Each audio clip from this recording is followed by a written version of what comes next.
And welcome, everyone. The time has arrived. We are here. It's time to raise the roof, have a little fun. The inaugural First Star Logistics Bengals Draft Party. We are coming to you live from inside Great American Ballpark in the Handlebar. It is going to be a sold-out crowd here tonight, so a lot of you can't be here. We took care of that for you as well. You're going to be live on YouTube all night long. Everything Bengals. Who Day, you're going to be watching it on In the Trenches with Dave Lapham, the sit down with Malik Wright, and everybody joins in on the party. That is Who Day here at the Handlebar. So much thanks to everyone at First Star Logistics. The event has been planned for months and months, maybe years and years. We say the inaugural event here, with First Star Logistics, it's probably the first annual event that we're going to have. At least we certainly hope so. So thanks so much for all of you who are here, all of you who are joining us online. I want to introduce you to all of the people that are in the know that are going to take you through this night as we get into round 2 and round 3. I'll move right down the line. Right next to me is Malik Wright, podcast host in Bengals News. He's the CEO of TWSN Media, the host of the Sit Down, the Right Bet, the State of the Jungle, presented by First Star Logistics. He'll get you all up to date on the roster construction, the player fits, insider information. The man at the Right Report on Twitter. We're thrilled to have Malik with us. Next to him, the man, the myth, the legend. Everything that is the Bengals is Dave Lapham, my partner in the booth for 11 years back in the early 2000s as we started Paul Brown Stadium. He played with the Bengals from 74 to 83 on the line. He is the staple of the Bengals radio network. He has been in the booth longer than most of you here have been alive. I think this is coming up on year 38, maybe yes. 39. It's so hard to count anymore. He's the source for everybody when it comes to Bengals news. We're thrilled to have him here. He is DL in the trenches, and you're watching him on that podcast right now. Next to Dave, Joe Goodberry, our Bengals analyst. He's been analyzing, some may say for 10. I say for much longer than that. Probably more than 20 years he's been analyzing these guys. Articles that have been featured on major football media outlets across the country. Mock drafts, player evaluation, film reviews. They love this guy because he's nasty on Twitter. He's got about 79,000 people following him on Twitter. So we're appreciate having Joe with us.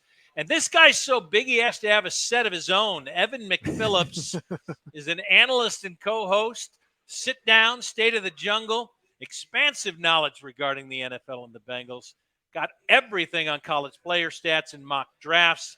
Evan McPhillips is with us. We'll have special guests with us the rest of the evening. Now, YouTube giveaway is going to be happening all night. So those who say, I can't get there, well, you may get very lucky tonight. Several chances for you watching on YouTube. Fabulous prizes out there. And this is going to change, so you've got to pay attention all night long. During the live stream, we're going to have you enter a special hashtag phrase. The first one is going to be hashtag Bengals5. Why do we say that? Well, your first prize is the new T. Higgins number 5 jersey. For your chance to win, you got to type in hashtag Bengals5 in the live stream chat. With that, ladies and gentlemen, man, it's great to be underway as we get ready for football. Let's just talk about Bengals pick at number 28 in round 2. Usually we go with age before beauty. In this case, we'll go age and beauty and go with Lap. Lap, what's your take on Mr. Murphy and the pick that the Bengals made yesterday? Well, I think the Cincinnati Bengals were in a position as an organization where they could let the draft come to them. They didn't have to reach. They didn't have to do anything that they might regret. In fact, in preparation for the draft, talking to people around the league that I talked to, they said this Bengals roster, the 53-man roster, if it's not number 1, it's number 2 and number 3 in terms of completeness and depth. I mean, they've got everything. They have no holes really in that roster. So, that's a good position to be in going into the draft. You can just let it fall. And what they did is they waited And Myles Murphy, they had rated on their board as the last first-round pick, true first-round pick, because there's usually maybe 20 out of 32 guys are true first-round picks. It was less than that this year in the Bengals' estimation. He was the last guy. So I asked him in the presser, I said, at what point in the first round did you guys think and say, Murphy's the guy, I'm coveting Murphy? And they said, about 8 picks before. So a lot of people had him at 20, 21. A guy here or there had him at 16. So to get him at 28, there's good value there. And the fact is, he's going to help him. I mean, this guy's 6'5", 270 plus pounds, runs in the 4.5s. He's got short space quickness and agility as well as long speed. He can play a lot of positions, can do a lot of things. He can even cover in the flat. You know, he's that athletic. He's got some bend to him. He's really a good football player. He hasn't hit his peak yet. He still has upside. He's only 21 years old. And it's not like he didn't do anything at Clemson, which is a real good program. I want to make sure that I get these right. One of only 2 Power 5 players to record at least 35 tackles for loss and at least 6 forced fumbles across the 3 seasons that he played there. Only 2 guys. He was the only player in the country to produce at least 10 tackles for loss and at least 1 forced fumble in each of those 3 seasons. So he wasn't a one-hit wonder. He did it all 3 years, you know, and he's got this one move where his arms are so long. He's got length, he's got strength, he's got speed. He does the one arm, you know, bar inside the power rush, and he's going to have to come up with a couple of counter moves off of that. But he's very stout. And when you look at the Baltimore Ravens, for example, now that they've re-signed Lamar Jackson, the Bengals play that with 5 defensive linemen. They play that offensive set with Lamar Jackson with 5 down linemen. You need bodies. And in this National Football League, where you got quarterbacks that are making $250 million in their next contracts, $50 million a year, you need edge people to pressure them. You need cornerbacks to cover. The edge people to get them off their spot, hasten their reads, all that good stuff. So I mean, they basically added to a strength. You know, they feel like they've got a pretty good defensive line. The 4 guys that start from that defensive line are one of the more highly paid in the National Football League. Yeah. But it's still competitive. You know, you still have young guys that are vying for snaps. And this football team, everybody that they're going to draft is going to have a role, but not a starting role. They don't need it to be a starting role. But he'll come in and he'll give them 15 to 18 snaps as a rotational guy and get familiar with Lou Anarumo. Is going to use him as a chess piece, do a lot of different things with him, and he'll understand the defense and be able to fill a bigger role. A lot of these guys they're drafted for 2024 and 2025 as those roles expand, as they get more familiar with what's going on schematically and what the coach's expectations are. Chess pieces are good. Malik, we were talking earlier on what the reaction is, and you said there's been an awful lot of fan base going, oh, we needed Michael Mayer. Let's get that tight end. What's your reaction to Murph's pick? I think that this was a home run pick for the Cincinnati Bengals. I understand Michael Mayer was the guy that everybody fell in love with, everybody's favorite draft darling. He said he wanted to come to the Cincinnati Bengals. The Bengals have a need at tight end. It was easy to see the Bengals selecting Michael Mayer, and it made sense for a lot of reasons, but Myles Murphy also made sense for a lot of reasons as well. Now, when Trey Hendrickson was off the field, the Cincinnati Bengals were one of the worst at rushing the passer, right? They needed juice from the pass rushing department. That's what Myles Murphy gives the Cincinnati Bengals. Me personally, you know, growing up watching the Cincinnati Bengals, I remember when they had the Fisher-Price pack. I remember when they had Michael Johnson and Carlos Dunlap and those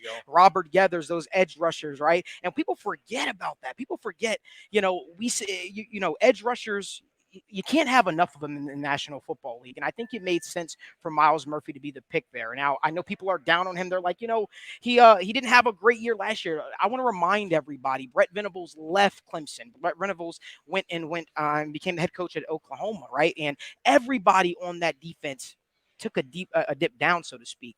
I definitely think that if anybody can unlock the potential, the untapped potential of Myles Murphy, it's 100% going to be the Bengals defensive line coach, who people don't give enough credit to. Marion Hobby, this guy is him. He is great. He's a great coach. He's able to, unlock all the potential. I think that he's still working with Joseph Asai. He's helped Sam Hubbard's game reach a new level. Even Trey Hendrickson had a career year when he came to Cincinnati under Marion Hobby, and I expect Myles Murphy to do the exact same.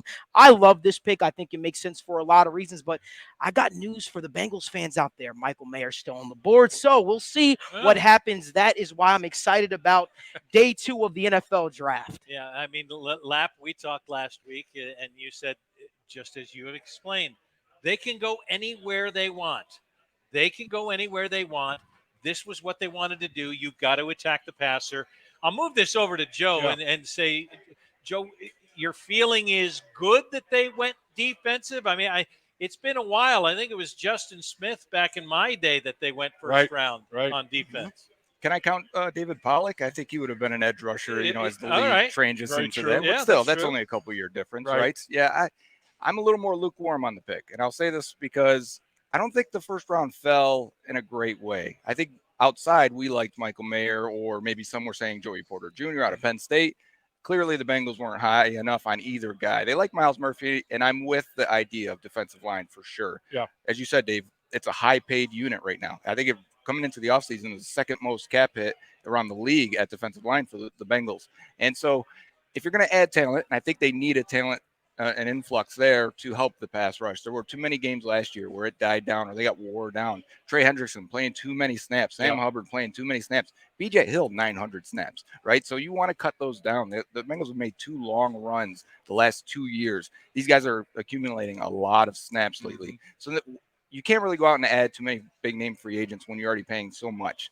What they have to do, they had to spend a draft pick to get the influx of cheap talent there. Now, my concerns with Murphy are his best years were when he was a freshman at Clemson. He's a 5-star recruit out of high school. He's got all the talent. He's got the size. He's got the athleticism, right? When a guy comes in and splashes right away, you want to see the next step in development at some point. And if anything, I thought when the coaching staff changed for him, he took maybe a step back, especially as a pass rusher. I still think he's a very good run defender all 3 years. In fact, that's probably why they liked him more than some other guys, because the Bengals value that. It gets him on the field right away. But as a pass rusher, I'm with Dave. He's got the long arm, and that's it. He's got to figure out a counter move. He needs a pass rush plan. He needs to figure out how to handle guys when they hit him early or hit him differently, and he doesn't get to those guys' chests and control the rush. So he's got a ways to go there. Still, the way the board went, I don't think there were a lot of options. So I'm okay with the Murphy pick. I just am a little more tempered on his upside. I think it's going to take him 2 years or so before you really see an impact. All right, fair enough. Evan? As you sit over there, are you lukewarm or are you in love? I'm kind of on the same spot where Joe is, where this makes sense from a process standpoint, right? When you look at the data and you say, where do you get these premium positions at? Corner, tackle, defensive end. Where do you find these guys who have this prospect profile of both the size and the athleticism that you're looking for? This is where you get them, the first round or two, right? So the process makes sense. Getting cheaper on the defensive line is something the Bengals absolutely need to do. I think they've got about $51 million this year dedicated in cap space to those defensive linemen, the 4 starters on there. That's definitely going to help you in the future as you transition from spending the money on defense and being cheap on offense to spending the money on defense and spending the money on the offense and being cheaper on the defense. Now, talking a little bit more about Myles Murphy specifically, you guys have touched on it. He's still young, only 21 years old. There's a lot to work with.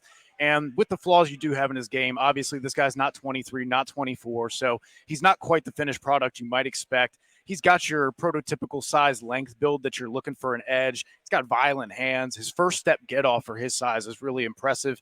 4.53 speed and a 1.59 10-yard split that really demonstrates that burst and that explosiveness in the short area. You guys touched on it where he's kind of got the long arm and the power rush, but he definitely needs to develop a little bit more of a repertoire there, a little bit more of a counter as well. But he does have a high motor and a physical tackler, and he is a weight room warrior, 405-pound max bench press, and that strength and power translates to the field to where when everything comes together, you see him knocking tackles back and big guys, and he can really hold his own. You talked about the weaknesses a little bit, where the pass rush repertoire is not quite there. The production didn't quite match what you'd want out of the athleticism profile. And that is the reason that a guy with this size, with this athleticism, falls to the back end of the first round, right? So I do feel like the value plus the impending future need with Sam Hubbard and Trey Hendrickson both approaching 30 within the next 2 years and also having more expensive cap hits, it's good for the Bengals to get out ahead, address a need for now, while also ensuring that they have insurance for the future. Just talking a little bit more about why it was so important that the Bengals end up with more pass rush juice. When you look at pass rushing productivity, which basically measures your efficiency on a per snap basis as a pass rusher with a little bit more weighting towards sacks, right? Because that's the goal, and that's a little bit more valuable than pressures alone. Trey Hendrickson ranks 6th among defensive linemen. Then jump down next is Sam Hubbard at 40, DJ Reader at 67, and BJ Hill 101. So you're talking about you really need someone who can offer more juice, who can be more productive on a per snap basis. I think, like Joe said, it's going to take maybe a year or two before you see that refinement, before you see a little bit more of the pad level correction, a little bit more of getting low and sinking well and getting those hands on those offensive linemen quickly so you can use that power, use those vice grips that you have for hands to his advantage. I really think that this is a good move for now and for the future, where value and a very talented player who falls to you kind of mesh well and coalesce. All right, Evan. Well, the first pick is in on second round, and Lap, you said if it doesn't happen this way, there might be some problems. Joey Porter Jr. goes to the Steelers. Right. Yeah. If the Steelers passed on him a second time, man, that would have been an upset. There's no question about it. They feel good about it. They got their big offensive tackle in the first round. They get Joey Porter in the second round. Pittsburgh's liking their draft right now. There's no doubt. All right, guys, real quickly, you had said maybe a Bengals possibility with Joey Porter Jr. You like the Steelers pick of Joey Porter Jr. I think it's a home run pick for the Pittsburgh Steelers. I'm excited to see him on Sundays. Joey Porter Jr. has a phenomenal talent. So home run pick for the Pittsburgh Steelers, and it makes sense obviously with the legacy ties. Joe, you're there.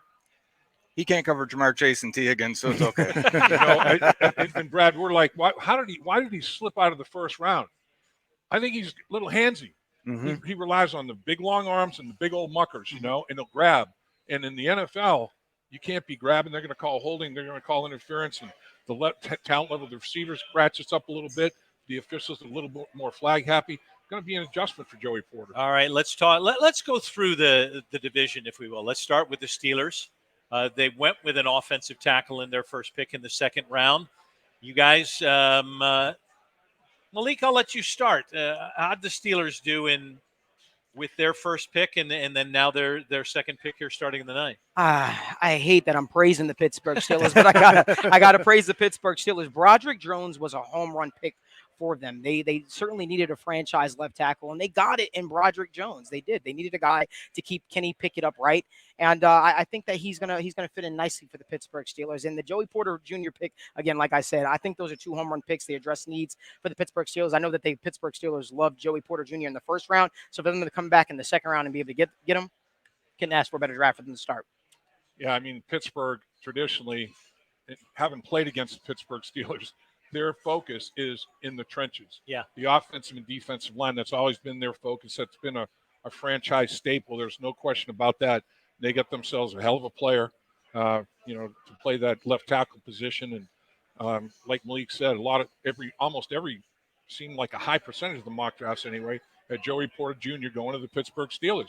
So they not only get their offensive line beefed up, they get the guy that a lot of people thought they'd take in the first round. They get him in the first pick of the second round. So that's a good situation for the Pittsburgh Steelers. They've addressed areas of need on both sides of the football very early in this draft. Joe? And they traded up to get Broderick Jones. So Right. that's someone they identified and wanted to get, right? Yeah.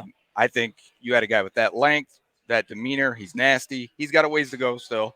So I think he's got a developmental curve. We're going to have to watch that over the next year or two and see what his upside actually is and if he can attain it. But, yeah, Joey Porter Jr., I'm with Dave. A lot of penalties. I do think sometimes he picks and chooses too often when he wants to defend the run and tackle. Yeah. And I think that issues like that, when you're handsy and then you're a bit decisive defending the run, Yeah. I think that's why he ended up in round 2. It's interesting. Of the 31 picks in the first round yesterday, 14 of them, there was some sort of a trade involved. 14 of the 31. Wow. I mean, it was the wild, wild west. It was odd. It was crazy. And the Bengals, two things that they've done well in building this roster, the way they built it, patience and an ability to pivot. And they continued to show it in this draft. Evan, I'll let you take us to start the Baltimore Ravens. They do the Lamar Jackson deal, $52 million a year, $185 million guaranteed. Right. And they say, now we're set. They go get a wide receiver to help him out in their second round. Your take on what the Ravens are doing? I definitely like what the Ravens are doing, right? The talk has constantly been get Lamar help, get Lamar help. Now, whatever you think OBJ might still have, at least they're making an investment there. And after picking Rashad Bateman very recently, they go and they swing in the first round of the guy like Zay Flowers, who is a little bit small and kind of doesn't have quite the frame or the catch radius that you might want from a guy, but definitely has that quickness, that springiness. He's very twitched up, has that separation ability underneath, and will be able to give them probably an underneath receiver that they've been missing sorely, where they've often relied on guys like Devin Duvernay to kind of fill that role a little bit, where I think you have more talent in the receiver room in Baltimore than maybe you've had in the last, 5-6 years, something like that. So you're talking about good value there. I think it's good process, bringing Lamar back. We've talked about how he's a 26-year-old MVP, and for all the questions that you have to have guys who can change the game, who can change the calculus for you. We saw the matchup between Josh Allen,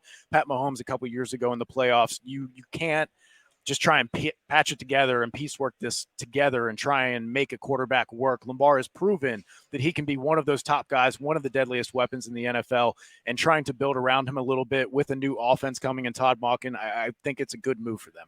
All right. We've just learned that we've got another trade, Dave. You talked about the Titans have traded with the Cardinals, moved up to pick 33. That pick will be in. Malik, I'll let you talk on Ravens as we wait on that. Honestly, I mean, to Evan's point, I understand why the Ravens went out there and grabbed a wide receiver, especially having a need there. But I honestly thought the Ravens were going to address the cornerback position. I really did. I was kind of shocked to see certain corners like Deonte Banks fall the way that they did. But I mean, it makes sense. You listen, we can't scream, get Lamar Jackson help, and then not go out there and get the guy help. So, I hope it doesn't work out for them, but it was, the pick made sense for the Baltimore Ravens. All right, breaking news: Will Levis is off the board. How about it? After he sits in the green room, probably the most difficult day any quarterback has ever had to have in round two. When it was Tennessee, I thought, there's a chance they might be moving up for Will but Levis. It could have been Hendon Hooker, right? Yeah, it could have been. It could have been the local hero. Yeah, There's no doubt about it. But yeah, and as far as Baltimore is concerned, again, 3 receivers. They signed a couple in free agency. They draft one. I mean, they've really attacked that receiver position. There's no doubt about it. But to Malik's point, corner would have made some sense. I don't know. As I was looking at the draft, and you guys, I don't know if you counted up the way I did, but of the top 100 picks, I had 12 defensive end edge rush guys, 10 defensive tackles. 22 of the top 100 picks were going to be in those positions. 15 corners, 10 to 12 tight ends. 1 tight end was drafted. Just 4 cornerbacks were drafted. So in my mind today, now 11 defensive linemen were drafted when you add up defensive tackles and defensive ends. But in my mind today, it might be a little busy at the tight end and the cornerback position. There are a lot of guys still left on the board. No safeties drafted. I mean, Branch is a hell of a player. There's still a lot of talent, Joe, on the board. There's no doubt about it. Yeah, there is no doubt about it. And my last point on Zay Flowers, that run of receivers that happened right there, 4 straight receivers, and then Dalton Kincaid. These teams wanted to add weapons. Those are the arms race of the AFC teams right there, right? That all said, hey, we got to catch the Bengals, we got to catch the Chiefs, and let's add more weapons. All right, guys, the only team that did not have a pick in the second round was Cleveland. Too bad. So the thoughts on where the Browns are after they have pulled their Deshaun Watson deal, and it's already kind of caved in on them, hasn't it, Malik? Yeah, I mean, I don't know if I would say it caved in. It hasn't caved in just yet. I still think Deshaun Watson is a phenomenal, quarterback. I really do. I think that the guy sat out, so there's a little bit of rust involved there. I'd like to think that this is not the final version of Deshaun Watson that we'll see. I still think that he's going to take a step forward. You think that's a guy that can save that team? Honestly, Brad, I do. I do. I think Deshaun Watson is that good. I mean, you remember when this guy was healthy, he was like Superman out there, man. I mean, he was literally he was. Listen, I hope that for our Bengals' sake, I hope that Deshaun Watson continues to play horrible. I hope that he continues to throw a lot of interceptions and things of that nature. But the fact of the matter is, I got to see it this year. I got to see what he is this year to have a final opinion. Real quick. AFC quarterbacks, talking about Deshaun Watson. How about the AFC quarterbacks now? Why draft an edge rusher? Patrick Mahomes. We got Joe Burrow. But Patrick Mahomes, Aaron Rodgers now, Josh Allen, Lamar Jackson, Herbert, Tua, Lawrence, Watson, all the guaranteed money. Wilson's looking for a rebound year in Denver. Nine of the 16 teams have a quarterback that if they have a good year are going to go to the Pro Bowl. You can't have enough pass rushers. You cannot have enough cover guys. Yeah. The AFC is loaded. There's going to be 4 quarterbacks that have great years that don't make the Pro Bowl. 4 teams that have a great year that don't make the playoffs. Fair enough. It's crazy. And now out of the first 4 quarterbacks drafted, 3 in the AFC. Right. All right. Daniel's taking questions. You guys can throw those in on YouTube. So we've got one now. I know Daniel has Brad, a chance to do that. You got it for us, Brad, Daniel? my man, I've got you. And this All is right. for everybody. We're going to go down the line. You guys can answer for my guy, Tyler. He said, how far does Michael Mayer fall? I just want to get you guys' opinions on Michael Mayer. Well, I guess I'll start this one off. Sam Laporta just went off the board here to the Detroit Lions. Bengals loved him. That was their yeah. guy at tight end. Yeah. That was the guy. The Bengals really liked at tight end, Laporta. Yeah, that's a shock to see Michael Mayer falling this far. This is a guy that was lauded as the best tight end in the draft and sort of the most complete tight end and pro-ready tight end in the draft. So I can't imagine him falling too much further, but, as he continues to creep down, I imagine somebody might trade up and try to grab him. Looking at it, it's only 2 tight ends off the board. Yeah. I mean, there was only 1 tight end drafted. The tight end position. Oh, man, it's deep. In my opinion, 11 tight ends were going to come off to maybe 12, 10 to 12 in the first 2 days, the first 3 rounds. 1. So when's the run on tight ends happening? Well, maybe it might start to happen now. But, the thing about Mayer, he's solid. I mean, he does everything well. He's a solid blocker. He's got, good hands. Does he have the best hands of the tight ends in the draft? No. According to a lot of people, no. But he's solid.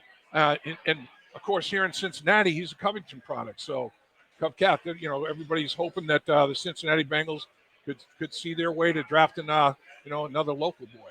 Joe, your thoughts?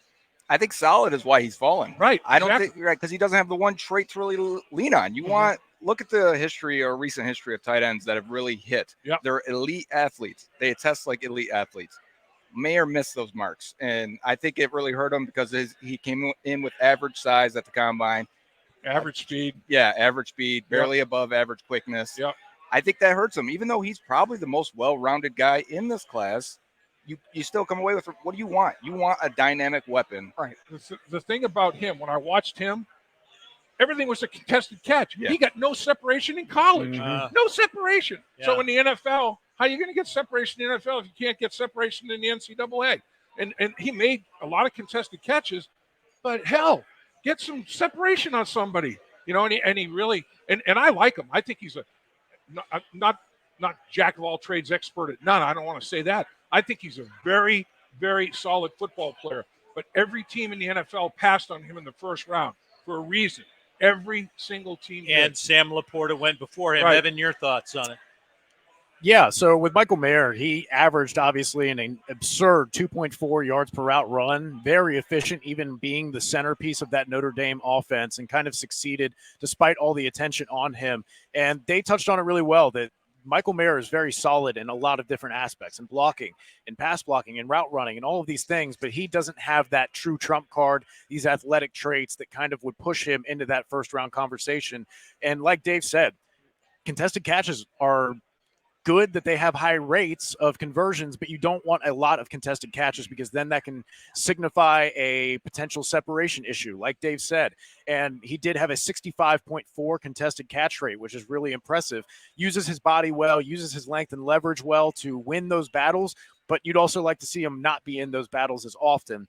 And just a quick note on him too, despite not testing like a out of this world athlete, not having the deep speed or the quickness you might expect, he was 3rd in deep yards and 1st in deep catches among tight ends with 25 plus targets. So it's not to say that he can't punish that intermediate part of the field and maybe give you a little bit more, but at the same time, I can understand going different routes with tight ends, but I really cannot see him falling past the Packers with the 11th round pick. I think Malik has some word. The Raiders have just traded up with the Colts to get the 35th. You say this is him? I just got a text saying that Michael Mayer just got drafted by the Raiders here to replace there you Gary go. He Hall. doesn't fall far. Dave Casper Dave Casper fits that. There that you kind of go. deal. So, Commissioner at the mic. And we are waiting on word. The selection is in, and it is, in fact, after he announces the trade, Michael Mayer from Notre Dame. Michael Mayer. And Dave Casper, I played college football at the same time as Dave Casper.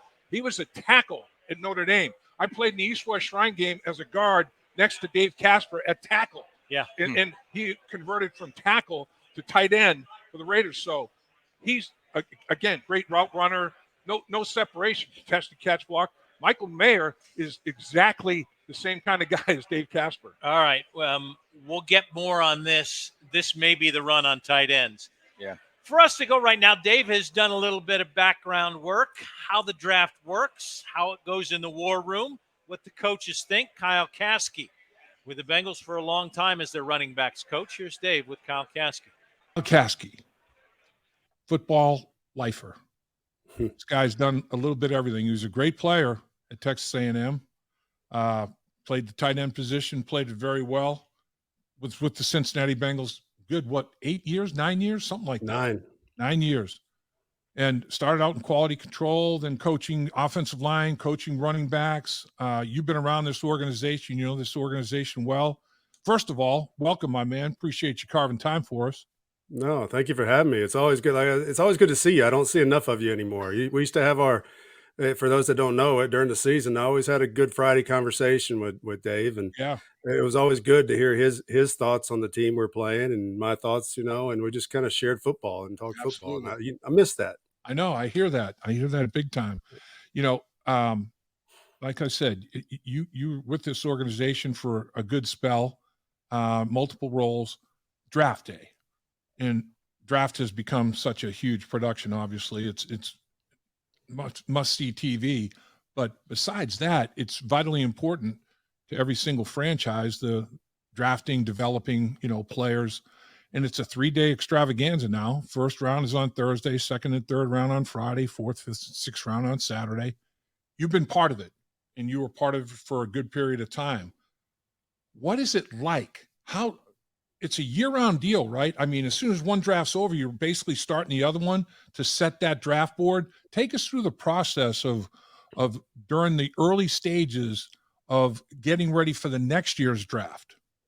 Yeah, I mean, you hit it on the head. It's a year-round thing, and now the coaches don't necessarily spend as much time during the season and during the summer, but when the season ends, it doesn't matter where you're at, what team you're with, you're going to be involved. Some teams more than others. I know when I was with the Bengals, the coaches were really, really involved. And then I go to the Lions and the Jaguars, and we were asked our opinion on a certain amount of players, and we went to pro days and we still did that. But at Cincinnati, we kind of came up with our list. We found the guys that we were targeting, then got with Duke and the scouting staff and Mr. Brown and the, Marvin at the time, the head coach. And we just talked through things and said, these are the guys we see. These are the guys we like. And you go to the Senior Bowl, you go to the Combine. After that, you start going to pro days. Then you start having top 30 visits. I think everybody's heard about all that. And all that stuff hits really fast. Once the Combine's over, you got about a month and a half, and then the draft's here. So you're talking about getting as much information flowing through not only you and those players, but flowing back to the team. And really, the 3-day extravaganza you're talking about, a lot of that information, a lot of that work is done, I'd say, by now. So it's as we're recording, it's earlier in the week, but when you're talking about how you can get everything done and then you're waiting, and it's like the draft days are like hurry up and wait. So you've got your ideas set, you got the board set, and then draft comes around. And really, honestly, the hardest part of the draft for me as a coach was always when the draft ended and we had to do the college free agency. Then that was a whole different thing. That took you back to college recruiting. So there's a lot that goes into it before the draft actually starts up. So once the board is set, and I'm assuming we're like you mentioned, we're talking earlier in the week. We're talking on Tuesday. The draft starts on Thursday. So I'm sure the big board has been set, or set in, I don't know about in concrete, but set pretty well. I don't think there's probably a whole lot of adjustments that go on in the board. What are the dialogues like? And everybody has an opinion. Everybody's encouraged to have an opinion. And the hope is that everybody doesn't have the same opinion, because there's some good, healthy discussion about these players that takes place. How is a decision made in setting the board? Some people may, this player should be higher than this player as you go on. How does that whole process unwind?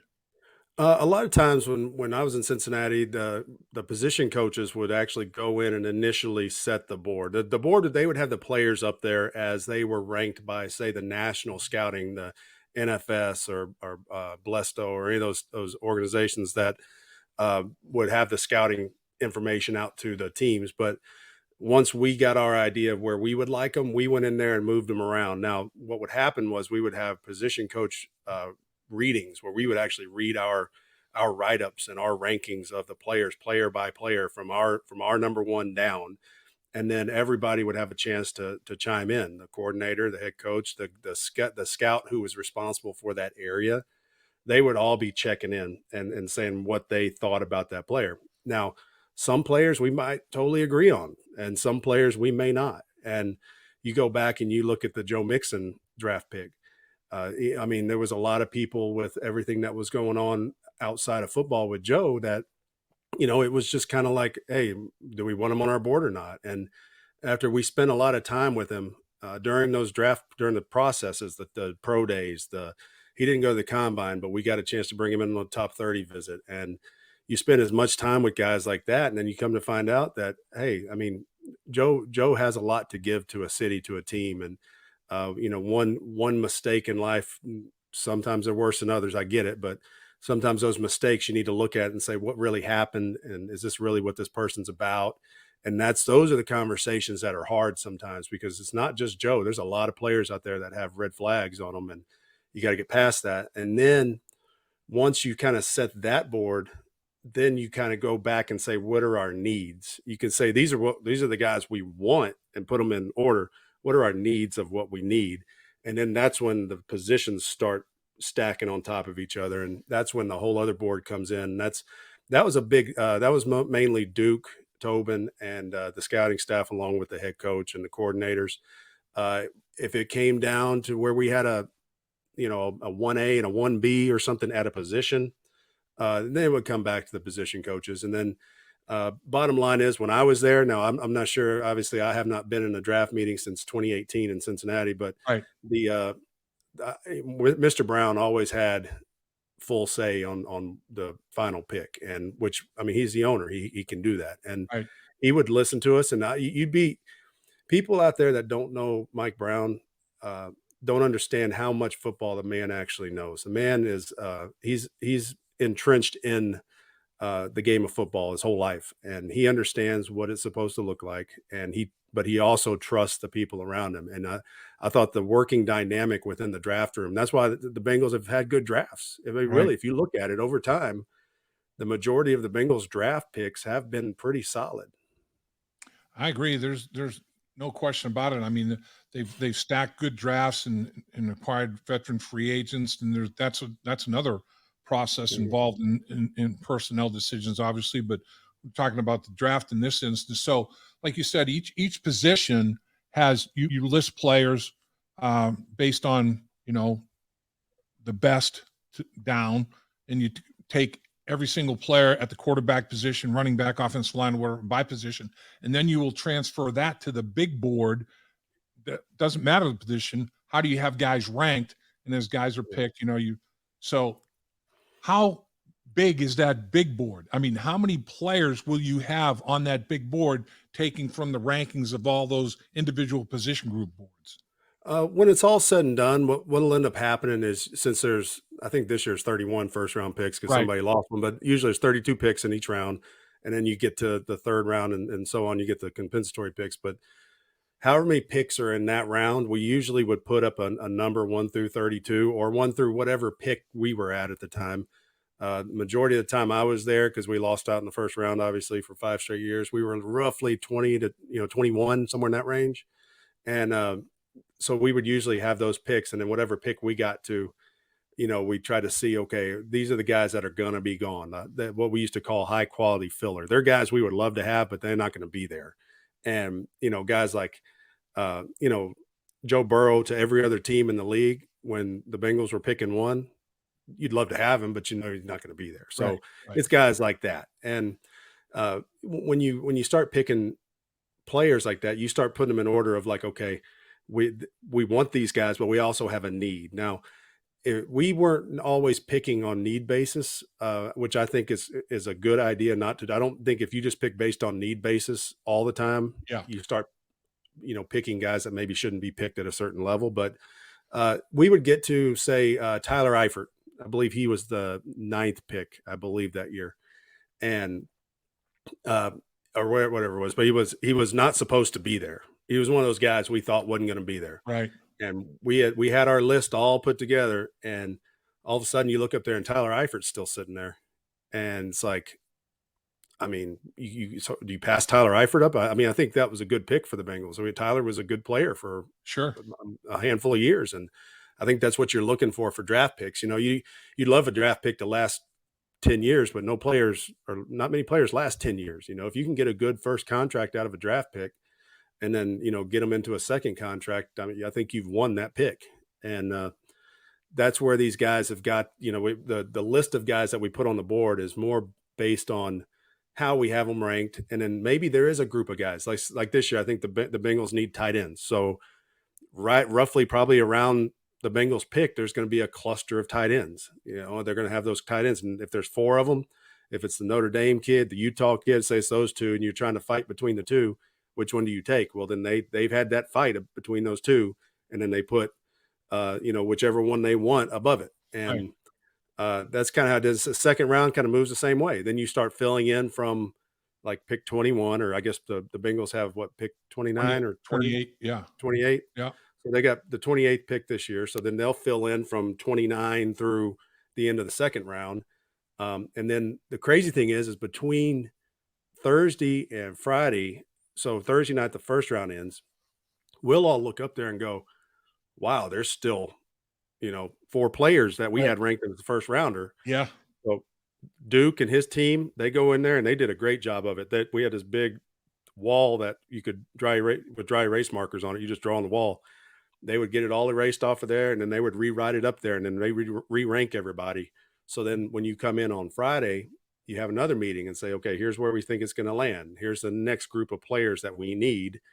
And then you move on. And then when Friday's over, then it's like kind of I hate to say it's a free for all in those last few rounds, but a lot of the really, really good ones have been picked. So now you start looking at, okay, we need offensive line depth. We need defensive line depth. We need safety depth. We need whatever it is. And then you start kind of putting it in order of that to see who's left. And then it goes so fast on Saturday because it drops down to like 5 minutes per pick at one point. And I mean, it's rolling. And especially if you've got a couple of those compensatory picks in those rounds, right. I mean, all of a sudden you're taking guys off the board left and right, and it's fun. Don't get me wrong, it's fun, but it's fast. You better be organized. If you're not organized, it's going to be tough. Yeah. So that was going to be one of my questions. What the biggest difference between, day 1, the first round, day 2, second and third round choices? You're resetting your board like you described and all that, but the time constraint, shrinks. Is that the biggest difference? Is you have to think ahead even a little bit more. You have less time on the clock. So not that you're not all through the draft, but what is the biggest difference in the selection process as you melt it down on a round by round basis? I think it's the fact that because at that point you don't necessarily have as good of a feel for who's going to be there. Yeah. And all the position coaches, at least I did. I know a lot of the other guys did too. I had my list of guys that were from, like for running backs, I usually had about 55 to 60 guys ranked of players. And, there's never going to be that many running backs taken. So that was my list of guys that I had them ranked. Right. And then if we got to the 5th round and I still had my 5th ranked guy up there, then that's where I was marking them off. And that's if they came to me and said, all right, we need a running back. And that's when, you start, I wasn't the running back coach when we took guys like Rex Burkhead, but that's how guys like that, all of a sudden they're still sitting there, and then Rex Burkhead's still playing. So an exact science, but you got to be ready. Like you got to, as a position coach, as a coordinator, as a head coach, as coordinators, our coordinators were great. We always came together and we said, all right, here's our top 100 offensive guys. And we put them all in order. And that's where we handed that over to the guys upstairs. And we went off that. Once we made a decision on that, we lived off of it. And then obviously when trades are made late in the draft, that's when you got to start paying attention, because you just never know. Like if we decide to trade up in the 5th or 6th round, you just better be ready to go. You're not going to go wander off too far. You're not going to go down to your office and start eating lunch. You're going to probably hang out in the draft room and be ready to roll. And we are back. Great insight from Kyle Caskey. Dave, thanks so much for that. We're here at the Handlebar inside Great American Ballpark. Last chance, YouTubers. Hashtag Bengals5. T. Higgins moving from 85 to 5 this year. This is your jersey if you're the winner. We'll get to that in a moment. But now we've got a big money machine situation right here. Josh Duvall is going to be stepping into the money machine. About $1,000 in there. We're going to see how much he can pocket. Josh, has anyone ever mistaken you for Josh Duhamel? Quite a bit of times. Yeah. I can imagine that. So you need to be that superstar, your inner Josh Duhamel, to become Josh Duvall and come out of there with $1,000. You have a strategy going in here. I'm just going to play like Jamar Chase, catch everything, and hopefully at least get $1. Beautiful. All right. Get inside the money machine, Josh Duvall. We will count you down. $1,000. 25 seconds on the clock in 3, 2, 1. Go get it, Josh. Pack it in. Grab it now. Jamar Chase-like. Going down to the floor. Into the middle. Oh, he's packing some. You got 10 on the clock now, Josh. Keep it coming, baby. Oh, it's coming out of the door. Everything out of the door should be his as well. 2, 1, 0, and time is up. How well did Josh do? Woo! Look at you. I see a 50 on the floor that came out the door. How do you feel?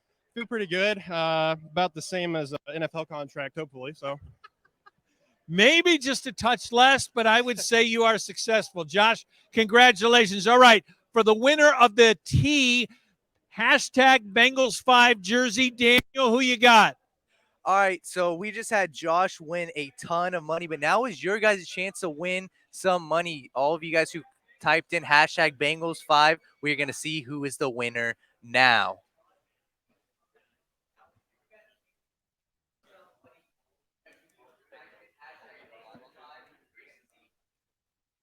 The winner is Alex Taylor. Congrats. You have just won the T. Higgins #5 jersey. Congrats, Alex Taylor. Round of applause, everybody, for Alex Taylor.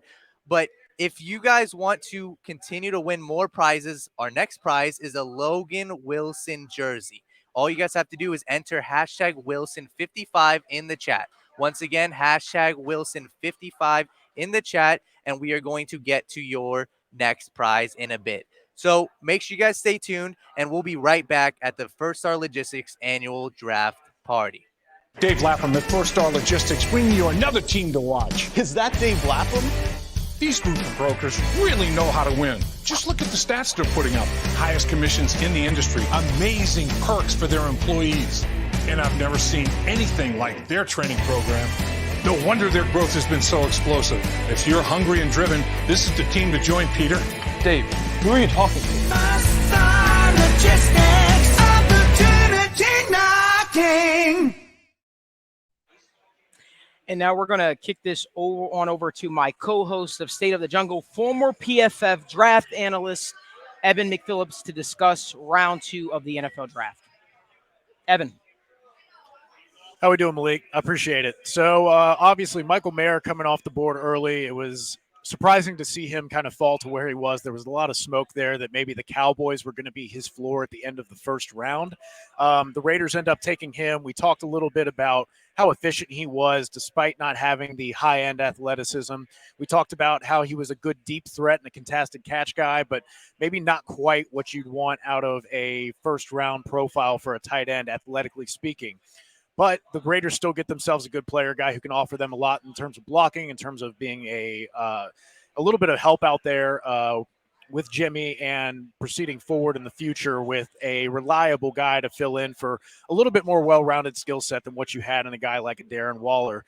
Unfortunately, one of my favorite targets for the Bengals later in the second round also went off the board, and that is Sam Laporta. Really disappointed to see him come off the board because it seems like he was going to be such a good fit for what the Bengals need, right? You think about how they're getting all of these kind of too high shells to keep T. Higgins, to keep Jamar Chase from beating them deep because they're so threatened by that there were so many check down options available for guys like Samaje Perine, like Hayden Hurst. And how many of those were just catch and fall forward or catch and move forward for as many yards as you can get? Sam Laporta was different in that sense. He was a little bit smaller for a tight end and had the willingness as a blocker, but maybe wasn't quite as polished there. But as a receiver, man, he was a true threat after the catch, like basically a slot receiver in that tight end body with good enough deep speed to threaten them vertically, had some inside-out versatility, played all over for Iowa. And the really exceptional part about that is his yards after catch were 6.3. You're talking about you can get that plus some missed tackles. He had 20 broken tackles, which was the fifth most among all tight ends in PFF's 9 years of grading prospects. So that just tells you how, not generational, but how exceptional and how unique he is after the catch with that shake. And it was really exciting to kind of imagine him in that role as a guy who could take those checkdowns and not just get 6 or 8 yards, but really move past the sticks and kind of get to that second level and eat up some of that space. So very disappointing. Dave Lapham has talked about how he was kind of like higher up on their board and that they liked him. Disappointing to see, but there are other targets that you can get at that tight end position, either in the back end of the second or coming around in the third. One definitely that kind of fits that same kind of billing as Laporta is Tucker Kraft. I talked about 6.3 yards after the catch per reception for Sam Laporta. Well, Tucker Kraft was 7.7. Obviously, you're talking about a little bit of a drop-off in the terms of competition you're facing at South Dakota State, but to at least see that on top of his incredible athleticism, his body control, and does a good job of using his size. He's more of the underneath intermediate guy, not so much the deep speed. And the real concern with him is the drops. He had 10% drop rate in his career. So that's a little concerning in and of itself, but that's something you can work with over time, trying to improve that concentration, looking the ball in, making sure that you're not losing out on those catchable targets. So another guy who went off the board there that is probably not as much in the Bengals kind of wheelhouse right now was obviously Derek Hall. Just wanted to touch on him and pay respect to him and give him his flowers. It's a guy who like reminds me is coming from Auburn in the way that Carl Lawson was rocked up, that Derek Hall is just muscle on muscle, man. He's got biceps on his biceps, and he's just really kind of twitched up, springing off the snap, has that speed to power you're looking for, kind of more of that linear athlete on the edge, not so much the side to side. Definitely needed some more counters to develop, and kind of is the same way that Myles Murphy didn't show market improvement year to year. Derek Hall was more or less kind of in that same kind of range for those years, but still a very talented edge rusher that I saw come off the board. So if we're looking at potential prospects, also I think I saw Matt Bergeron come off the board as well. He could have been a potential option for the Bengals if they wanted to address their right tackle situation. He is not the high-end traits or size guy necessarily, but he's one of those guys who's just consistently average, adequate, steady Eddie, has good processing, which you want on passing off any of the stunts, any of the movement by the defense. And he has experience at both tackle spots. So you get a guy with swing versatility that can also solve an immediate need. Would have really liked him for the Bengals coming up. But if we're looking at other guys that maybe might be there, I know DeJuan Jones is a bit of a polarizing prospect for people. But I think the back end of the second, as opposed to the first, where some people were originally having him, is a very good landing spot for him. He doesn't necessarily have that foot quickness, that athleticism that you'd want from a guy you might deem as a franchise tackle or blue chip prospect. But this guy is large and knows how to use his length, has big, powerful hands, and he can really, once he gets his mitts on you, he can really ride with you and get in your way and stop you in your tracks, a lot like an Orlando Brown.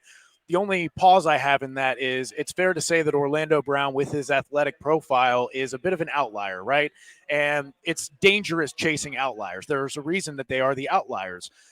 You have a much better chance of hitting on these prospects that fall within the range of what we've seen from previous successful people at the position.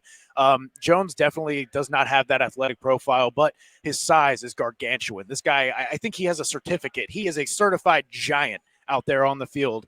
So a little bit of the knock on him is that athleticism that we talked about, a little bit of the foot speed, and sometimes he can rely on the length a little bit too much and maybe get overextended, lose his balance in that regard. I think that's something that you can help coach, but at the same time, he needs to understand his limits, much like Orlando Brown does. And I think if he plays in that way, that he could be very useful for the Bengals as they come around on the back end. And then just looking at other potential options out there, Blake Freeland could be an interesting guy at the end of the round. Obviously has that size you're looking for from a tackle. He's another big guy. More slender, though. I think he measured in at about 308. He was under 310. You definitely see that in his game. He has the athleticism. He has the movement skills. He is able to get out in space and seek out contact and defenders to block.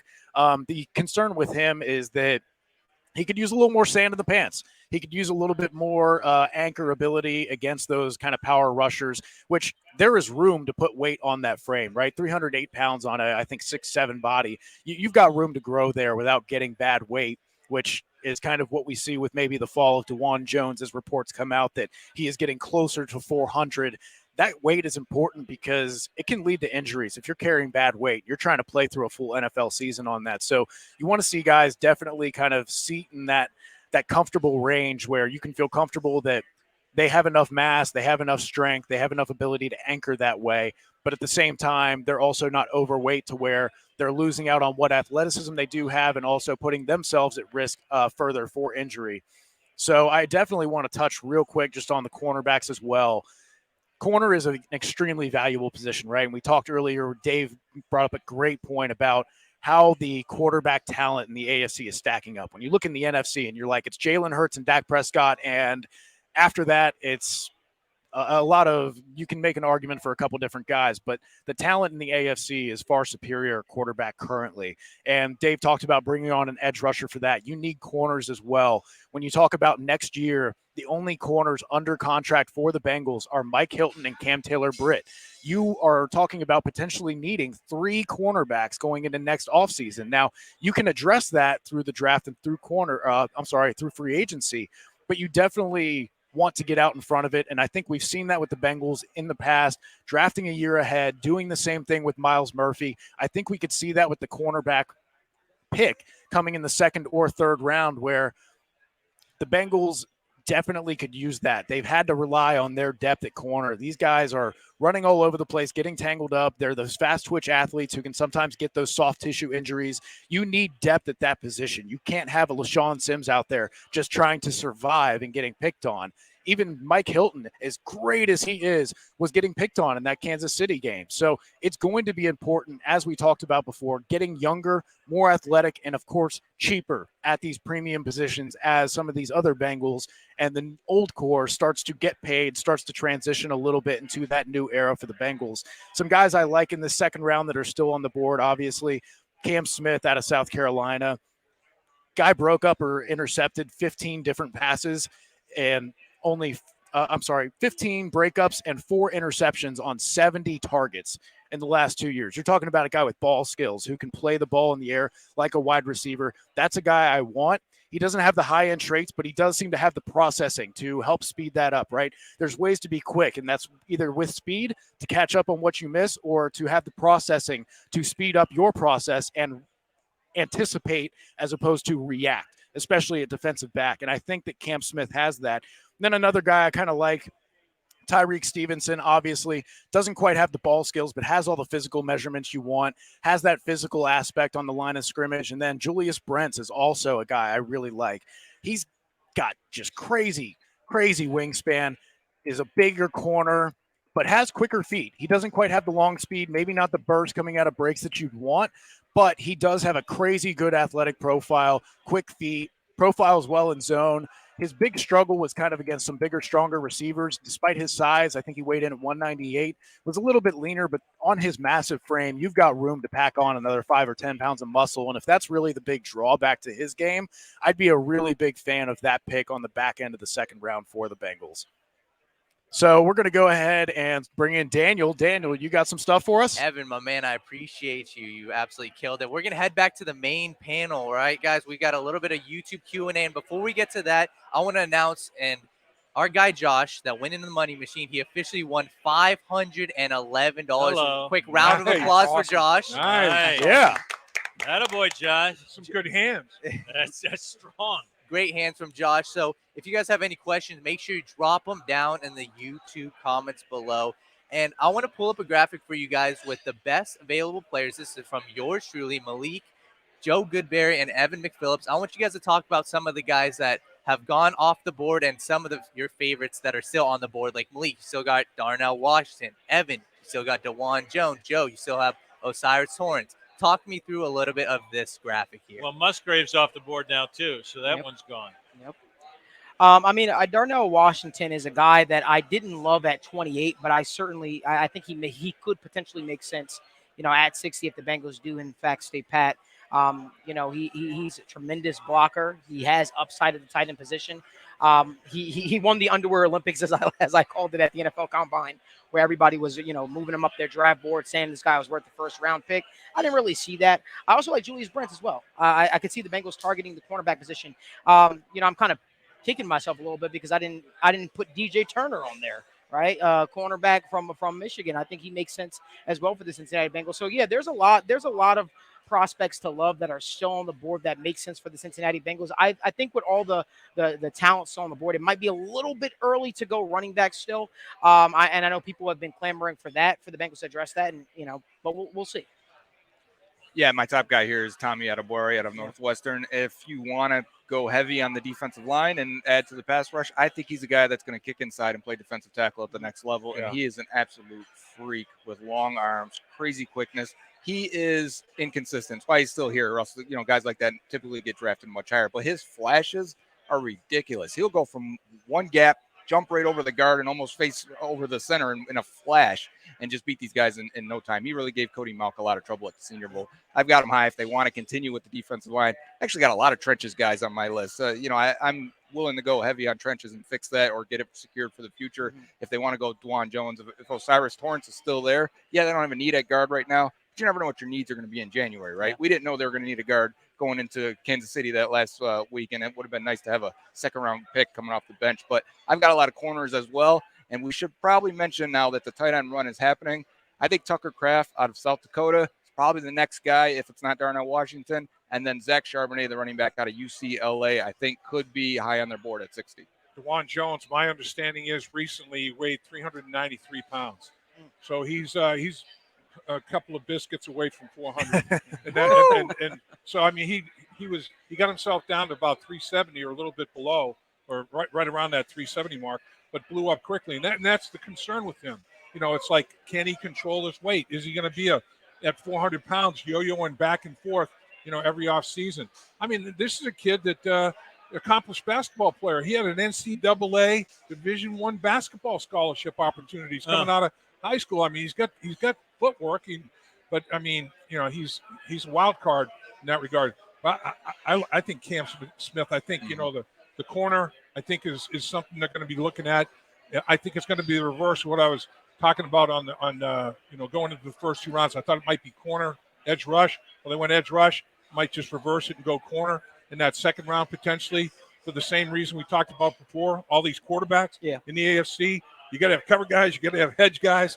So it would not shock me if there are only 15 guys projected would go in the first 2 days. Only 4 went in day one. So there should be a run on corners coming here pretty quick. All right, we got a guy in the house, Dave. Logan Wilson is in the house at the party. You want to be here for Logan Wilson, who's in the VIP section right now. But the man. You know what? Even if you're not here, you've still got a chance with the hashtag Wilson55 to win again. Hello, and thanks for being here. So good to have you here. It's always good to start talking football here as we are on draft night. And Brad, that is a football player. That is a 3-down football player right there. Logan Wilson, double fives, baby. Nice to have you in, Logan. All right, so I want to get to some more of these questions here from our audience right now. Let's go to one from Houday55. Great question. Who would you guys rather take? And I'm going to start this off with Joe Goodberry. A tight end or a running back with this next pick? I think the running back class is much deeper at this point. We've only had 2 guys go. They went early. I think if you wanted to bet on a guy being there in rounds 2, 3, 4, I think you can still find a back that can come in and help. Maybe it's a pass protection back, guy that can replace Samaje Perine, maybe a Roshan Johnson in round 3. At this rate, I think you're okay betting on that class still being strong in the next round or so. I think tight end's starting to drop off. If it's not Darnell Washington or Tucker Kraft, I don't think I'd take one until the 4th, 5th round. You're getting a role player, maybe at best a tight end too, like a Davis Allen out of Clemson. I don't like the chances there. If one of the top 2 remaining tight ends are available at 60, I would go that way. I think they'd be pretty high on the board, so you're not reaching too far. Yeah, I mean, I agree with Joe there. I definitely think that the tight end is a position where it's slim. It's starting to get slim pickings now. You know, if a guy like Darnell Washington is staring you down in the face, I think it's something you have to seriously consider. Tucker Kraft is my draft darling, a guy that I feel very, very comfortable with. I feel like he's kind of flying under the radar a little bit because he didn't go to a bigger school. But this guy has all the tools that you want. He can stretch the field vertically. He's a willing blocker. I won't say he's an exceptional blocker, but he's a willing blocker. And, you know, I definitely think he would help solve the tight end position need for sure. Well, the Bengals participated in the position that was drafted the most in the first round, edge rush. 7 guys went off the board. So now maybe it's time to participate in the tight end run that's being made because only 1 tight end went off the board in that first day. But, you know, interesting. The Bengals are so wide receiver centric. Perine had more receiving yards than Hayden Hurst. Hayden Hurst gets a big deal in the Carolina Panthers at the tight end position, and Samaje Perine had more receiving yards than Hayden Hurst did. And out of the tight end position, the Bengals only got 2 touchdowns last year. They get 9 out of the running back position. They get 25 out of the wide receiver position. Top 4 wideouts, over 3,000 yards. The top 4 tight ends, just over 500 yards. Top 4 running backs, over 700 yards receiving. So it's wide receiver centric or a check down to the running back. I mean, that's the Bengals passing attack. So honestly, I'd stay away from both. I'd go, you know, hopefully there's a corner there that they have rated higher than the tight ends that are left and the running backs that, you know, are available as well. And they go that corner position potentially. Evan, you want to weigh in on that? Yeah, I think Dave made a good point there. There's a little bit of question there about positional value with especially so many good corners still sitting on the board. That run hasn't quite happened yet, but I named 3-4 guys that I feel really comfortable and would be happy with as a corner. If you're talking about just tight end versus running back, I would definitely like to address that position if Joe said if there's still 1 or 2 of the top guys left, but you don't want to force yourself to reach on that pick, right? You don't want to lose that surplus value that you get. You don't want to start just trying to say we know better than everyone else because part of the draft is wanting to get your guy, but also knowing where to get them because then you can get yourself the best value at each spot, right? I think that could be at running back if maybe there's a guy like a Zach Charbonnet there, but we talked about how deep this class is, man. There's guys out there like Roshan Johnson. I'm a big fan of Tank Bixby. He averaged over 4 yards after contact, and he was still one of the most elusive backs out there. His actually elusive rating was 18th out of 200 backs, despite being a thicker guy.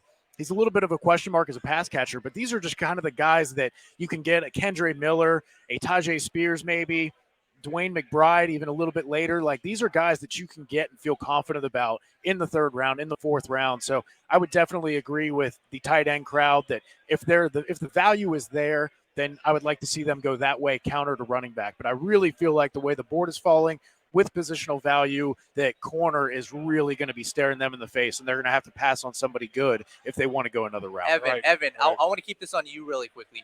In some of the, the War Room shows, you raved about these corners. Julius Brents just went off the board. But there's a question from one of our subscribers, Jason Love, said, anybody want Turner DB from Michigan? Can you tell the audience a little bit about Turner? Absolutely. So with DJ Turner, you got a guy who, even when he's beat, he's not beat because he has that special athleticism. He ended up with a 4.26 40, 99th percentile, demonstrates that long speed, and he has a 131-inch broad jump, 91st percentile, demonstrating that athleticism.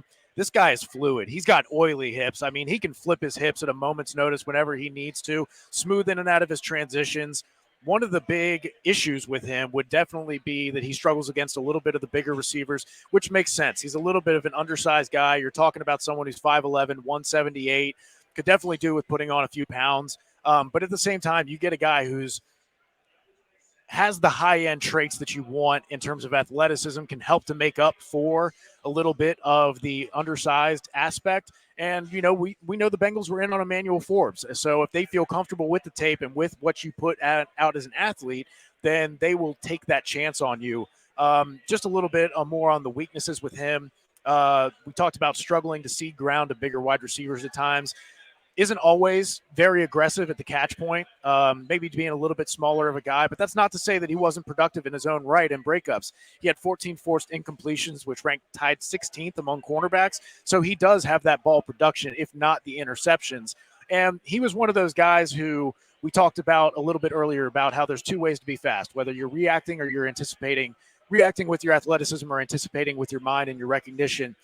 He is more reactive with his speed right now. But I think that's something that a guy like Lou Anarumo, who's worked so well with so many defensive backs and gotten the most out of them, could really help bring him along in that respect to where you might see this guy breaking on balls even faster and then getting some of those interceptions that maybe he lacked in college. So big fan of DJ Turner, would be happy with him as well in place of a guy like a Julius Brents. I saw Joe and Malik kind of nodding their heads, when you were talking about DJ Turner.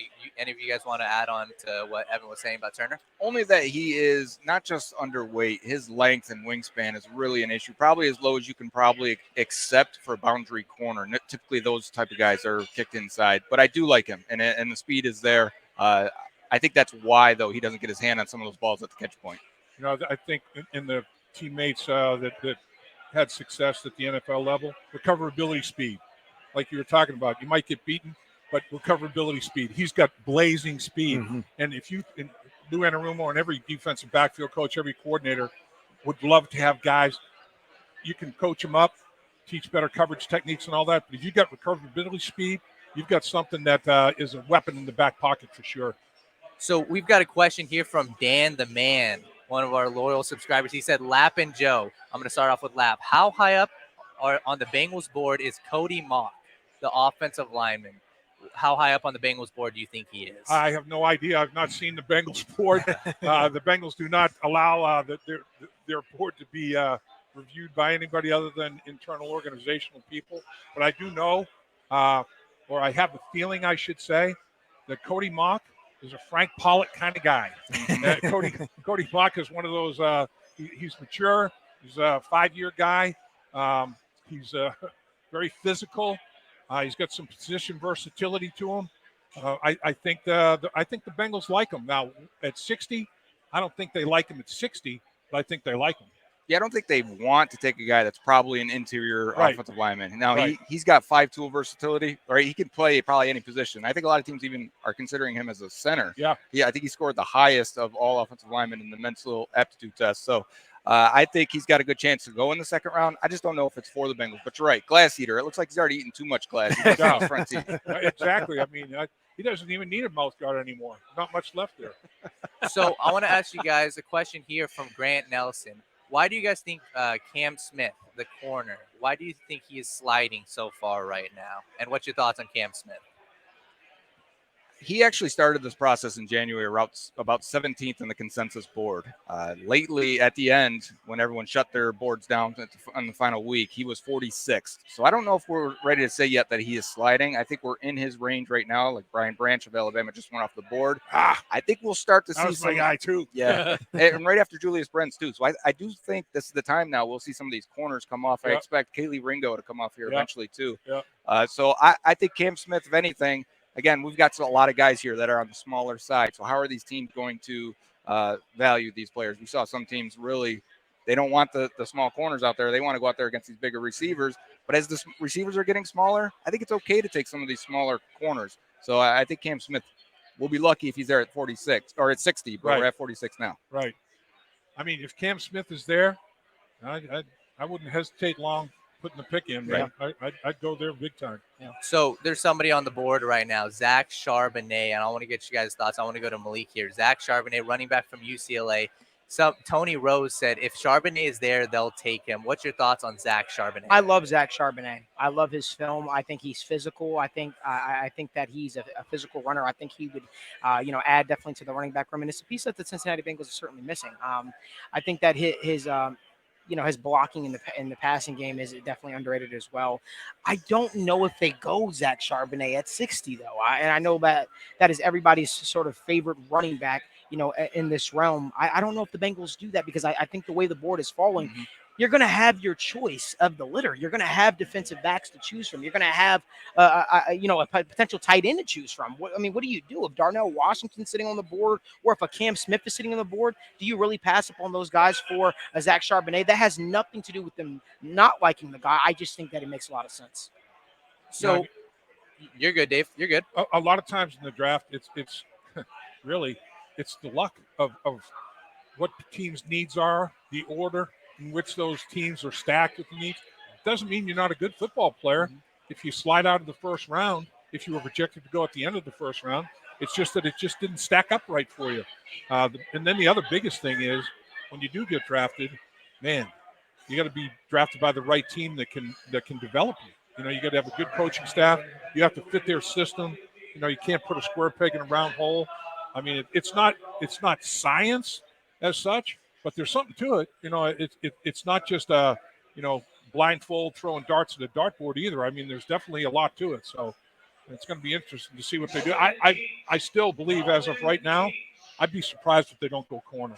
Yeah, I agree. I think Ringo and Cam Smith are probably pretty high on that board. But to answer the question on Charbonnet, I think he probably is the consensus number 3 back, but it's a non-premium position, so we don't expect him to go in the top 45 picks or so. So now we're in the range of Charbonnet. I think he's got every tool except for the long speed. He's an elusive runner. He's probably the second best inside gap scheme runner behind Bijan Robinson. So I think he's a very heady, very smart running back in terms of following his tracks, being on the correct path, and manipulating linebackers to get him to overrun. He presses the hole, cuts behind him. He really makes his offensive line look really good. But it is a really good offensive line, too. So that's some of the thing. Do the Bengals want to get these teams out of cover 2 shells?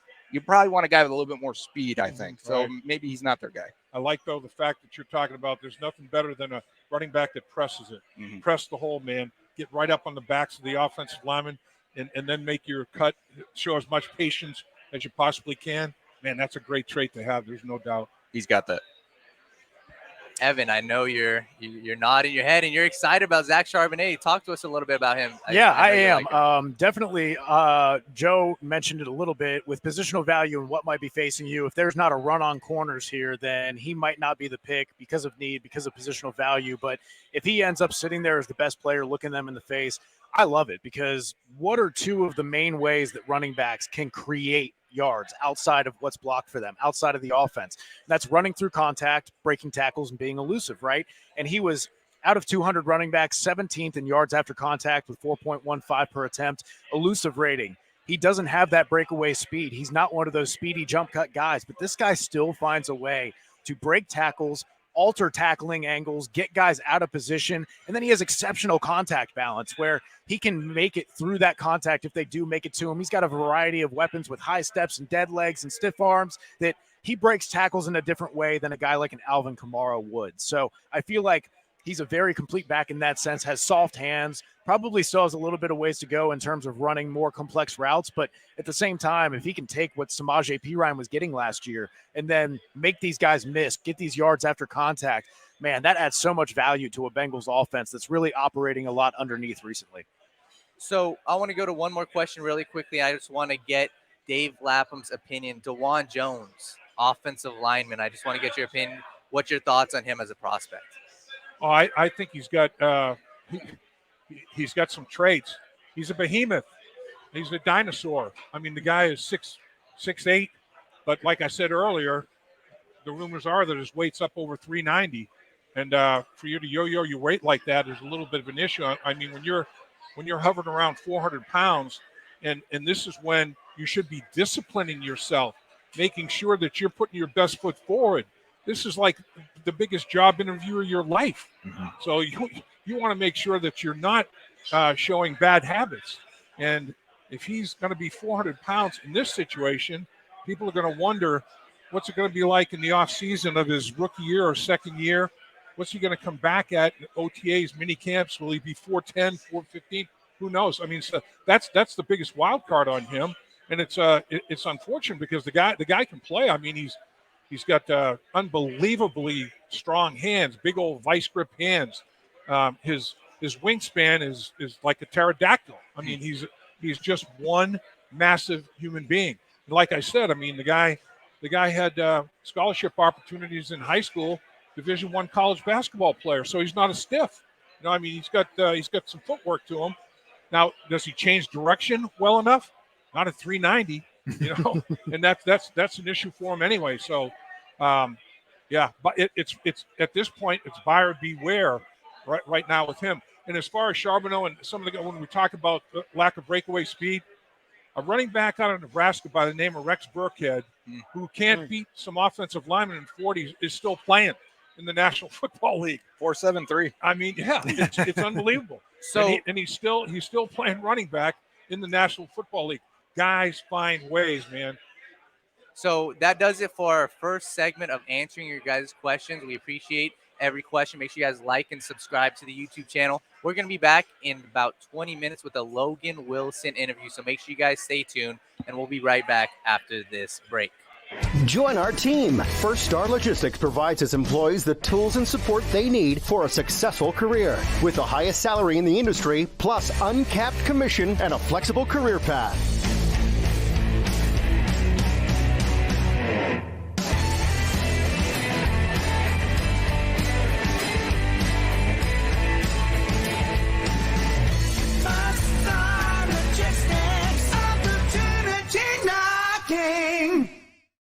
Dave Lapham here, and every day I am grateful for my experience to have played professional football. As a player, I realized self-motivation, leadership, and appreciating your teammates are key. At First Star Logistics, you can use those same attributes to create the life you want for you and your family. Build your future by working hard like I did. You'll see results both on and off the field. Call First Star Logistics today and be part of our winning team. Opportunity knocking.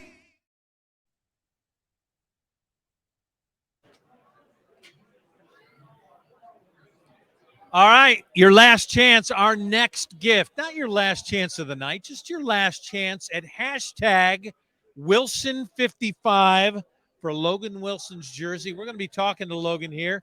Just chatted with him just a moment ago. You're going to get a chance to see a chat with Logan Wilson. But right now, it's time to go back to the money machine. Over $500 Josh pulled. Now we got Kelvin Hernandez. You saw the first move. You got a strategy going here. We're going to try to do a little bit better than him. A little bit better. A little bit better. I think we could break the record. What would you be happy with coming out of the money machine with? Anything over wherever he got. Just be competitive. All right. Competitive. So 500 would be good for you. Of course. That'd be great. Anything would be great, but I appreciate it. You ready? Of course. Let's do it. In mentally? Let's do it. All right. Let's do it. All right. Put on your little jersey here. Your pouch will go. We will count you down. You got to think your way through this. We'll keep the door closed this time.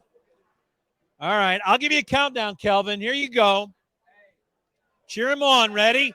In 3, 2, 1. And we're going 25 seconds to get over $1,000. Josh pulled in over 500. Kelvin's struggling a little bit.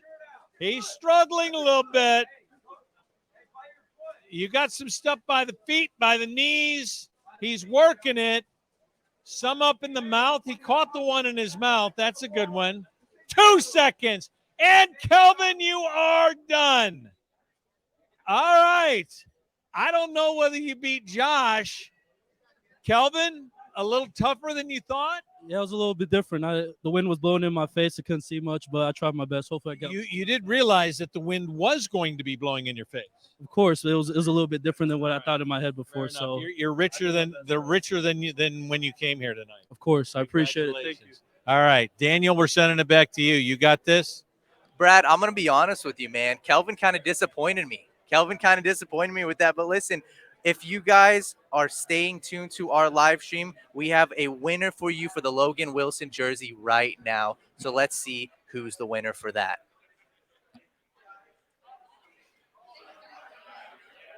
Once again, this is for everybody that comments down in the live stream. Let's see who's the winner.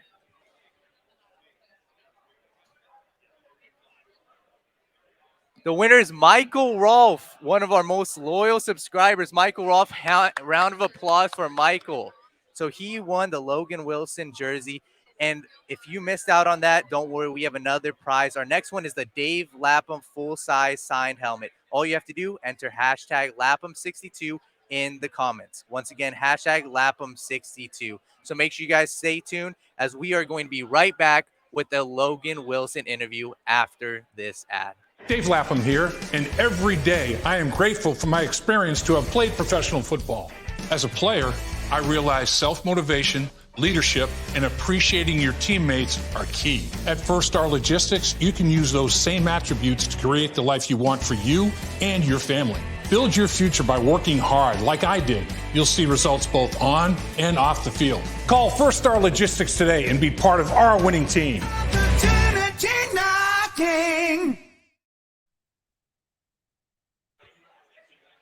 We're back right now, and we got the man himself, number 55 in your program, number 1 in your heart, the Cincinnati Bengals, Logan Wilson. The 2020 draft, Logan Wilson was the 65th pick in the draft by the Cincinnati Bengals. They rolled the dice, and they were hoping that Logan Wilson would be there. They weren't quite sure, but they were hopeful. And this guy, as he produced, 163 tackles in those 3 seasons, 4th most in the NFL for an off the line of scrimmage linebacker. Leads those linebackers with 5 interceptions, most of any off the line of scrimmage linebacker, and 4.5 sacks, 3rd most for the linebackers in that position. So top 4 in every significant category. You've done a great job for the Cincinnati Bengals at the linebacker position. First of all, welcome. Thank you for joining us. We appreciate you carving time. Your time's valuable. To give us some is greatly appreciated. What do you think about the Bengals' first selection? Myles Murphy being added to the repertoire you guys will have for Lou Anarumo up front as an edge rush guy. Yeah, I mean, I think it's going to be great. Just to see what Lou's going to cook up with them. It's just going to add to our repertoire of pass rush talent that we have with those guys. And I saw Coach Taylor's interview, saying that they weren't expecting him to be that far down the line, and so it seems like a good pick. Absolutely. Now, Logan, you've been through it. You were drafted, right? Describe what that's like. It's honestly, it's hard to describe because it's like this just impatient waiting game that you kind of have to go through, because you might have an idea of a team that might like you, but at the end of the day, you don't know when or if they're going to pick you. And sometimes a lot of the stuff that teams tell you is not always, true. Yeah, so sure. They can say they're going to pick you in this round, and it's just not going to happen like that. So it's just like an impatient waiting game that you got to wait for your time. So you're a 3-down guy in today's NFL. That's pretty rare. But your experience in high school, you played defensive back, and in college at the collegiate level, initially you were a defensive back. So seeing route combinations, reading the quarterback, doing all those kind of things, when you transition from the back end to the middle of the football field, how valuable was that experience for you? I mean, for me, it was huge, just being able to really kind of develop those defensive back skills too, and then when I got to Wyoming, it was really about just maintaining my speed and change of direction, all that stuff, while putting on size. And I was, able to do that with the resources that we had at the University of Wyoming. Now, Logan, what would you say is the biggest lesson you learned? You're a couple of years in the NFL right now. What's the biggest lesson that you've learned since coming into the league? Oh, man, I think it's probably the biggest part of the business aspect of it. That's just the way the league works. They're going to draft guys to replace you, and you just got to keep the same work ethic that I've had my whole entire life. That I'm just not going to be outworked, and it's suited me well so far. So, a rookie that's been drafted by the Cincinnati Bengals at this point. What's your piece of advice? What's the biggest piece of advice that you can give a rookie as he embarks on meeting the veteran players, going through initial OTAs? What's your advice? I would say the biggest thing is to soak up all the information, find a good vet that knows what he's doing and has been doing it for a long time, and soak up as much information as you can from him. Like for Myles Murphy specifically, Sam Hubbard's a great example of that. He was a guy that I looked up to when I was first drafted here, and he kind of took me under his wing. And then obviously Josh Bynes, so just being able to learn from those guys specifically how to do things not only on the field but off the field, taking care of your body, because if you're not healthy enough, you can't perform on Sundays. Now I got to ask you, Logan, what do you think makes your linebacker room so special? Your defense as a whole so special? Yeah, I think I feel like I always say this. I feel like I'm repetitive, but we just have unselfish guys, really, that just want to do their job. They're not trying to do too much that's going to, make guys make mistakes, and then guys trying to fill for their mistakes. It's just everyone trying to do their job the best of their ability. And we have a great defensive coordinator that puts us in position to be successful. Absolutely. Lou Anarumo is very multiple. Mm-hmm. I mean, he's a challenge to you mentally, I'm sure. Yeah. But that's the one thing about this football team and the defensive side of the football, and the football team in its entirety. The team really does a good job of evaluating a player's ability to handle the mental aspect of it as well, with the high football IQ. Right. That's one thing that's impressed me about this football team as a whole. Not only really good players physically, but have an aptitude, a real high football IQ. Yeah, I mean, you have to be able to play, quite literally everywhere, right? Like I played on the line. We got packages on third down where guys are dropping that we got all the guys up. You have no idea who's dropping. We got, there's so many different things that allows Lou to cook up when you have guys that can be able to play all those different positions. Absolutely. So I guess I got to ask you, do you have any goals, coming into this next season that you're looking forward to? I've always been very team goal oriented, right. Because in my opinion, those individual goals will kind of take care of themselves, right, as long as your team's successful. With team success comes individual success. Right. And if I have a couple, individual goals, I just always try to get better, each and every day. But there's some specific stuff that I kind of just keep to myself. Right. But at the end of the day, I'm just a very team first guy, and I want to do everything we can to win a Super Bowl. Another thing this defensive football team has, and again, football team as a whole, team speed is well above average. Yeah. And now that Lamar Jackson has re-signed with the Baltimore Ravens, you're playing him twice a year. The configuration with the 5-down linemen and you playing the spy and different things that go on. I mean, Lou Anarumo's at his best as the grand master when you guys of the chess match when you guys are playing the Baltimore Ravens. Your overall team speed, Myles Murphy adds to that. Here's a guy 270 plus pounds that runs in the 4.5s. Yeah. I mean, tremendous straight line speed, short speed, quickness, and agility. How valuable is being able to run as a defensive unit? Well, it's that, and then it's playing with high effort too. So we got guys that are fast, but then they play with high effort, so they're always running to the ball, and that helps erase when mistakes happen. You got guys flying to the ball. Some guy misses a tackle, but there's another guy there to make the stop. Versus that breaking into a 30-yard gain, and you make it 10 yards.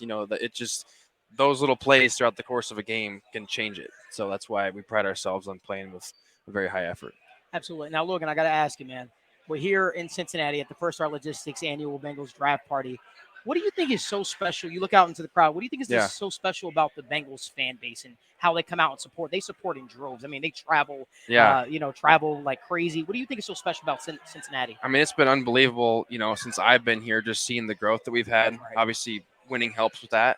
But even my rookie year during COVID, you couldn't really have anyone here. So just to, I've been really enjoying these times that we have with all these fans selling out season tickets. I mean, it doesn't get a whole lot better than that, honestly.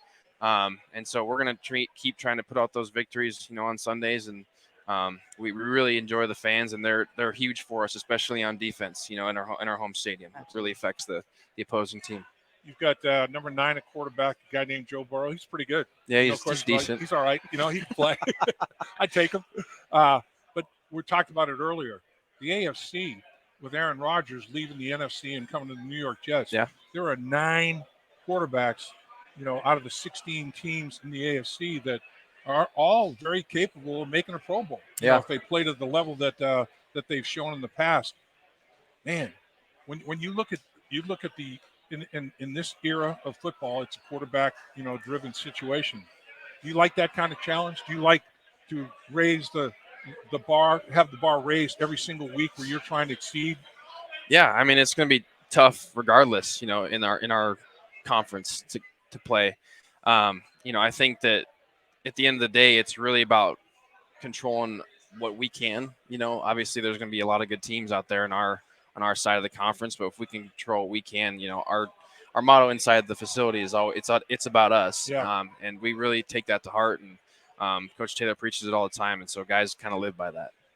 Absolutely. I remember when your buddy Chad was coming out of the draft, I had a conversation about you to him. And he said to me, his exact words was, "That guy's a beast." He said his mentality is different. So where would you credit your mentality to, man? Because he raved about you. He lit up. Yeah, I think it's probably for just how I was raised with both my parents.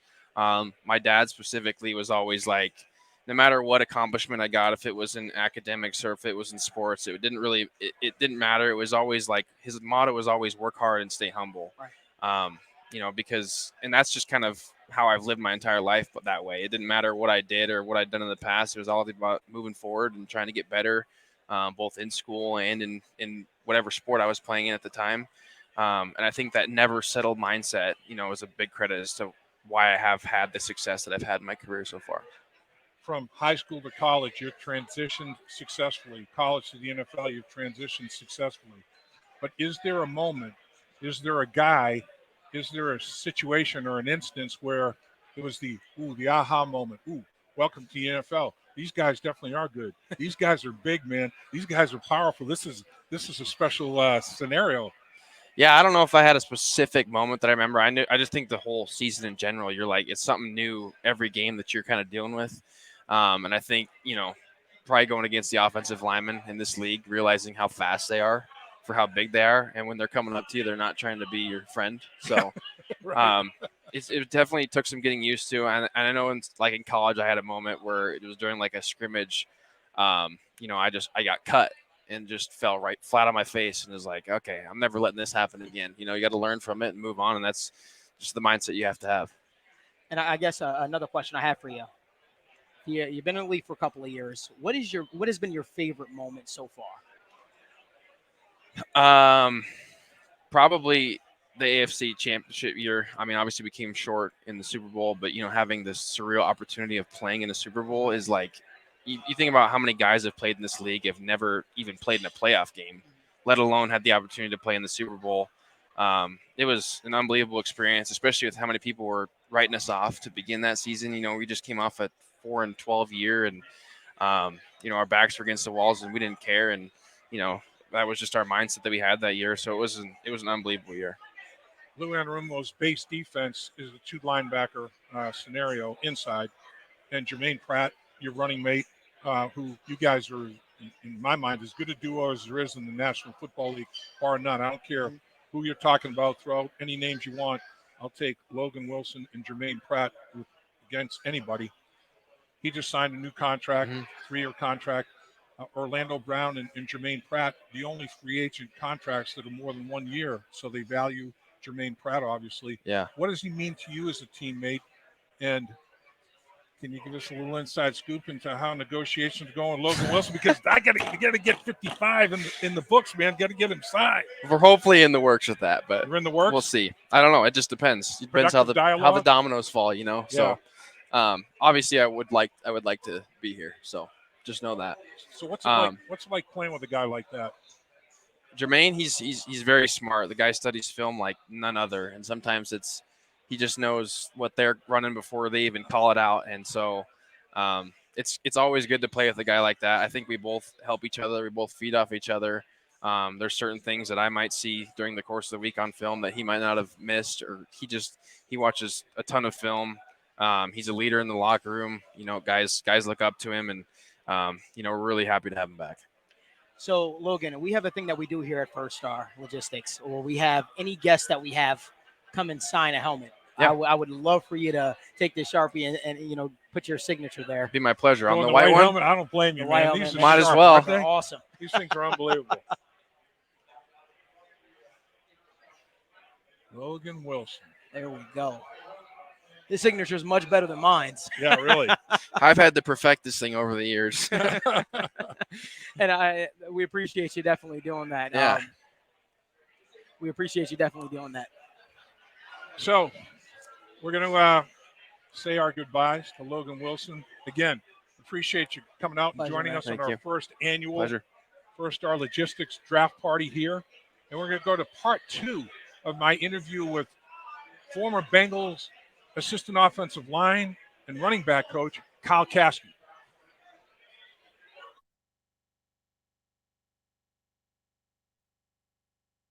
That was going to be my next question, trade. You know, everybody talks about in the first round, the 28th pick. You know, what if one of the 4 quarterbacks slides to 28 and teams start calling? Could the Bengals move back? It'd be a great draft. There's basically, in my mind, there's not from the 10th pick, there's not even maybe necessarily a top 10 that you can say, okay, these guys, here it is, the top 10. So pick 10 and pick in the middle of the 3rd round, there's not a huge drop-off in talent. I mean, there's a good middle class, and it's a long middle class in this year's draft. So getting that extra 4th and 5th round pick, or even an extra 3rd if you can work it out, makes a lot of sense. How difficult is it to make those trades, though? In your experiences, how often are teams calling and communicating and probing to see if trades can be made, as opposed to what kind of percentage are actually consummated? You'd be surprised at how many people call. So there's a set of phones in the back, and when I was there was one in front of Duke, there was one in front of Marvin, there was one in front of Katie and Troy, and there was another one in front of like Steven Radicevich or something. There was one of those guys had one, but we had like 5 numbers you could call, and we sent that out to all the teams. So if for some reason somebody was on one, you had another one to call. And I'd say in the first round, depending on where we were, like when we had some of those mid-20, like those early 20 ones, I'd say some people started calling. And that's when it would be brought up to the group. And a lot of times Mr. Brown would just veto it and say, no, I don't want to do that. Or if it was something crazy and they said they want to give us, you know, their first, we're going to flop first rounders and they're going to give us their second rounder, then it's like, oh, we better listen to this. And that's where later in the draft, it starts to, you know, you get those calls like with the Mixon thing, and this was second round, but Minnesota called us and traded up with us and gave us, I believe, a 4th or 5th round pick to drop 8 spots. And we knew they were taking Dalvin Cook, and we were still wanting Joe. Right. And so it was one of those things where we took the chance of saying, okay, what are those picks between Minnesota and us if we drop 8 and swap spots with them? Are any of those guys going to take any of the guys we want? And that's where you're playing. I mean, you're playing the percentages on what the other teams need, and that's where we decided to do that. I know we traded up at one point, and I believe it was either Zeitler or Billy Price, and maybe it's been both of them early on. And we took some of those guys, and you know, those are decisions that when those calls are made, as a position coach, if it's not my position, I sit there and be as quiet as possible, and I just take it in because it's not my place to speak on that. But it's pretty cool to watch the process, because if it's worth it and you do it, I'd say that your percentage wise, man, I'd say 5% actually get pulled. When I was with the Bengals, let's say 5% of them got actually triggered to do it. Right. Okay, so mock drafts. I mean, everybody and his brother, the mock drafting of NFL drafts have become a cottage industry. I mean, Mel Kiper Jr. started it, but there's a million of them now. Everybody has their own mock draft. The teams, the actual organizations, do mock drafts as well, you know, in their preparation process. When you're doing mock drafts, how many different ways can these mock drafts go based on, okay, well, I know the schematic that they're running offensively. they're wide receiver centric and not tight end, like the Bengals are wide receiver centric more so than tight end. This defensive football team has this type of schematic, and these positions have more value to them than maybe other football teams. When you're going through that mock, is all of that? I mean, is it's I'm not saying it's like another science, but it's pretty sophisticated, isn't it? Yeah, and the way we did it in Cincy, which was kind of a fun deal, was every coach and scout and owner, Mr. Brown picked for the Bengals, obviously, but we all got a team or two, sometimes depending on how many people were in there. And usually we picked our teams based on if we knew that team well. So if we had a coach that just came from another team, they would take that team. If I was friends with somebody and I knew somebody really well at another team, I would try to choose that team because I kind of have a feel because I talk to these people and they're friends of mine. I know, but like if I were to come back to the Bengals right now and they said, "What team do you want?" I'd probably take the Lions or the Jaguars because I just know their rosters and I'm not that far removed from those teams. And but it's one of those things where we would pick, and if we knew we were getting close to the Bengals pick, I know there were some coaches on staff that would kind of play around and take the guy that we knew we really wanted, and to just fluster the room. And Mr. Brown wasn't having it sometimes. He's like, they're not taking that guy, and we put him back on the board. Or he'd be like, okay, well, they took our guy. Like, all right, let's figure this out. And it's funny though, because we hit pretty well on out of my 9 seasons of sitting in the draft room. I'd say 5 of 9, we were pretty dead on the first and second rounds. Now it was pretty close. And I'm talking about the majority of the picks. There were a couple where somebody got picked that wasn't supposed to be picked in the real draft, and it kind of screwed up everybody's mock draft. Right. Kind of like this whole Aaron Rodgers thing that just happened to screwing everybody's mock draft up, I'm sure. So, but trades mess things up, but I'd say we were pretty on it. And the science behind it is this: there is no science. It is all about creating conversation. Mm-hmm. It's creating situations that maybe we hadn't thought of. It's having somebody getting taken somewhere that you didn't think they were going to get taken, or maybe there were, like I said before, there's somebody that was higher on our list that's just still there. Do we want that guy? Do we want that guy over this guy? Do we want Tyler Eifert over an offensive lineman, or whatever the case is? And it just creates conversation. So how big a plus is it that there's continuity and consistency in the coaching staff? Zach's had the same coordinators and predominantly position coaches for a good part of his tenure. All the coordinators, and including assistant head coach and special teams coordinator Darren Simmons, offensive and defense coordinator, they've all been together. And a good part of the assistant coaches have as well, as I mentioned. Scouts, there's continuity there. How big a plus is that, do you think? It's a huge plus. And you hit something I guess I should have hit on earlier when I was talking about the later part of the draft.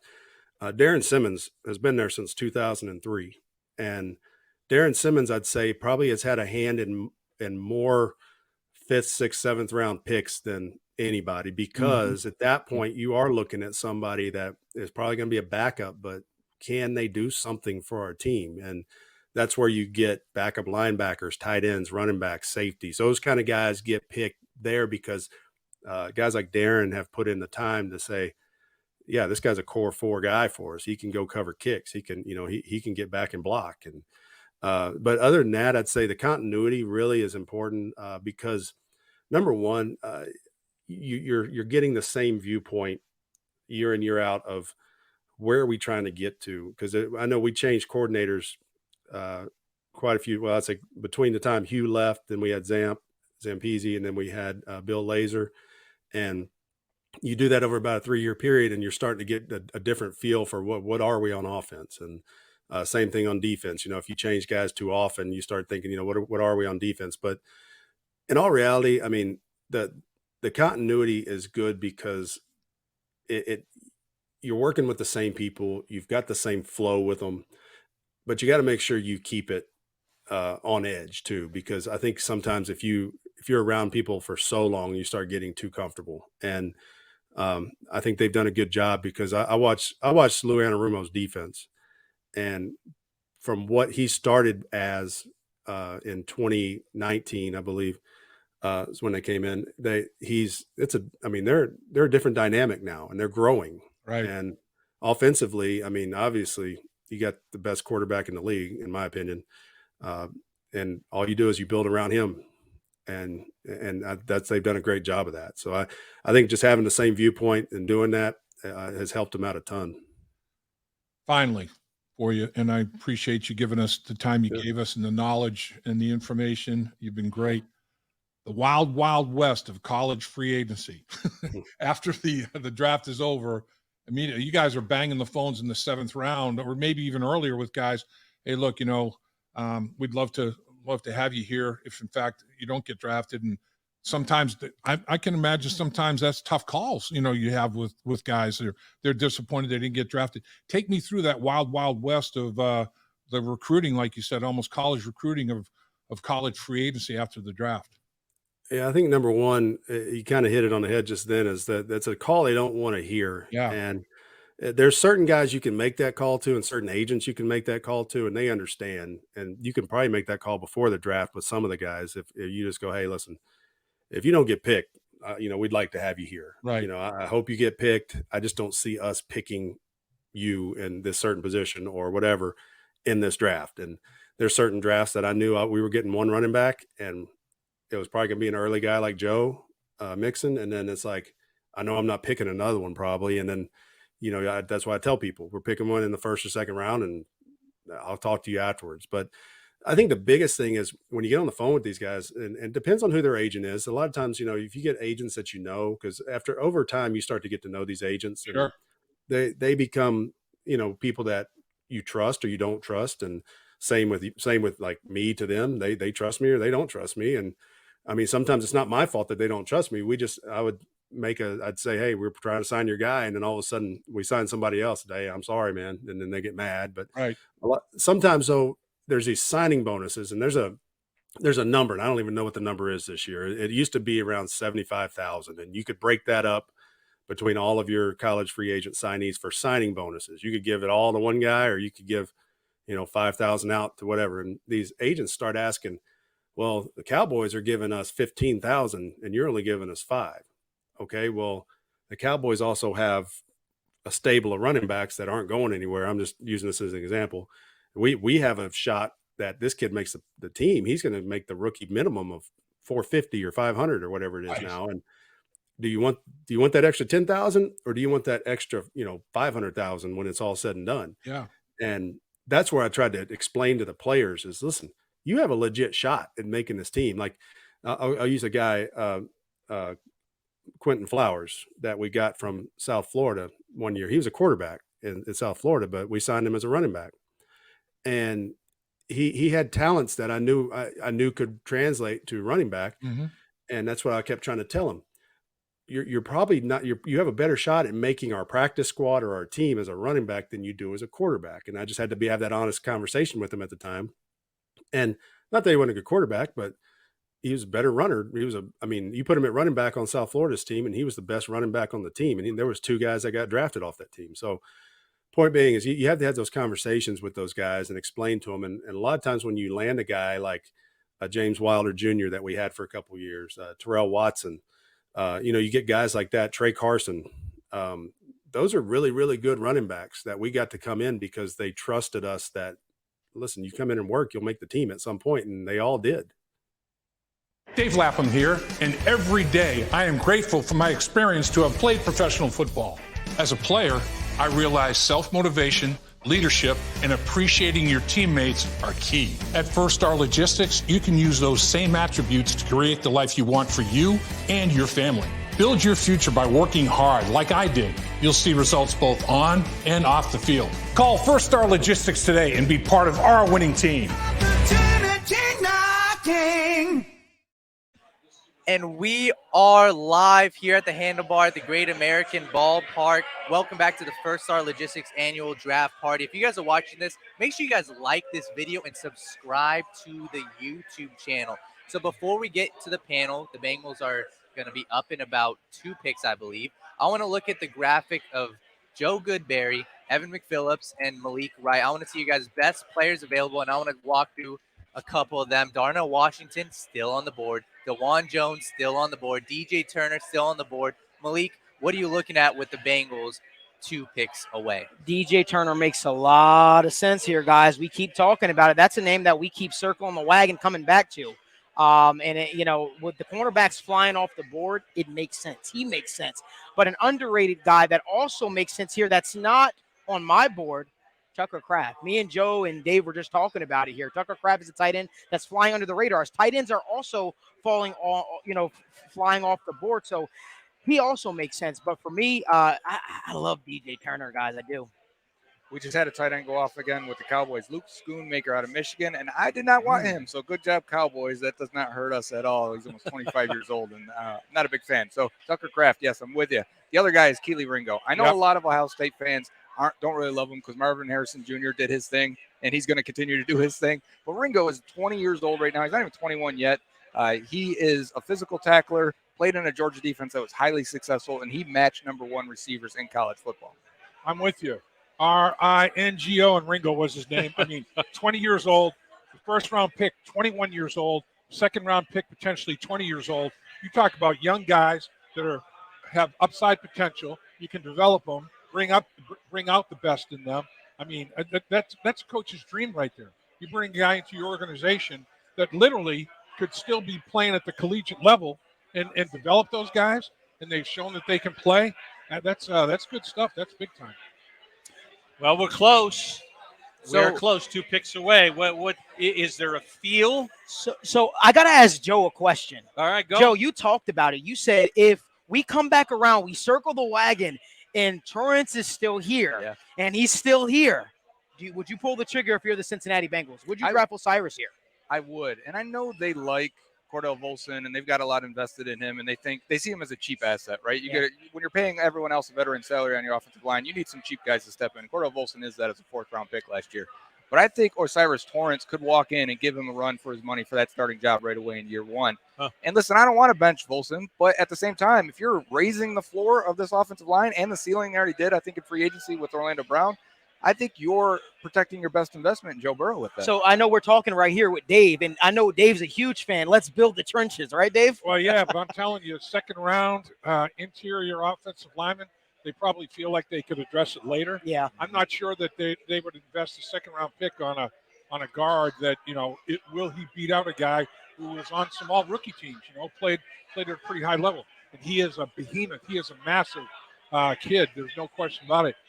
The big thing, the Jonah Williams trade talks, I wonder if there are any, how serious they are. That's going to be a factor as well. Malik, I see you looking. Well, we don't even have to worry about them having that discussion because the Bills just took him. So the Bills just took Torrance here. They just drafted the guard. So we don't even have to have that discussion. I know your brother is pretty pumped up right now. They got Josh Allen some help there. There were a lot of mocks where the Bills could have taken Torrance in round 1 or Stephen Avila or even Matthew Bergeron. So they go tight end in the first round, get a weapon for Josh Allen, now some protection for him. So now we're thinking corner. Yeah. I mean, the tight end run, the corner run, it's going to be one of those because the run's going to dry up here. I mean, it's ending here pretty quickly, and then you're going to go to the next tier, the next level. But you have already said you'd rather go corner here and save because of the tight ends that have gone to go to a tight end maybe 3rd or 4th round. I think there are guys that they could get, but I don't know. I mean, I could see him going either way, but I still think they're probably going to go corner.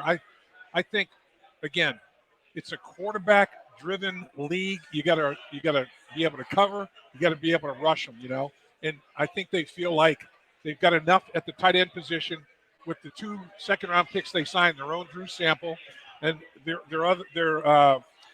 Irv Smith Jr. The pick is in. The pick is in. The Cincinnati Bengals select DJ Turner. Wow. Woo! They do it. They do it. They got him.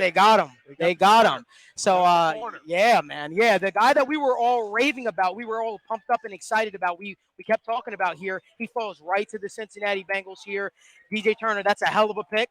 I think it makes sense for a lot of reasons. Yeah, I mean, it was just the reverse of, those are the 2 position groups that I was thinking they would address in the 1st and 2nd round. It went the reverse of what I was thinking. I was thinking corner, potentially first round, edge rush guy second round. It ended up reversing itself. They got the edge rush guy first, the way it fell, and now they get the corner. I think Lou Anarumo is a happy man. There's the defense has gotten their little bit of a boost, and again, can't have enough.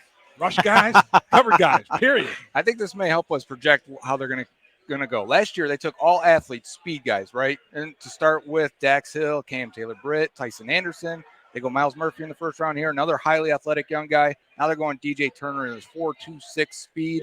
I mean, they are fast back there. Yeah. If we want to project going in the third round and later, we may want to just start looking at the fastest, most athletic guys. And like we said, for a corner, recoverability speed. I mean, that's all the great with Lamar Parrish. I talked to him when I was a young player. Latham Lamar. What's the biggest thing? Man, you got to be able to recover. You have to have recoverability speed. That's paramount. You got to have it. Actually, he didn't say the word paramount. So I want to swing this over to Evan. Evan, really quickly. Evan, you were raving about him, right? Yeah. Talk to us a little bit about DJ Turner. Like we talked about, Joe mentioned a little bit of some of the physical size limitations and length limitations. But again, this is a guy who has that gear, that top speed, that elite tier speed that really can help you make up for some of those deficiencies where if you're not reacting quick enough, he has the speed to close and break on it regardless. If he gets beat on a double move or doesn't quite read it right, gets feigned out by a little head fake or a little bit of shake at the top of the route, he has that speed where he can recover. And even if he didn't necessarily have the interceptions that you want, he still was in the top quartile when you're talking about passer rating allowed.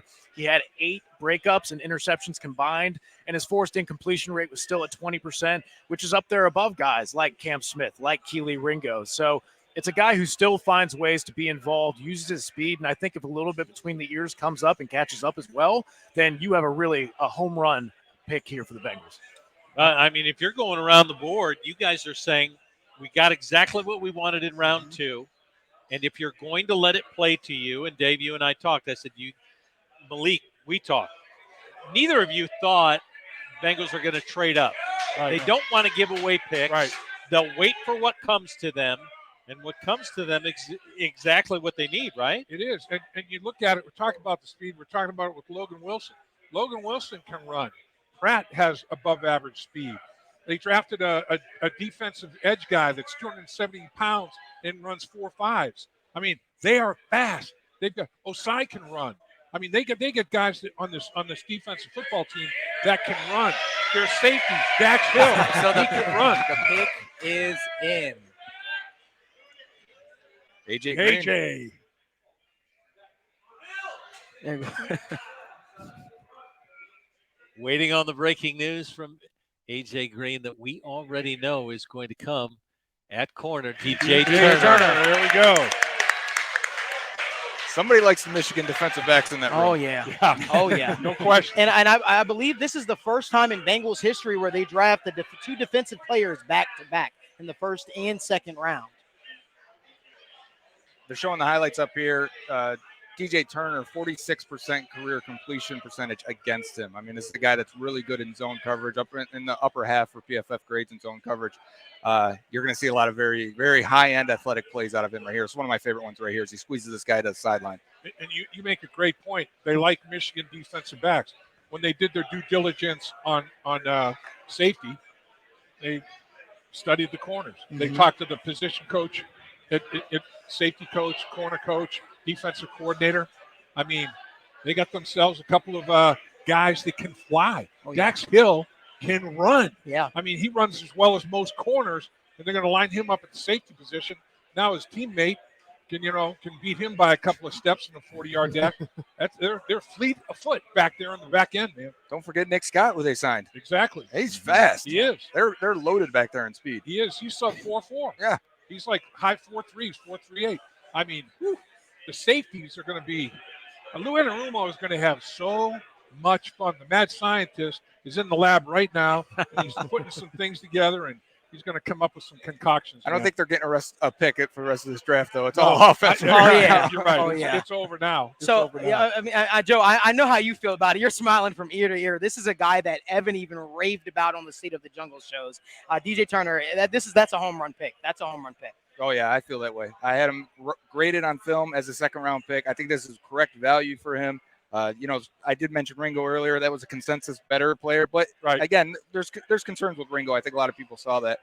With Turner, I think he could play right now, and I think don't be surprised if he's not actually the guy that replaces Awuzie. If he replaces Mike Hilton in 2 years in the slot. So you guys so effusive in praise, and Dave, we talked about this with they could do anything. They will do anything because they are setting themselves up in a position where if the guy falls, we're going to improve ourselves. You said their first-round pick is a guy that doesn't have to play every down, but he's going to be in the starting lineup. Here's another guy that doesn't have to play every down, but because of their matchups in the back end, can do it a lot. They're going to – Zach Taylor made mention of it in the press conference leading up to the draft. Every player they draft is going to have a role. Won't necessarily be a starting role, quote, as such, but they're going to get snaps, a dozen, 15, 18, whatever the snap count may be, that they're going to help the football team. They're going to have a specific role, and no exception with Turner. He'll be back there. I mean, again, all these offenses, great quarterbacks, what do you do with them? Spread the field and try to get as many isolated matchups as you possibly can. And it's good to have people that can run out there, man, cover. You know, also excited, Darren Simmons. You giving me a 5-star guy in the first round that's not going to play on defense every play. He's going to play special teams. And then in the second round, you give me a 4.26 gunner. Let's go. I'm telling you, that gunner's loaded. That gunner is it's got some extra ammo. There's no doubt about it. It's a machine gun gunner. All right, so what happens after this? If we're going to say, all right, they've done what they needed to do defensively, is it true? I mean, are they done defensively for a little while? They better be. They better be. I think it's time to finally address the tight end position. I think that this is the time where we do it. I don't know. In the third round, they may go with a receiver that they can groom with a dozen, 18 snaps a game. And at some point in time, they're not going to be able to keep all three of the receivers. It's just not going to happen. So if there's a receiver that is slid, and it's not a deep wide receiver class, if there's a receiver there that makes some sense, they may say, and again, this is a wide receiver-centric football team. You know, the tight end position is secondary to the wide receiver position. Are you saying we should forget tight end? Stop talking about it? They run 11 personnel more than anybody. Yeah. You know, I mean, so and they feel like they got two second-round picks, their own and Irv Smith Jr. right before the draft. It alleviated that tight end issue, that pressing need at the tight end spot. I'm not saying that they don't draft a tight end. I'm just not sure they draft one in the third round. If there's a wide receiver that they have higher on the board than the tight ends that are remaining, it would not shock me to see them go wide out and say, all right, we're gonna groom you a little bit, and because we're not going to be able to keep all our guys. Sarah, we need that rookie salary for multiple years at the wide receiver position. We're too expensive at the wide receiver position right now. Well, you know what? Dave started talking about that. You got my ears perking up. There's a guy that I love.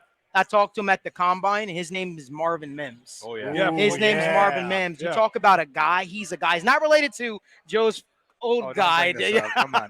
But Marvin Mims is a guy that I definitely like. He makes a lot of sense for a lot of reasons. And, you know, in our last State of Jungle Mob draft, we actually went Marvin Mims in the third round. So I'm not sure if he slides there, but that would be a pick. And honestly, guys, if they go tight end or wide receiver, bottom line, the tight end is probably going to be definitely an accomplished receiver. Yeah. They're going to do something to heighten Joe Burrow's opportunities. Zach Kuntz type guy, Old Dominion. Exactly. Old Dominion. You know, be able to flex him. And he'd almost be another slot guy potentially, you know. Even though you're out there with 11 personnel, you flex the tight end, and now you get a mismatch because, you know, you had the back and a tight end out there. They had to go and respect that, and now you got a mismatch out there when you flex him and empty the backfield, put the receiver on the other slot, and you got mismatches. Another tight end going. So you got Brent Strange out of Penn State going to the Jags, and then it changes the way things think. And I want to go back to before we started this when the Aaron Rodgers deal got done. And Aaron sat and said, golly, I wouldn't be doing this if I didn't believe that we were going to the Super Bowl. And all of the pundits around all of that say, well, of course, the Jets are a Super Bowl-ready team because that plays well. The Bengals already have been, for 2 years, a Super Bowl-ready team. Have they improved themselves already to prepare to take that next step and win a Super Bowl this year? You know, there's obviously college free agency and then the all-important veteran free agency period right before training camp, where there's still some bargains out there where the market's been dry. But if I'm one of those veteran guys and the Bengals come knocking and the market hasn't been too good, the Bengals say, here's what I'm offering you, 1-year deal. Here's what we're talking about. You can come to a playoff team, a Super Bowl contending team. There may be some deals to be had out there in that final free agency period after the draft, right before training camp. And depth's important. We know this. Like I said earlier, your needs right now could be totally different in January, where you're making that championship run, where you need Cam Taylor-Britt to step into a starting role, where you need Zach Carter to play a lot of snaps, where you need Cordell Volson. He started all year, but these are second, third, fourth round picks. So we're not there yet. We're still probably looking at a couple guys that are going to play this year coming up. Oh yeah. You know, this basically the first and even second round are the newsmakers, but third, fourth, fifth round, that is when you build the soul and heart and soul of your football team. That's when the rubber meets the road, man. This is the core, the basis of your football team, because you're relying on so many guys, and there's going to be a lot of value there in that third, fourth, fifth round. That's why I wish they could have picked up an extra one, because it would be good to have an extra third, fourth, or fifth round pick, because I think this draft in particular, there's a lot of, there weren't blue-collar, blue-chip guys. There are a lot of, B-level, the next level down guys, and it goes on for a while, right? I mean, it's not like it's there for a short period of time. There's not huge drop-offs. I mean, at mid-first round and end of the third round, there's not a huge discrepancy in the level of play. You heard teams say this in their pre-draft luncheons, that maybe we have 18 first-round guys. Right. Well, I agree, and I think the next 45 to 60 are similarly graded guys. Exactly. So you're going to get in the third round a guy that's similar that you would get here at 60. Yep. Evan, your thoughts on where the Bengals stand as we sit here right now? Right. Yeah. No, I think there were a lot of really good points there. With tight end, we're kind of hitting that next tier of tight ends where, like Dave was talking about, maybe you can put that on the back burner for now because there will be other similar options available to you later. I think running back could be a potential spot here. We talked about Roschon Johnson. We've talked about other guys like Tyjae Spears. These are talented running backs that are still out there, and they kind of have their pick at right now. Right. Offensive tackle-wise, on the back end, if they can last that long, maybe a Blake Freeland lasts that long, maybe you feel better about a guy like a Tyler Steen or a Nick Saldiveri, depending on if you like the smaller school guy. Big fan of what Nick Saldiveri has done. I definitely think that wide receiver is also on the board, man. Marvin Mims would be such a dynamic element. Did he just get picked? Yep. He just got picked. His ears must have been burning. Yeah, no, I really got excited about what he could be as kind of that vertical slot for the Bengals. But that's not to discount that they might not go other ways. But you do see a little bit of this wide receiver run happening with Jonathan Mingo going actually early in the round. Kind of surprised to see him go as early as he did. But I think running back, tackle, and maybe looking a little bit at maybe the interior defensive line, just kind of taking, like the Bengals have done, what comes their way. Try and get that value at that pick while also meshing with needs.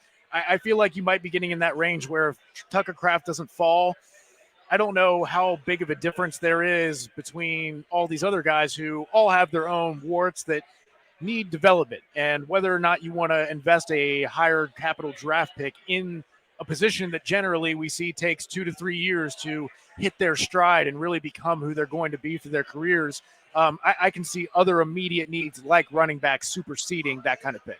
That closes us out in round 2. So Bengals are at 92. The logic of what happens here as they sit, this is a team that's going to continue to be patient, you see, right, Dave? Patient and an ability to pivot because they're not locked in. They don't feel any sense of urgency. I mean, you know how your mother used to slap your hand when you reach for the cookie? They're not going to be reaching. Vaguely, man. I remember Mike that. Brown's not going to be slapping anybody's hands, man. I mean, they don't have to reach for anything. They can sit there and let the draft fall to them. And that's a great feeling. That's a great place to be. And as long as they trust their board and they put a lot of time and effort working into organizing the board, and they redid it after the first round, redid the board for today, they're going to live by that board and just let it fall. And they'll get another good player in the third round. There's no doubt. And you can go anywhere you want, Malik? Absolutely. Now, my question is, I wonder how long this slide continues for Keely Ringo. That's my question. What's the reason, I wonder? What's the reason? You know the word. You know what the word that kept coming around during the draft process for him? Swiss Army knife. He could just be a guy on a defense. He could be moved all around. He could be moved to safety. He could move to outside corner. Some even thought he can come down in the box. I don't know. I wasn't the biggest fan of him, but this was everybody at one point. This was the consensus best cornerback in the draft. Yeah. Right. He fell away to the third round. Again, another guy, Darnell Washington, is here in the third round. His knees. Yeah, man. Knee problems. Yes. It's medical with him. That big man's got some potential knee issues. That's what I've heard anyway. But I wonder. I mean, is a situation with Ringo where jack of all trades, master of none? I mean, not good enough at any one thing. It's like a lot of things you can do, but man, where am I going to line you up? And, where at some point in time when the rubber meets the road, where can I put you where I can keep you for a while? I don't know. Maybe that's the deal. Now, even with the weight issues, when do teams say, you know what, the talent of DeJuan Jones is too hard to pass up as well, right? So I think that this could be a round where we see DeJuan Jones come off the board, weight issues and all. So it's going to be interesting. Cleveland Browns will finally pick in this round at number 74. I know one thing. DeJuan Jones is regretting every meal he had that blew him up to 393 right now, because the most important job interview of his life, over 8, man. Stuffed it too much. But doesn't that tell you a lot about if we're dealing with character and character becomes more important, discipline becomes more important. Discipline for sure. And if you can't self-discipline yourself before your biggest interview, I don't think you're the guy we want. Aren't a lot of coaches saying that? Absolutely. I mean, that's right now he's a little radioactive, I mean, but at some point in time it's going to be maybe there's going to be a team, there's going to be a coaching staff that's going to say, I can get through this guy. There's too much there. There's too much. I can get through this guy. My nutritionist will get through to him. My strength and conditioning coach will get through to him. Good luck. Good luck. Hey, Brad, I'm going to jump in here. We got two questions really quickly. One from our guy, Doug. He's asking this maybe a further along in the draft. He said, does anybody believe that the Bengals are going to draft a punter? I'll go to Joe or Malik. Anybody want to take that? I've got an answer. I think there's 4 draftable punters this year, so you don't have to. I don't think all 4 get drafted, and you can probably walk in and feel pretty confident and choose the Bengals as an undrafted free agent. Absolutely. That you got a good shot at that job. Kid from Michigan State, number 1 in your mind? It might be Turk from Oklahoma, but really? Okay. Yeah, I like the way Behringer from Michigan State developed. He had the lowest hang time during the season, but then when he showed up to the Senior Bowl and the Combine, he was completely different. I mean, completely booming balls. I think that if they don't draft one in the 7th round, I think there's definitely going to be somebody signed in college free agency. And if there's a punter out there in the veteran free agency period we're talking about, there's going to be competition. It's not going to be an unchallenged position at training camp at the punter position. There's going to be competition for sure. And competition breeds excellence of performance. So I want to go to one more question, and I'll let you guys get back to your guys' discussion. From our guy, Ty Kendall. He's asking, how likely do you think a Jonah Williams trade is? Evan, I'm going to go to you. Jonah Williams, what's your thoughts on a potential trade? I think there's definitely a lot of opportunity here to try and pick up a 3rd or 4th round pick in this draft if they feel like there are still players on the board. The way their stuff falling, whether it's Keely Ringo falling, I believe Adebawore is still on the board too, and DeJuan Jones also going. These guys all have their own concerns that are causing them to fall, and maybe the Bengals feel like that value is right. But the problem with that is you have to have another team that wants to trade for Jonah, that wants to give up this draft capital for a guy who's coming on an expiring contract. There's controversy about where a team might want him to play versus where he wants to play. So it's a little difficult to do that tango if only the Bengals are really interested in dancing. So someone I think, especially we know the aggressiveness or lack thereof of the Bengals when it comes to making those calls, generating those trades, I think someone will have to go out of their way. Maybe after a couple of these tackles fall off the board, maybe their phone starts ringing with one of these teams that starts to feel a little bit uncertain about their tackle situation. And I agree with you. 3rd, 4th round, so it'd be the end of today and the beginning of tomorrow. After the 4th round, the Bengals are going to say, not enough value. So it's going to happen either the next few hours or the early stages of tomorrow's draft, maybe pre-draft in the early morning, or I don't think it'll happen. Right. looking at the board, hasn't been an offensive tackle pick since Matthew Bergeron 25 picks ago. So you can see there's definitely a cliff here. This is something we've talked about, that once these guys go, I'm not sure any teams are looking at these guys as year one starters, if it's Blake Freeland or a Tyler Steen or even further down the list. Nick Selderberry, you mentioned earlier, Evan. I think the Bengals need to be aware of that also. So if you like a DeJuan Jones, if you like a Blake Freeland, then sure, you can take a third or fourth round pick and try and get one of those guys now to maybe develop or to compete for that right tackle spot. But if not, if you're looking at your draft board and you don't love the tackles that are available, man, you better come in and offer me something good to come get Jonah Williams. Right. I mean, I'm going to be very interested in watching Cody Ford. He's going to be played. He primarily, they're putting him at that right tackle position. He's in that right tackle derby. And he played pretty darn well at Oklahoma. I mean, he's a big, powerful guy. And he's got some, the thing is now, guys like that, when you get the veteran free agents, they've got NFL experience. And I could tell you that, man, I didn't know what I didn't know when I was a rookie trying to figure out the National Football League. From year one to year two, my experience was, whew, I mean, your gains are exponential because now you start to figure it out. At least you start to understand what you're supposed to know. And anybody that's been around and has got, 15, 20 NFL starts or even 10 NFL starts and 30 NFL games, that guy's in a much better position to succeed in most cases, unless it's a freak like an Anthony Munoz type guy, than your normal kid coming out of college. There's no question about it. But you don't get a lot of freaks. Those freaks don't come along.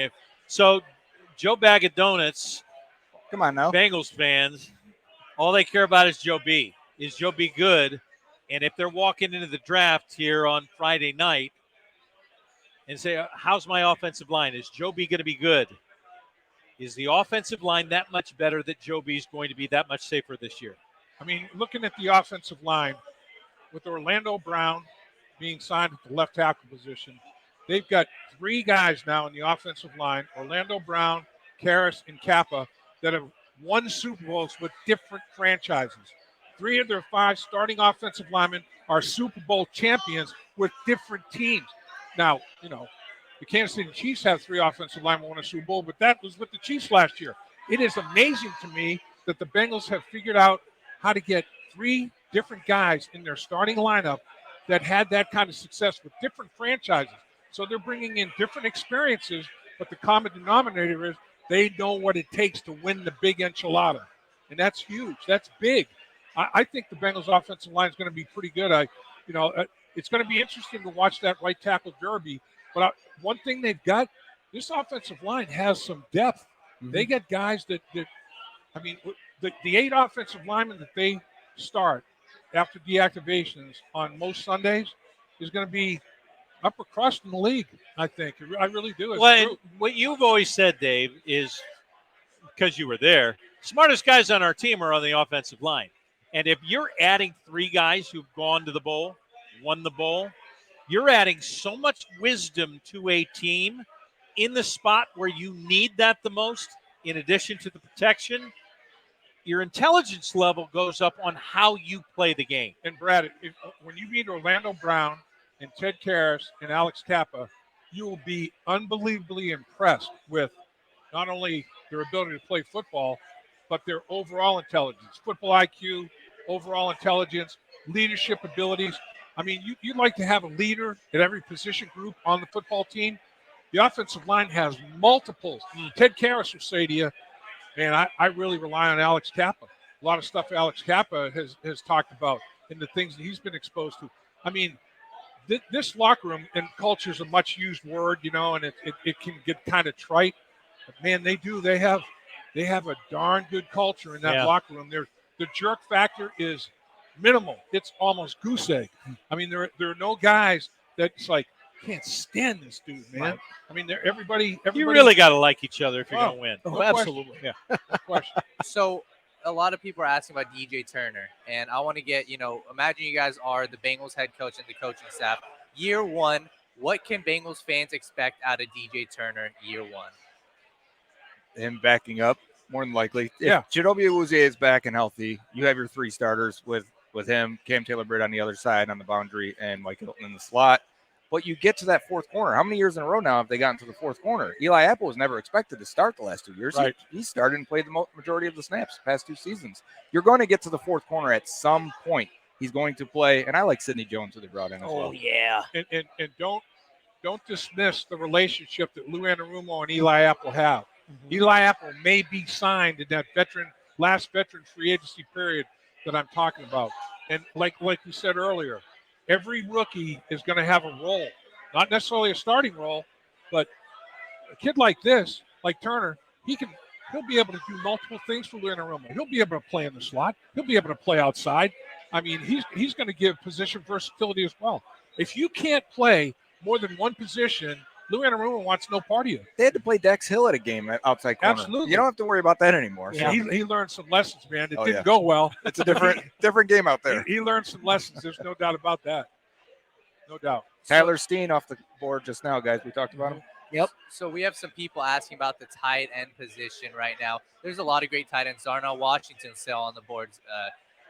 Josh Wiley from Cincinnati still on the board. What can you guys tell Bengals fans about tight ends right now?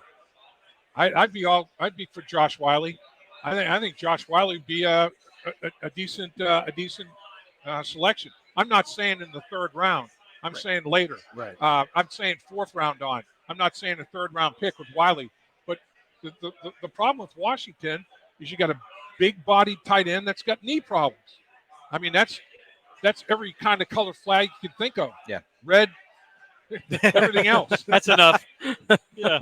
So there's 2 guys I would take in the third round and be happy with. Tucker Kraft, as he keeps falling. Yes. I mean, he's a small school guy. You're seeing him blocking a lot of players that aren't going to play in the league, right? So, it's hard to get a full grasp of these guys when they're coming from FCS level football. But, and I'm going to say it again, another small school guy, Zach Kuntz. When you're 6'7", in the 100th percentile of athletes tested, looks like Mike Gesicki, runs like a deer, and yeah, he would be a big slot option for them. Those are only 2 I take in the third round. When I saw Brenton Strange go off the clock a little bit ago, I thought, man, we're really starting to reach for these tight ends, and I think it's happening. Your boy at 6'7", a red zone target. It's the Empire State Building. I mean, Joe Burrow would be like, "Where's my skyscraper?" Oh, there he is. I mean, that red zone value on a guy with that third down, red zone value in the middle of the football field. It's like, man, that's a big radio tower right there. Easy to locate this dude. All right, you've run through a lot. Is there anything in the offensive backfield that this team helps themselves with in these later rounds? Oh, yeah, running back. There's a guy that I love, and I got ridiculed a little bit for it. Keaton Mitchell. Big him. You want to tell me that you guys love Jahmyr Gibbs and things of that nature? Keaton Mitchell's a weapon. He's a weapon. He's a little bit on the smaller side, but he's a guy that adds another weapon to this offense, another piece, and juice to the running game as well. I think Keaton Mitchell, you check it down to him, he's gone. He's gone. Dave's looking it up right now. Yes, it is Anthony Mitchell's son who played for the Bengals, if you Okay. remember. Yeah. Okay. We're talking about a guy 5'8", 180, blazing speed out of ECU, and they've had some guys like Chris Johnson come out of there. He has that glider style to him. But, yeah, 180, you kind of when does that guy come off the board? Is that 5th round or later? I think 5th round. Yeah. Okay, guys, how about this one? My broadcast partner, Dan Horde, has seen Spears out of Tulane. And he talked about Spears. He goes, man, I would not mind seeing the Bengals select Spears. If Spears is there in the third round, is that too rich? I mean, he's projected 3rd, 4th round guy. Is that a fair projection? I think 3rd is awesome for him if his medicals are clear. He had 2 ACLs in his history, and Okay. I think so. Teams are it's gonna be different for everyone on their board. Sure. But yeah, Spears, you want to talk about a guy you can isolate and let him run routes. Look him at the Senior Bowl and how he got in and out of his breaks and cuts and just undressed linebackers in coverage, and he can block a little bit for a guy that's more of a finesse runner. He's willing. He is willing, and that's the first step. Yep. Are we at that spot medically where a guy who's done two ACLs that were good enough medically that you don't worry about a guy with 2 ACLs? Yeah. I mean, LC Collins has had an ACL. He had ACL, PCL, MCL. He had the terrible triad. He ripped the whole thing up. But what they're doing now, they're putting these clips in there. It's like it's a bionic knee. I mean, the son of a gun is going to be stronger than it was before the injury. It's almost like, geez, even though I didn't rip anything up, can you give me some of those clips? Tommy John. Unbelievable. Yeah. It's amazing. Okay. It's amazing. Medicine is it's going to make athletes bionic. Yeah. It's ridiculous. Getting better and better and better. It is. The freaks will get freakier. Can I mention a running back that we didn't? Israel Abanikanda out of Pitt. Maybe the Say that youngest. again? Abanikanda. It'd be fun for you guys to say Abanikanda down the sideline, but It'll be Israel. yeah, it'd be Izzy goes by actually. Izzy, okay, it'd be Izzy. So the Lions just took Hendon Hooker. The slide is over. Wow. So Hendon Hooker is going to be battling with Jared Goff there. I was wondering when he was going to come off the board as well. I know that does not affect the Bengals in any way, shape, or form. But talk about ACL. Yeah, there's an injury question in itself. Yeah. So I want to go to a guy really quickly. The comments are saying Roschon Johnson. I want to get your thoughts right here. Roschon Johnson in the 3rd round potentially for the Bengals. I think they love Roschon, to be honest with you. I think he would. They look at him and say that's a Samaje Perine replacement. Plus, he can pass protect. One of the best pass protectors in this, and it's really only Texas and Alabama and a little bit of UCLA that actually ask their running backs to make checks before they release. And so he's got experience doing that. He's got experience as a pass protector. He's not the fastest guy. We're talking a 4.6 range type, but neither was Perine. He would step in and be their 3rd down and 2-minute offense back right away. And I think that they have value in that. Again, I said earlier, I thought it was Bijan, then Charbonnet is the best inside gap runners. Roschon, same scheme, obviously, from Texas. He's the next one. He's the guy? Huh. Interesting. And are there others who are after him that he doesn't slip down to 92? Oh, yeah, there's a lot of running backs here that could probably end up going in this 3rd round. We mentioned Abanikanda, and, I think there is – we could see, based on my board here, we got a few guys, maybe 3 or 4 guys that could probably come off from this next round. And the way the Bengals offense is, and bear with me here, guys. I wrote these numbers down, so I wanted to throw them out here at some point. Got to use them sometime. Yeah, exactly. Being wide receiver centric as they are, the Cincinnati Bengals, 4 wide receivers have combined last year for 238 catches, 3,058 yards, 25 touchdowns. The tight ends combined, 4 tight ends combined for 73 catches, 556 yards, 3 touchdowns. The 4 running backs combined for 103 catches, 796 yards, 9 touchdowns. So the running back that they draft has to be able to run routes and catch the football. I mean, that's going to be – they're going to have to be able to run the route through because – and obviously make themselves available as a check down person for Joe Burrow. And Joe, credit him, he got very, very patient and very, very adept at checking it down and taking what the defense gave him. He didn't force the issue. And I thought that took Joe Burrow's level of play to another level. And then all of a sudden they get impatient. Man, these checkdowns are killing us. They're catching it and they're picking up 12 yards. The defense coordinator starts changing things. Then all of a sudden you got them between the rock and the hard place. Then Joe starts hitting the ball down the field. So I've got a few backs here that led or had the most receptions in college football that are left. And we're looking at guys like Tank Bigsby at 61 career receptions. We had Roschon Johnson at 56. Evan Hall with 93 career receptions. And if you want a fast guy that has also caught the ball a lot, Devin A-Chain. 65 career catches. I expect him to go in the 3rd round. Evan, any thoughts? Yeah, I definitely like Roschon. I understand he doesn't quite have the long speed that you might want, but again, it takes a little bit of opportunity for a running back to get to that point where they can really bust it in the open field and utilize that long speed. But if you do look at his 10-yard split, though his 40 was the 40th percentile, his 10-yard split of 1.52 was actually 83rd percentile. So in that short area, he doesn't quite have that long speed, but his short area burst is still there. We talked earlier about the importance of getting yards after contact, about being elusive and forcing missed tackles. Roschon did that well in limited reps. He had 4.28 yards after contact per attempt, ranked 11th out of 200 running backs, and he had an elusive rating of 198, which ranked 3rd among running backs. So you're talking about a guy who still finds ways to create extra yards. If he's not sitting behind Bijan Robinson, he's probably comfortably holding on to that starting role, and we're talking about him in a little bit more of a positive light.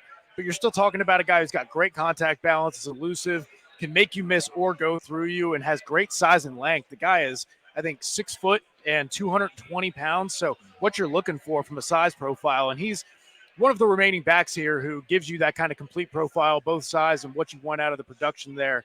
And even though he lacks home run speed, can be a little bit stiff sometimes and change of direction, I still think that would be a really optimal pick. And just to touch on Tyjae Spears again, the medicals are concerning, but this is a guy much like Charbonnet, who He averaged 4.5 yards after contact, was 5th, 145.8 elusive rating was 14th.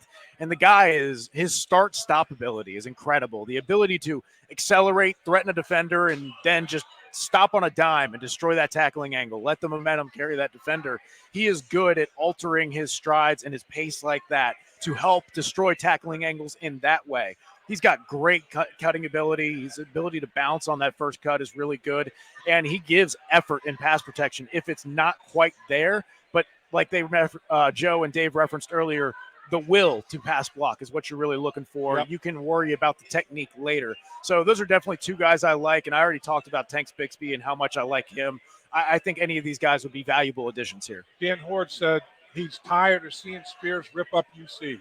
Because I'm telling you, this guy caused the UC Bearcats more problems than just about any skill guy that he's seen in a while.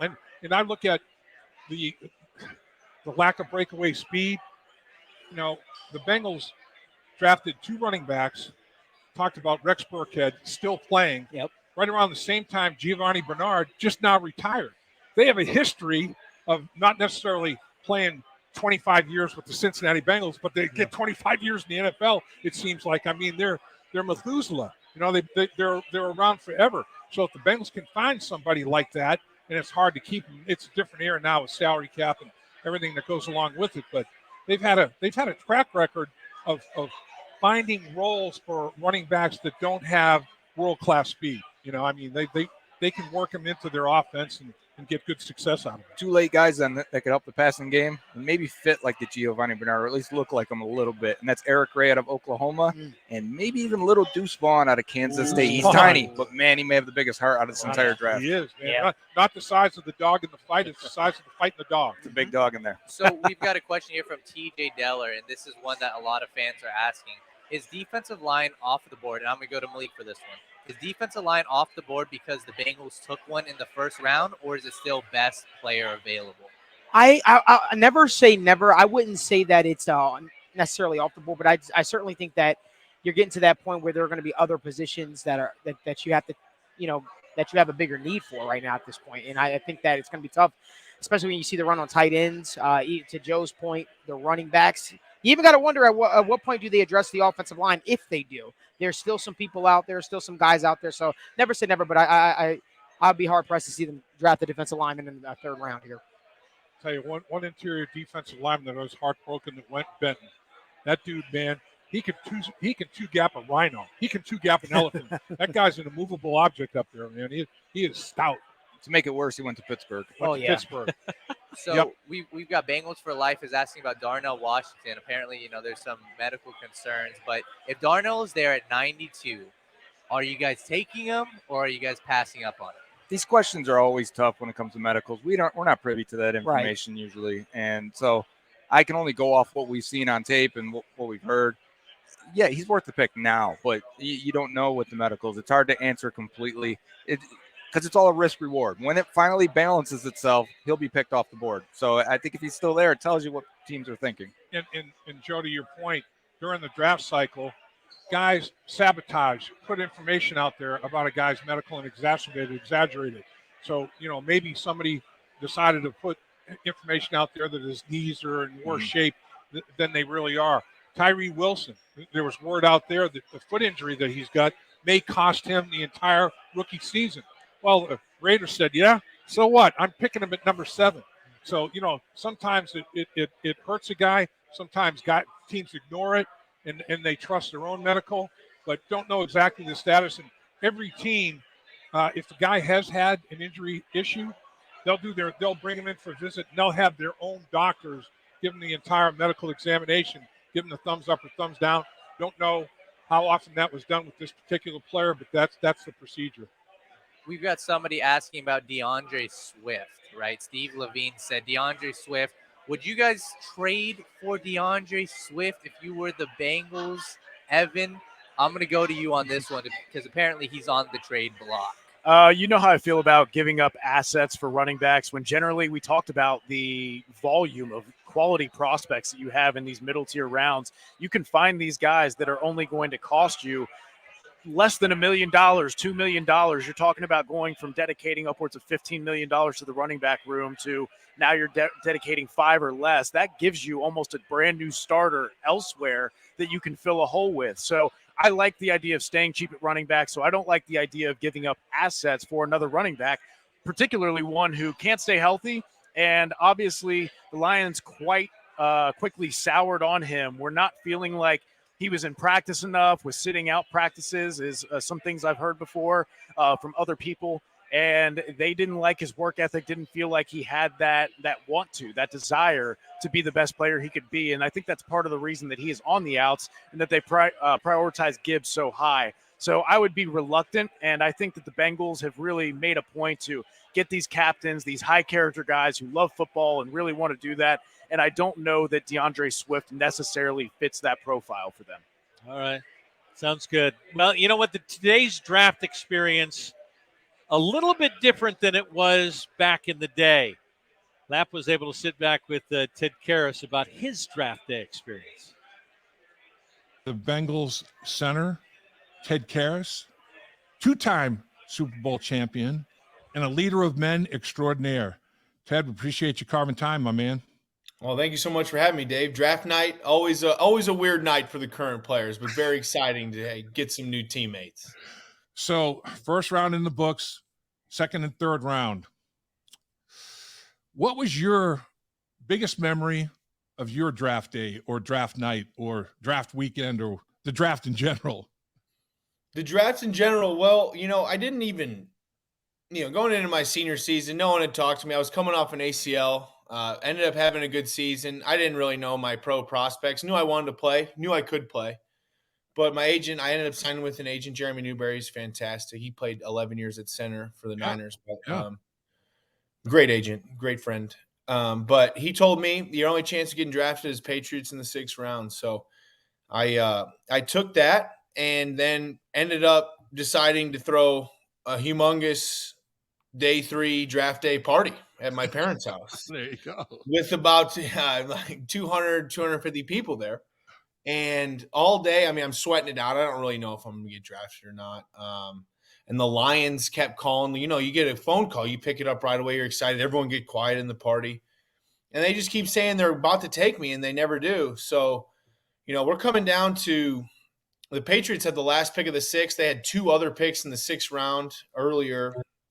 They picked 2 linebackers. They had picked guard Joe Tooney, plays for the Chiefs now, in the 3rd round earlier. Yeah. And I'm sitting there getting my consolation speech ready to go for everyone that came out to watch me get drafted. And, a 508 number pops up on the screen on my phone. And it was Bill Belichick said, "You're going to be a Patriot." And what a glorious moment that was. Changed my life. I'm so grateful to Bill and Mr. Kraft for giving me a chance. And it ended up being just an absolutely fantastic evening with basically everyone I knew in my life up to that point. So very, very grateful that happened. So not a surprise that Detroit was obviously interested. Your uncle, Alex Karras, great player with the Detroit Lions. You've got family history with the Detroit Lions. And how frustrating was that they're like, okay, sit tight. It could be this round, could be this round, and then it wouldn't happen. How frustrating was that for you? Yeah, it was just more of just like, man, it was like a highs and lows. I kept wanting to just be done with it so I could enjoy the time with my fam and kind of plan out your life. It's what an interesting scenario it is, just sitting there waiting for your phone to ring. And then you're just going to be assigned to one of 32 cities across America. You have no idea what your future brings. It's a very vulnerable feeling. You're seeing your peers get picked and realizing their dreams. And obviously being a late round guy, I was picked 221. I saw 220 people get drafted before me. So, it's a very vulnerable but cool feeling, man, being in the NFL draft. I'll never forget it, and I'll never take that for granted. I'm so grateful that for the opportunities I've been presented in my career. Yeah. What was it like when you first went to New England to compete? I'm sure Bill Belichick, a lot of coaches, coach speak, everybody has an equal shot. And that is the case. I don't want to diminish that. But a guy like Bill Belichick, I would think, he really means that. He doesn't care. Paul Brown was like that. Paul Brown said, "I don't care how you got here. I don't care what round you were drafted in. I don't care where you played before coming here. It's all about what you do here. Everybody's back to square one. Everybody's on equal footing, and he meant it. And I'm sure Bill Belichick did as well. Yeah, so I drove out there with a buddy a couple days later, and then the Patriots, it was first day. I put on like a blazer and some jeans and a nice shirt, some dress shoes. Thought I'd look good, signed a little contract, getting a little signing bonus money. I was jacked up. Yeah. And so I signed my contract. It's probably like 8:30 in the morning. I'm one of the later, they give you like a time slot to come in, and mine was 8:30. And they shuffle me into the locker room and into the turf room. And so I'm thinking we're going to do an orientation or something. And then I look around, all my draft mates are in workout gear, and they just blow the whistle and start the warm up. So I thought they were kind of putting an early test. You know, you hear the stories about New England up to that point. And so I do the full workout in, dress clothes. First time I meet Bill Belichick, I'm doing high knees and jeans and dress shoes. So I think I earned a little nugget of respect there. Yeah. But kind of ridiculous. I didn't know what to feel after that. I remember thinking in my head very clearly, I'm like, I think they're just trying to see how I'm going to react. So I didn't say anything and just did the warm up. Wow. That's great. That is classic. I mean, the one thing that you hope as a young offensive lineman coming to the National Football League is that you have a good offensive line coach for your first experience, being indoctrinated into the National Football League. And you certainly had that, didn't you? Absolutely. Dante Skornecki is actually being inducted, I think, into the Patriots Hall of Fame. I would not be in the league right now if I didn't have his tutelage as an early player. He's still a big mentor in my life. I'm helping my dad coach Marion University. He's the head coach of Marion University of Indianapolis. Scar has given us so many resources of how he trains O-line. I'm helping the O-line coach, and just he's never once hesitated to help me out. He's a very hard coach, very tough, but gets the best out of his players and has trained some unbelievable O-linemen. I'm very honored to be among that class.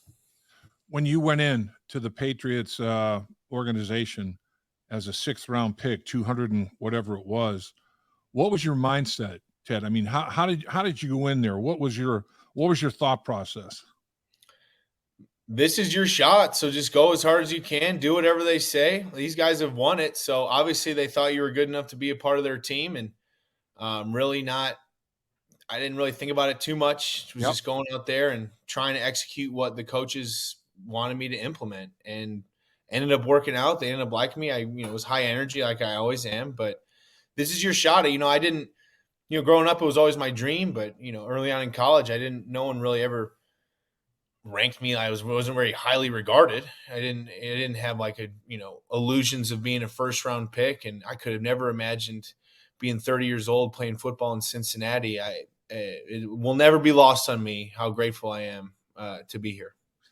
When did you feel like, you know what, I can do this? I mean, was there an aha moment, or was it something that's kind of built over time, or was there anything in the early stages of training camp that led you to say to yourself, you know what, I can get this done? Yeah, I think it was just playing football like I always have. I always thought I was pretty good, especially at guard and center. And I learned center that year. They taught me center. I had not played any center in college. But yeah, just playing ball and taking it one day at a time. Your fortunes can change, very, very quickly in this league. So I wasn't banking on anything. I wasn't counting on anything. I had everything I owned in the back of my truck, and until I made the team, I didn't unpack it. So I was ready to roll and try another shot if it didn't work out there, but was really just taking it one day at a time and enjoying it. I would say my first, I'm in the league moment, was a cool moment, was the fridge full of Gatorade that had every flavor of Gatorade in the locker room. I was like, wow, this is amazing. I took a mango, I took a blue, a red. So I couldn't believe how many amenities that were available to us as players. So really enjoyed it. And obviously it worked out for the best. So I take it you were unmarried at that time when you had, everything in your truck. You weren't a married man. You were kind of ready to rock and roll wherever it took you, huh? I was rocking and rolling, and I was with my wife Rachel at the time. We were not married yet, but we're ready to rock and roll wherever. We rock and rolled here, right to Cincinnati. We made that decision in 15 minutes, and love it. Yeah, we drove up, shortly after we signed last year. So that is part of this business, but feeling great that we're here in Cincinnati. Well, Ted, I'll tell you, congratulations on a very distinguished career and great stories on how it started. Appreciate you relaying all of those to us. Cincinnati's very fortunate to have you, my man. And I think big things are coming. Big things are coming. There's no doubt about it. And you know what it takes to get those big things. I think they're coming too, Dave, and we're working hard. This team is high energy, ready to go. I really love the look in the men's eyes that I've seen in this first week. So very excited to start this 23 campaign.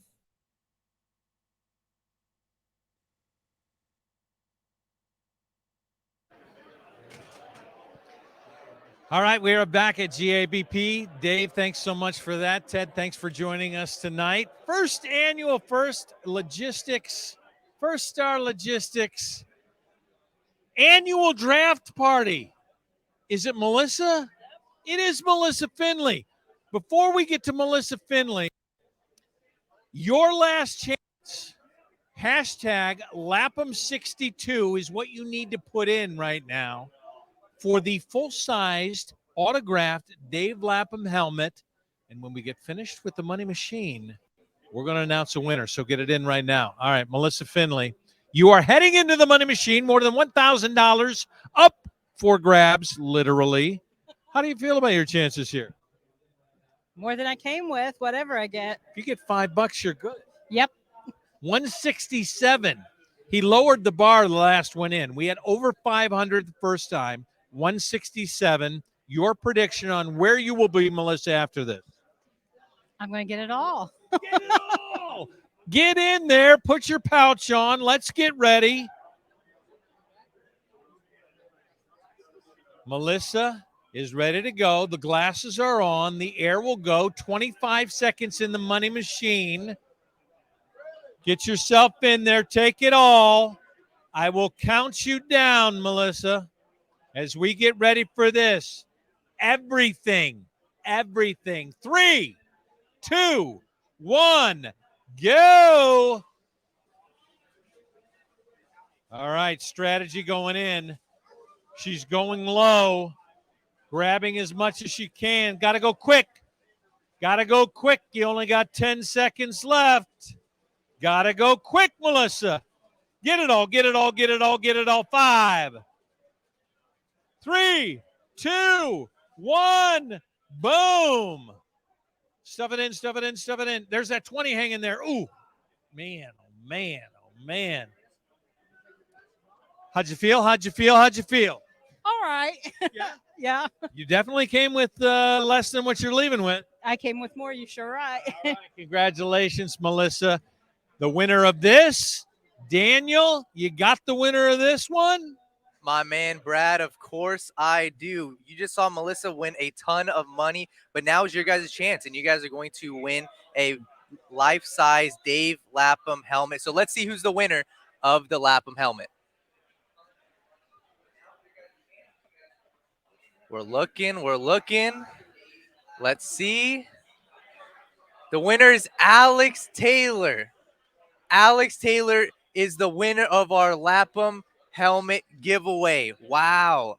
Alex, I believe he already won, but once again, a winner is a winner. So if you guys feel like you guys haven't won a prize, don't worry. We have one more in store for you. It is a Bengals starter jacket. All you guys have to do is enter hashtag Joe Burrow in the comments to win. Once again, hashtag Joe Burrow right now in the comments to win. So now we're going to kick it over to the main panel. We've got the crew, Dave Lapham, Malik Wright, and special guest Ickey Woods. Dave, take it away. Yes, sir. We got Ickey Woods here, a Bengals legend. I'm telling you, every Cincinnati Bengal fan knows Ickey Woods. and it all started. The legend of Ickey Woods started Super Bowl 23 season. You led the team over 1,000 yards rushing. You're rookie of the year. Yeah. You're getting it done. But the big thing was the Ickey Shuffle. Yeah. Take us through the evolution, first the creation, and then the evolution of the Ickey Shuffle, my man. Oh man, it was crazy, Dave. It was actually I had flew my mom in for a game against the Cleveland Browns, and me and my two oldest kids at the time were 5 and 2, and I was up playing music, and I just started acting silly, man, and started acting crazy. And I said, Mom, if I score tomorrow, this is what I'm gonna do. She's like, boy, you better not do that. You better not do that. I said, I got to, Mom. So when I did score, I just hopped up in the air and put my hands in between my legs like this. And when we came in after the game, Ricky Dixon, who was our first-round draft choice that year, and I was second, we went to a few All-Star games together, so I got to know him. He came up to me and said, Woods, what was that? I said, man, that was my celebration dance.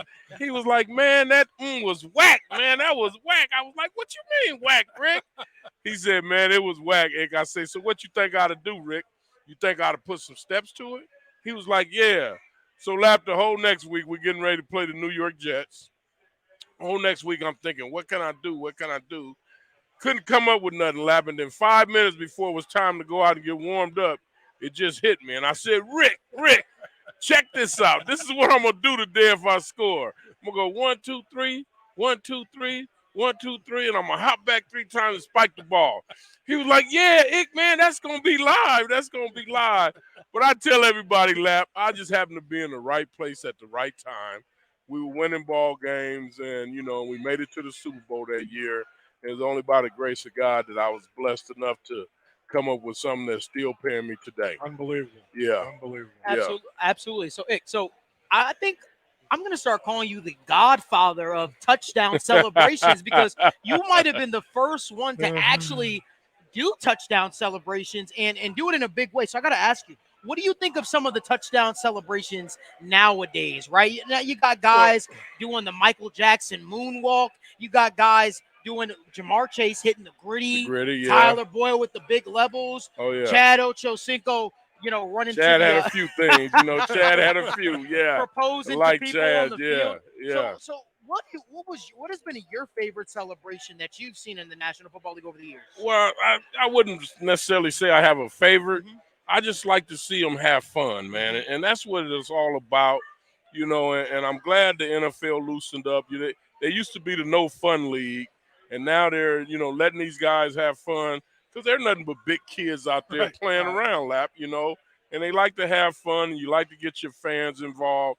And that was the main thing for me because I only did it at home in the jungle, and it was for our fans, you know, to get our fans riled up because, you know, the year that we went to the Super Bowl, Lap, we didn't lose a game at home. So, you know, we would, that was our jungle. And, you know, and that's when we did that. And then when everybody see me do that, one thing had to happen for me to do that, Lap. I had to score a touchdown. 15 of those bad boys.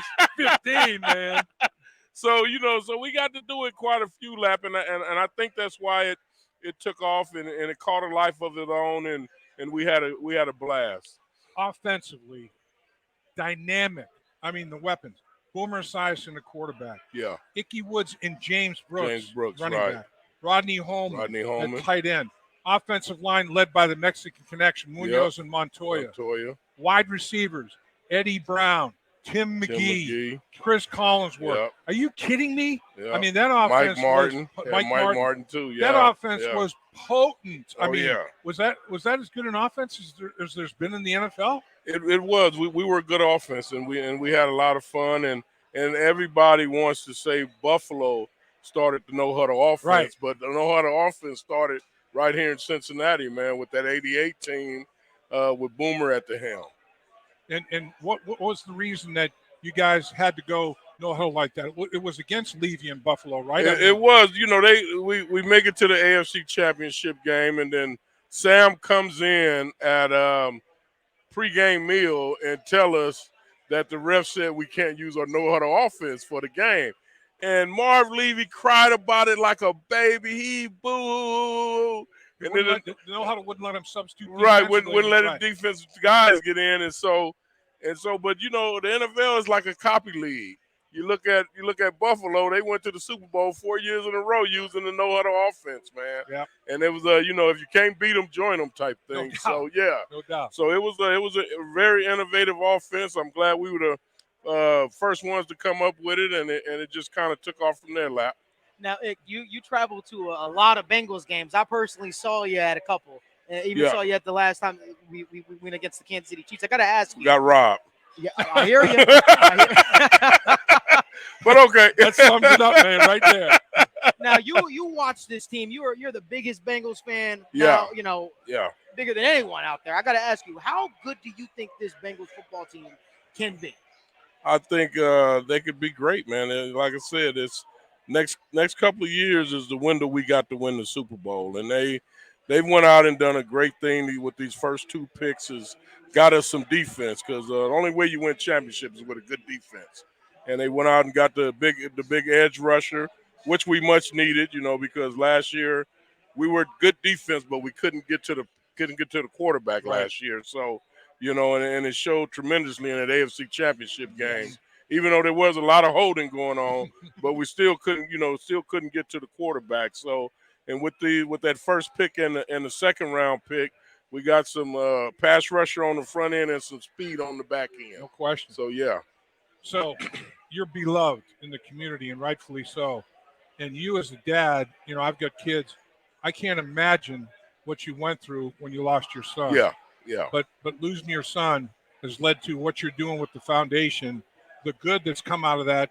Talk about what you're doing with your foundation in the memory of your son, and how the community of Cincinnati and the tri-state area has responded for you. Oh man, it's been great, Dave. We started the foundation 12 years ago. He passed 12 years ago. Amazing. We started. We were doing some great things. Then the pandemic hit, kind of messed everybody up. Right. But we're on the upswing of that now. We're coming back, and we're out there raising money again, and we're out there in the community. You know, not only was my son a great ball player, but when he passed, unbeknownst to me and his mom, he signed that he wanted to be an organ donor. Really? And we honored that, and he was able to save 4 lives. So I do a lot of work with organ donation as well, That's man. awesome. And so we're just trying to give back, Dave. And my number one goal for my son's foundation is to be the face of asthma. Now he was a heck of a student too, He wasn't he? was, yeah. He was a straight A student. Unreal. We also give away scholarships called the 3.8 to be great scholarship in his name as well. That's awesome. So we're doing some great things, man. And our main goal, Dave, is to just save a life. You know, if we can save one, it makes it all worthwhile. If we can educate people on how serious and severe asthma really is, it could help save a life. Now, Ick, I got to ask you, man. What would you say was the biggest lesson you learned during your playing career that, you know, some of these guys coming in that are as rookies might not know? Your body is your corporation, and you got to take care of that. You got to take care of your corporation. You got to make sure that, for one, you listen, because you don't know it all. You may think you do, but you don't know it all. Is somebody who's been in your steps that are trying to help you, you know, avoid those obstacles that they hit. So one is listen, and one is always have your head on the swivel. Yeah, there you go. There you go. You know, got to keep your head on the swivel. No question.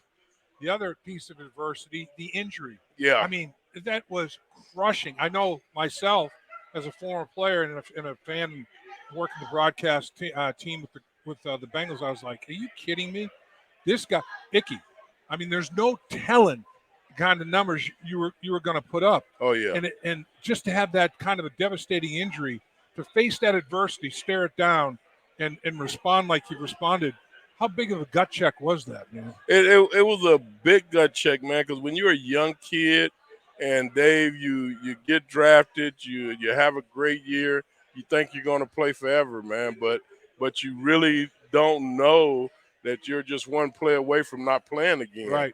And then you got to get out and real life hit you in the face. And, you know, a lot of people don't understand that, you know, when these at least when I came into the business, we wasn't making money that the guys are making now. So it wasn't like that we were instant multimillionaires when we signed on the dotted line. We had to work for ours, and we didn't make that much. But even when you making a little bit, you're spending a little bit too. So when that just cuts off and you're not getting it anymore, the bills don't stop coming in. But so you got to get out and find something that you're good at. And I found I was good at sales. I had the gift of gab to talk to people. I was always been a people person. So that worked out for me. And, I sold meat door to door. I did whatever it took to put food on the table for my kids and clothes on their back. And Dave, at that time, I didn't care what nobody thought about me. I had to feel man enough that I did for my family, and I could care what anybody else thought about me, because the one thing that I know is everybody has an opinion, and it's that old saying, and everybody has a butthole and they stink. You know what I'm saying? Yep. So I could care less about somebody's opinion about me. I knew as long as I did right by my kids and my family, I was good. You're a great man, Ickey Woods. Thank you, brother. I No appreciate question about that. Yes, sir. Certainly, Ickey, we definitely appreciate you coming on to the. Hey, bug, man, thank you for having me. I ab- sure appreciate it. Absolutely, man. We'll be right back with another interview live on the First Star Logistics annual Bengals Draft Party.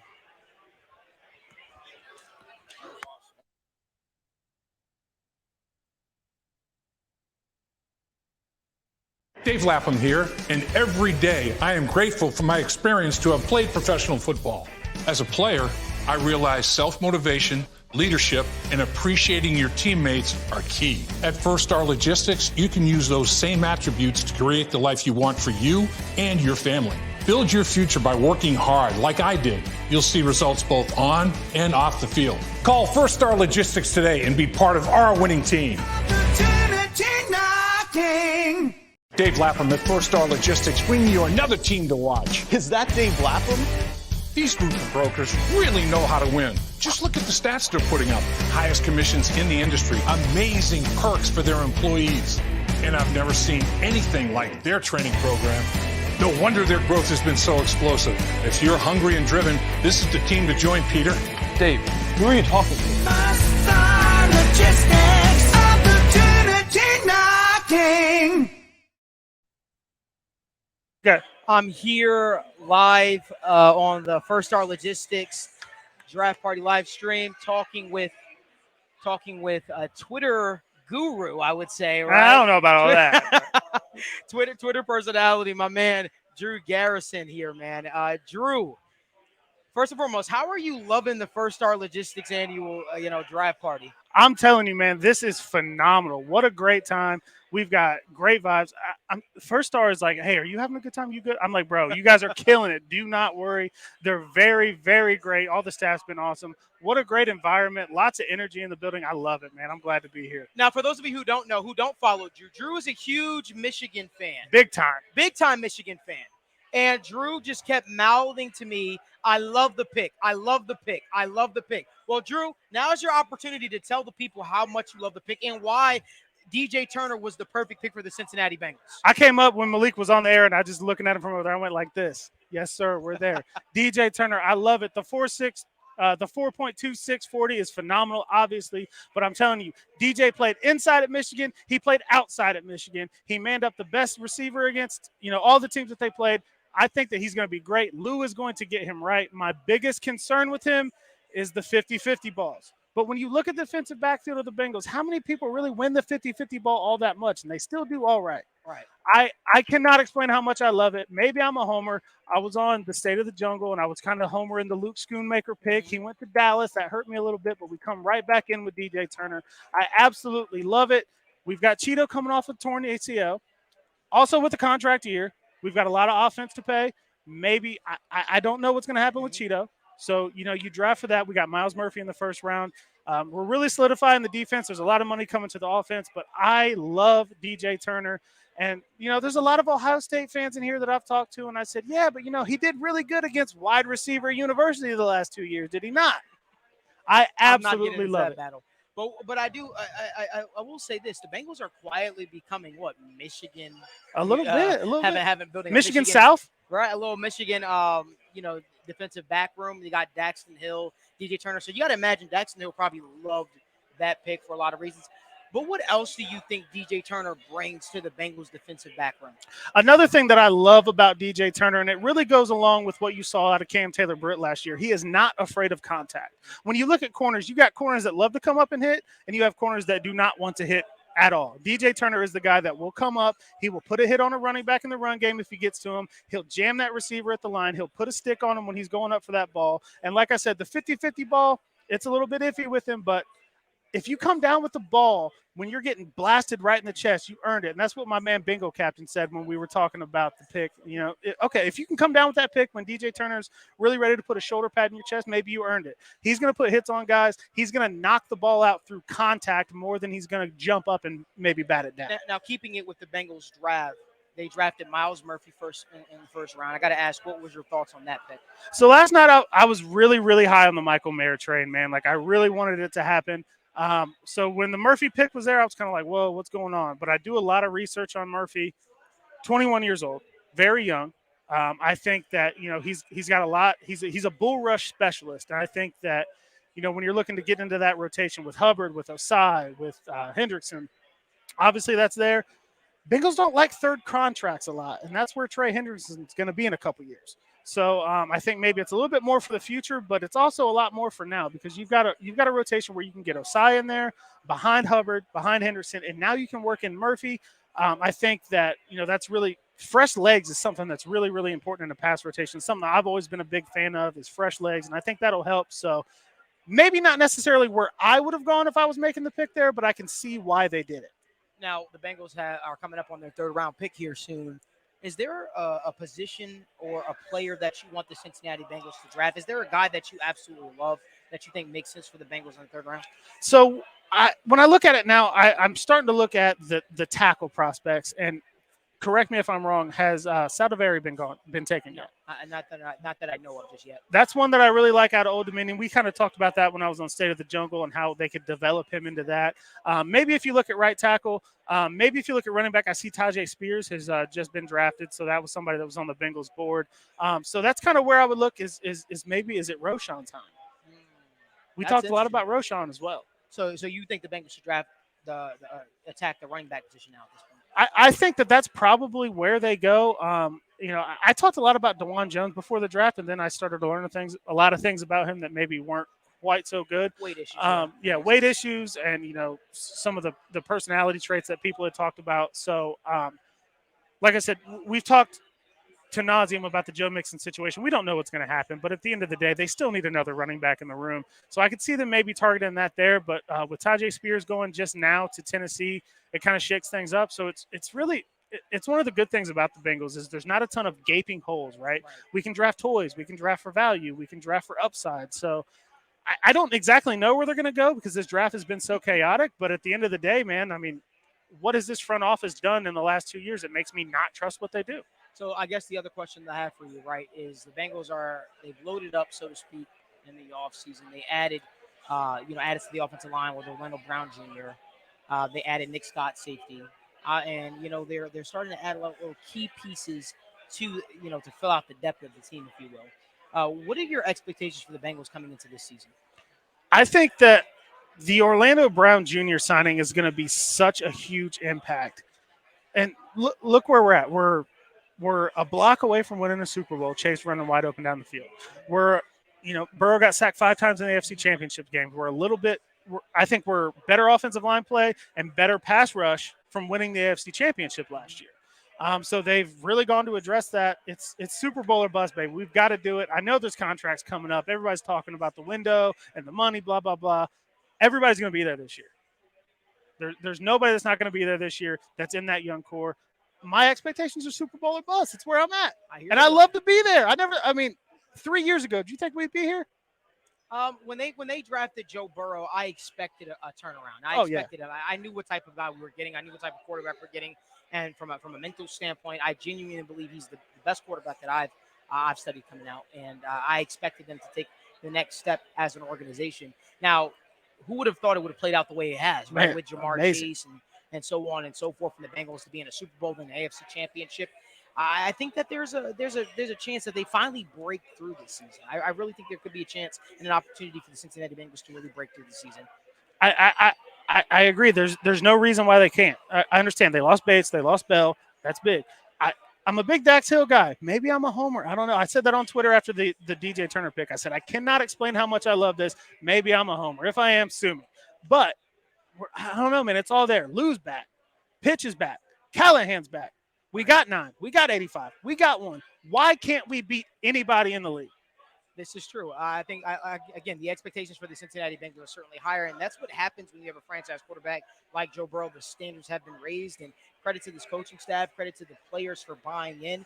And again, they have just done wonders. They have completely shifted the face of the Cincinnati Bengals, and the league is starting to view. I mean, you start to even see people changing the way, right, that they draft in a lot of ways. Like, people ridicule the 3 wide receivers and stuff like that. But you start to see a lot of teams doing that, like the Denver Broncos. They go out there and do that. It's an asset to have, man. But one thing's for sure, 2 things to be certain, that this season is going to be an unforgettable one for Bengals fans, and I think it's going to be pretty awesome. And this draft party's been absolutely great, put on by First Star Logistics. Look at it, man. It's an awesome turnout by everybody. It's great to see Who Dey Nation together as people you probably wouldn't see until probably the season started. 100%. But yeah, Drew, I want to thank you so much for joining us here on the set, man. Hey, I appreciate it, man. I appreciate the invite. I've had a great night. Absolutely. And we'll be right back to answer all your questions. We appreciate you guys for tuning in to the First Star Logistics annual Bengals Draft Party live stream. Who Dey? Join our team. First Star Logistics provides its employees the tools and support they need for a successful career. With the highest salary in the industry, plus uncapped commission and a flexible career path.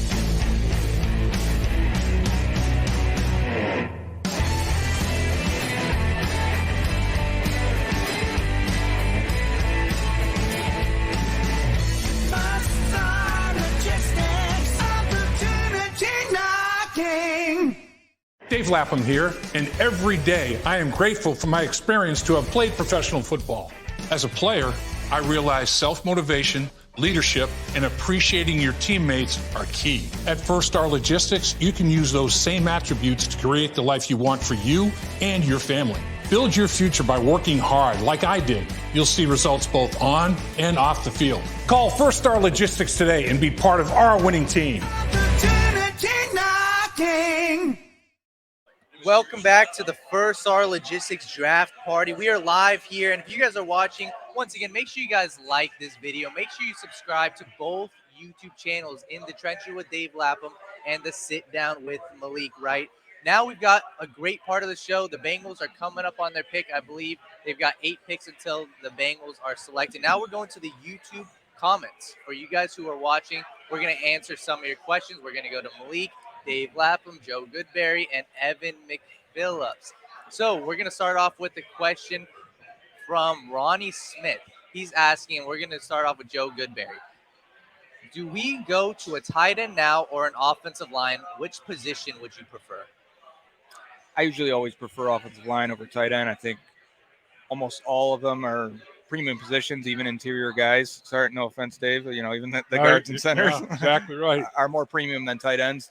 I think there's one guy. So Tucker Kraft went off. He went to the Packers, who are double dipping at tight end and really hoarding all the good ones. So we don't like the Packers anymore. But to me, it's just Zach Kuntz left in the 3rd round. I would take him, so I don't have a problem with that. There are a couple offensive linemen that I would still consider that I think have starter potential, because it's hard to find a starting tackle once you get this late in the draft, even in the 3rd round. But I do like Blake Freeland out of BYU. That length and size and athleticism can't be taught. He's only 22 years old. Started first 2 years at right tackle, last 2 years at left tackle.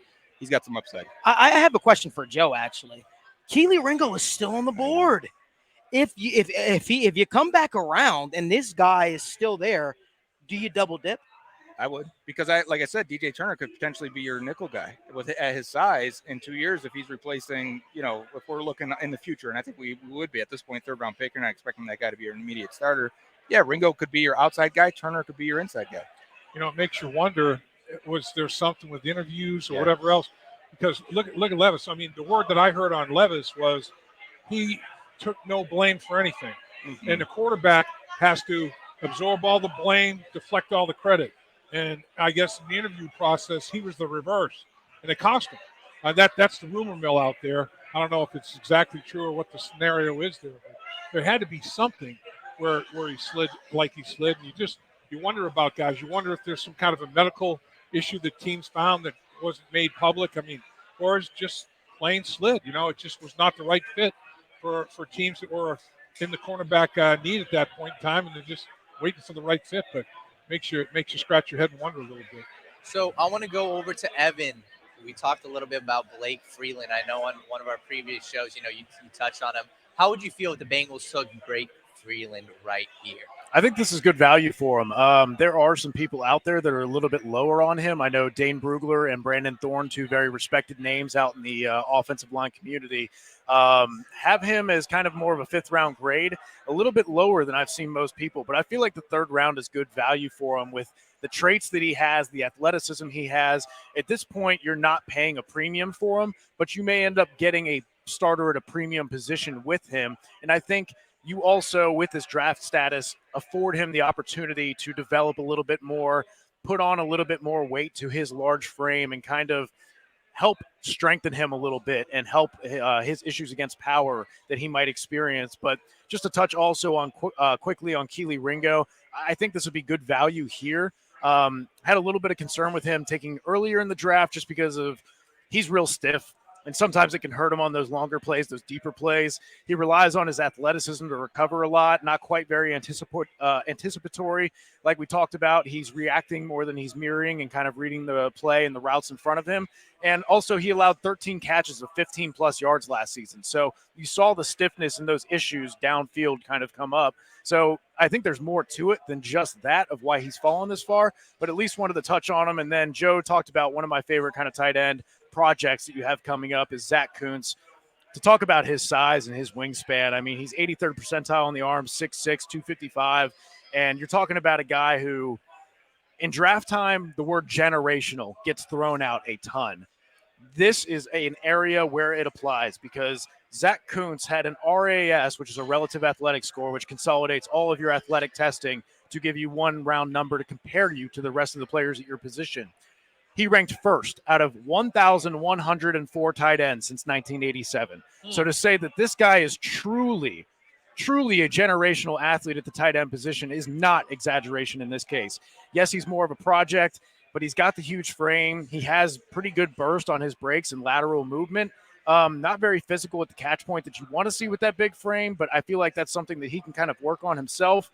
Not a quality run blocker at present, but I'd rather at this point, as opposed to a Darnell Washington, with this offense and how much they're throwing the ball constantly, I'd like to see a guy who can be a receiving weapon and work on the blocking as opposed to a guy who's a blocker and needs to work on the receiving, because I feel like there's room to contribute as a weapon immediately, whereas it might harm the team or the tight end room, or you're not getting as much out of that if you try and go with a guy who's primarily blocking and has some development to do in terms of his pass catching ability. All right, I got what you're talking about, Evan. If you've got a generational athletic score that takes you at the top of the heap back to 1987, right?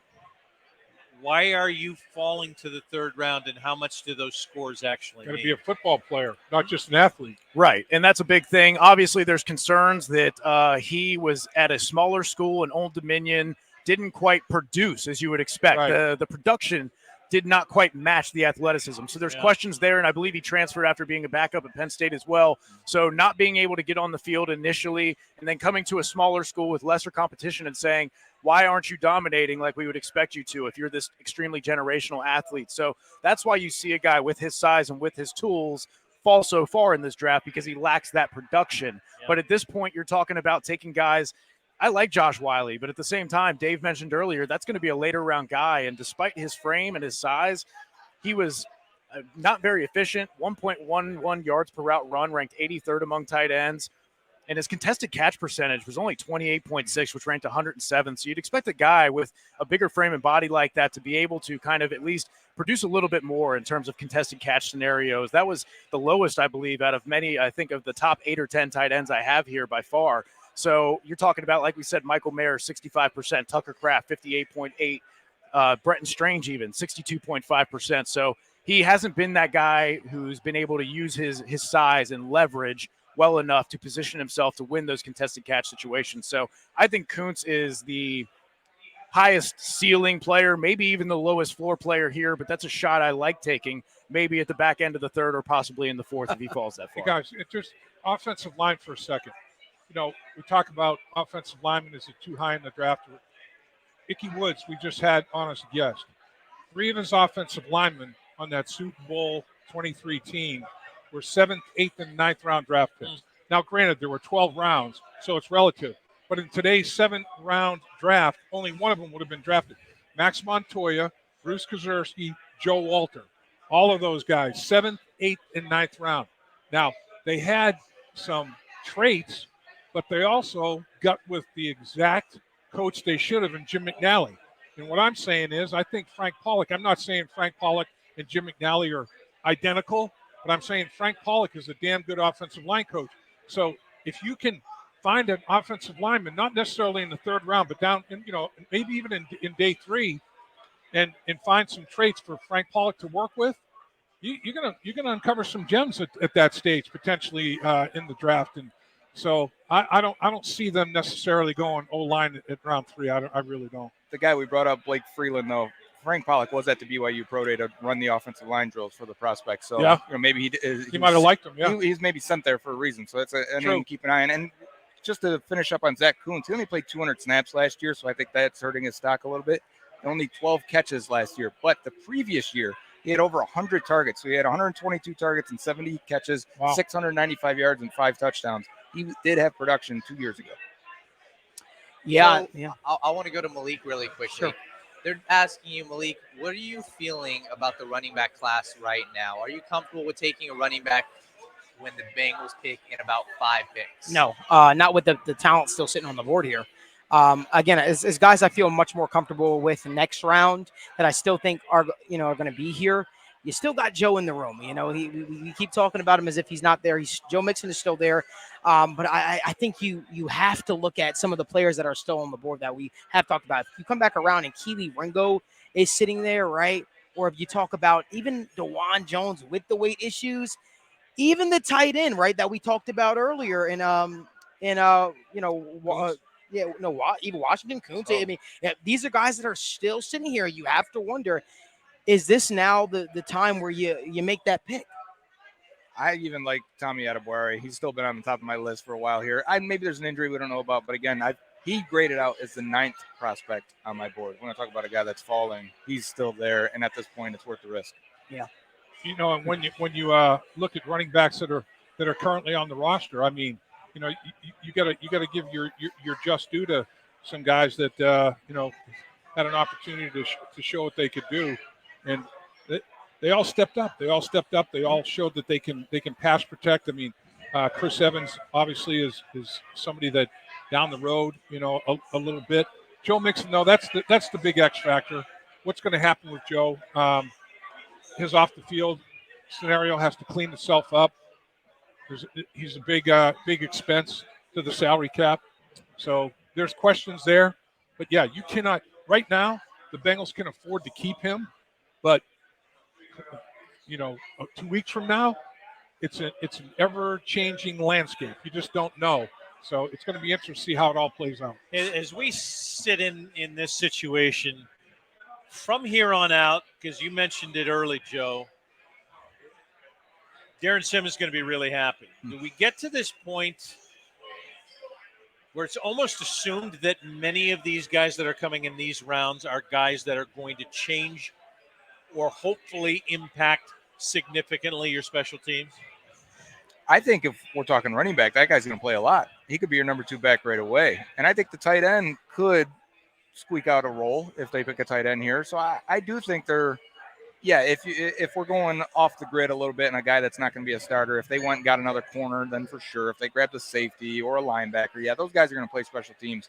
But I do think because of the way the draft fell, you could get 2 guys that impact your offense this year if you're talking tight end and running back. And I do think that when they carve the roles out for everybody, special teams is going to be part of it. If you're giving them 12 to 18 snaps offensively or defensively, Darren Simmons is going to say, hey, dude, you're not tired. we can utilize you. You can run down the football field, cover some kicks, and really, the overall team speed of this football team has increased today with the first and second round draft picks. You got to figure they're going to make the football team in some way, shape, or form. They're going to be on the 53-man roster, you would hope, and then maybe be active for game day, and it'll enhance the overall speed of your football team. And that's one thing that no matter what era you're talking about, coaches fear speed. And coaches love speed when they have it, fear it when they have to defend it.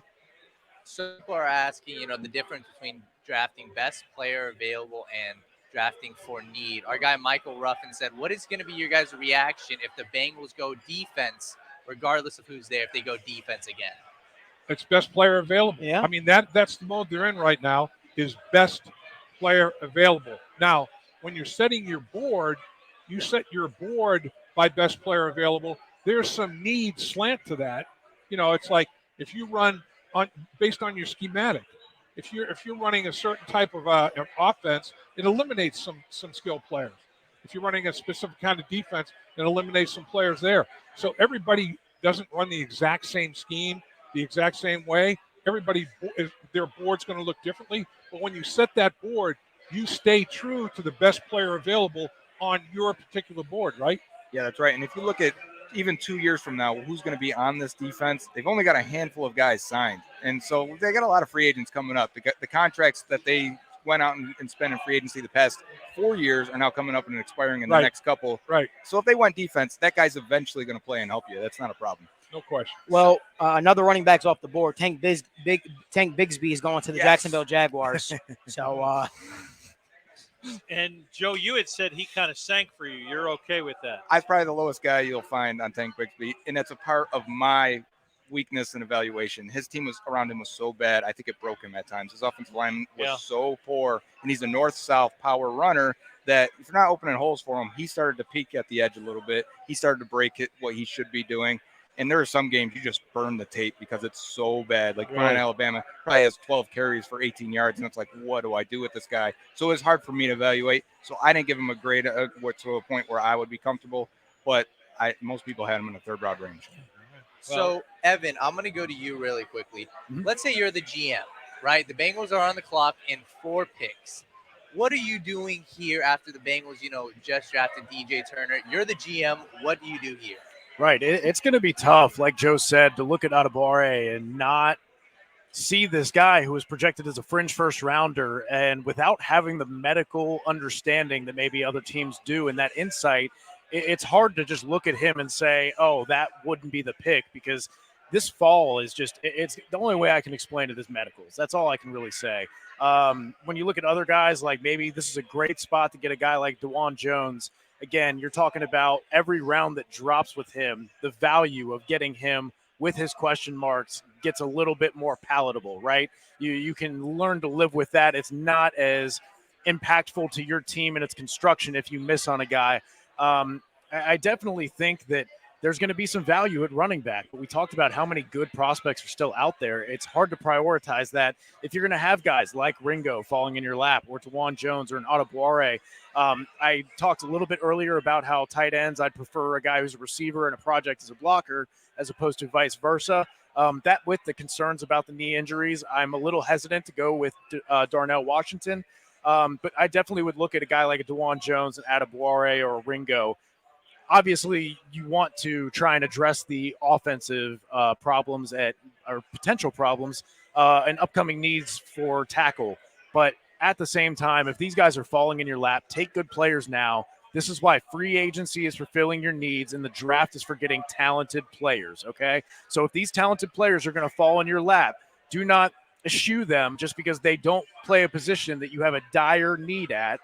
It's nice when that coalesces, and it can be used as a tiebreaker, whether we're talking about the need or, like Dave mentioned, the scheme. Maybe they don't have Blake Freeland as high if they think he's more of a zone-type tackle with his athleticism and movability, and maybe they feel like they would be better served with a guy like a DeJuan Jones. I'm not sure, but I would definitely be looking at some of these guys who are falling and just take good players and figure out the rest later. Sometimes you wonder, boy, what are teams thinking during the draft? Well, sometimes the draft ends and the team makes an announcement with a veteran free agent that, oh, well, that took care of that position. And you don't know what kind of negotiations are going on, what kind of, agreements have been made, but no pen to contract yet, but verbal agreements, whatever the case may be. It's all very interesting as they're constructing their football teams because, there's free agency, there's the draft, there's college free agency, and then there's veteran free agency part 2. So you have many opportunities to add to your roster, no doubt.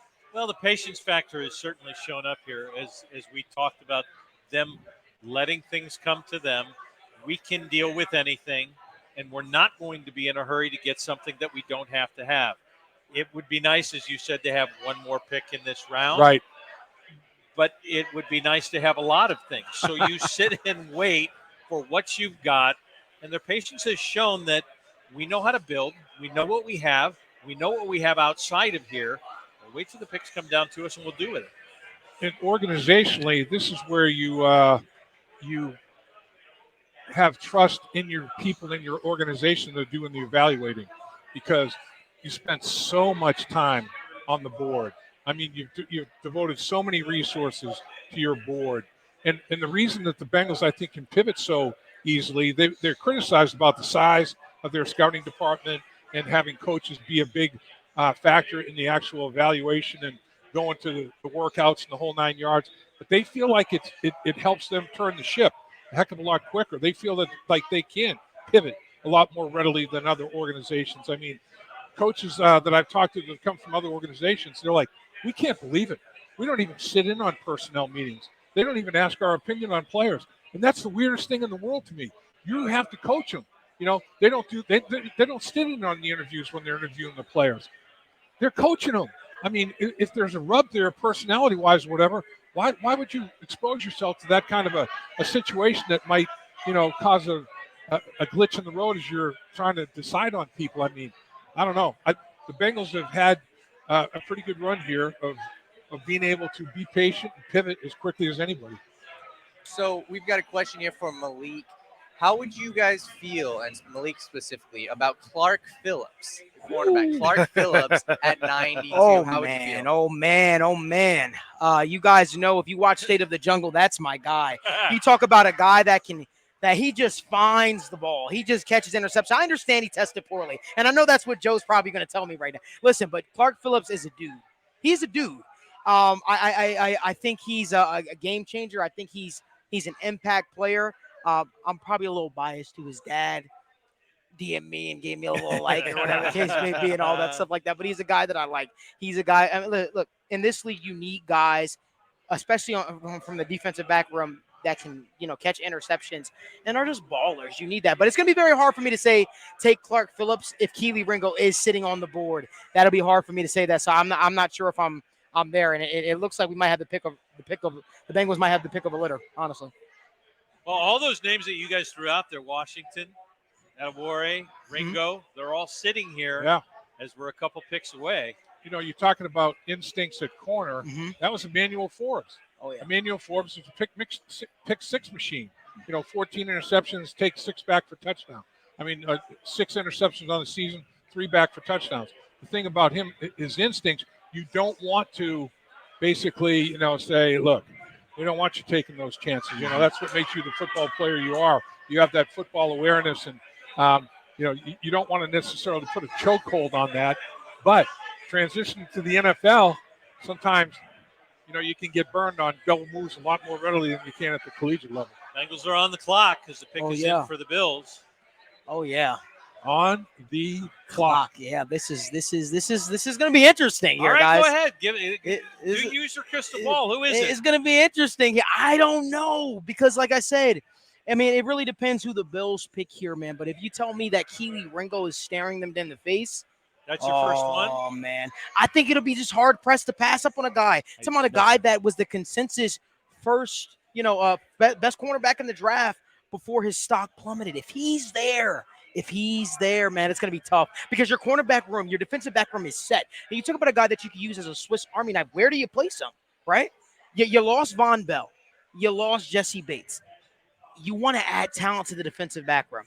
That's just my thoughts. I guess if they go defense the first 3 picks, the defensive coaches can stay home tomorrow because they're going to go offense the rest of the draft. Oh, yeah. Oh, yeah. Oh, yeah. Let's see what the Bills do here, though. The Bills pick is in. Did the Bengals trade back? Oh, Yes, they did. Dorian Williams. Traded back. Bengals Get an traded extra back. pick.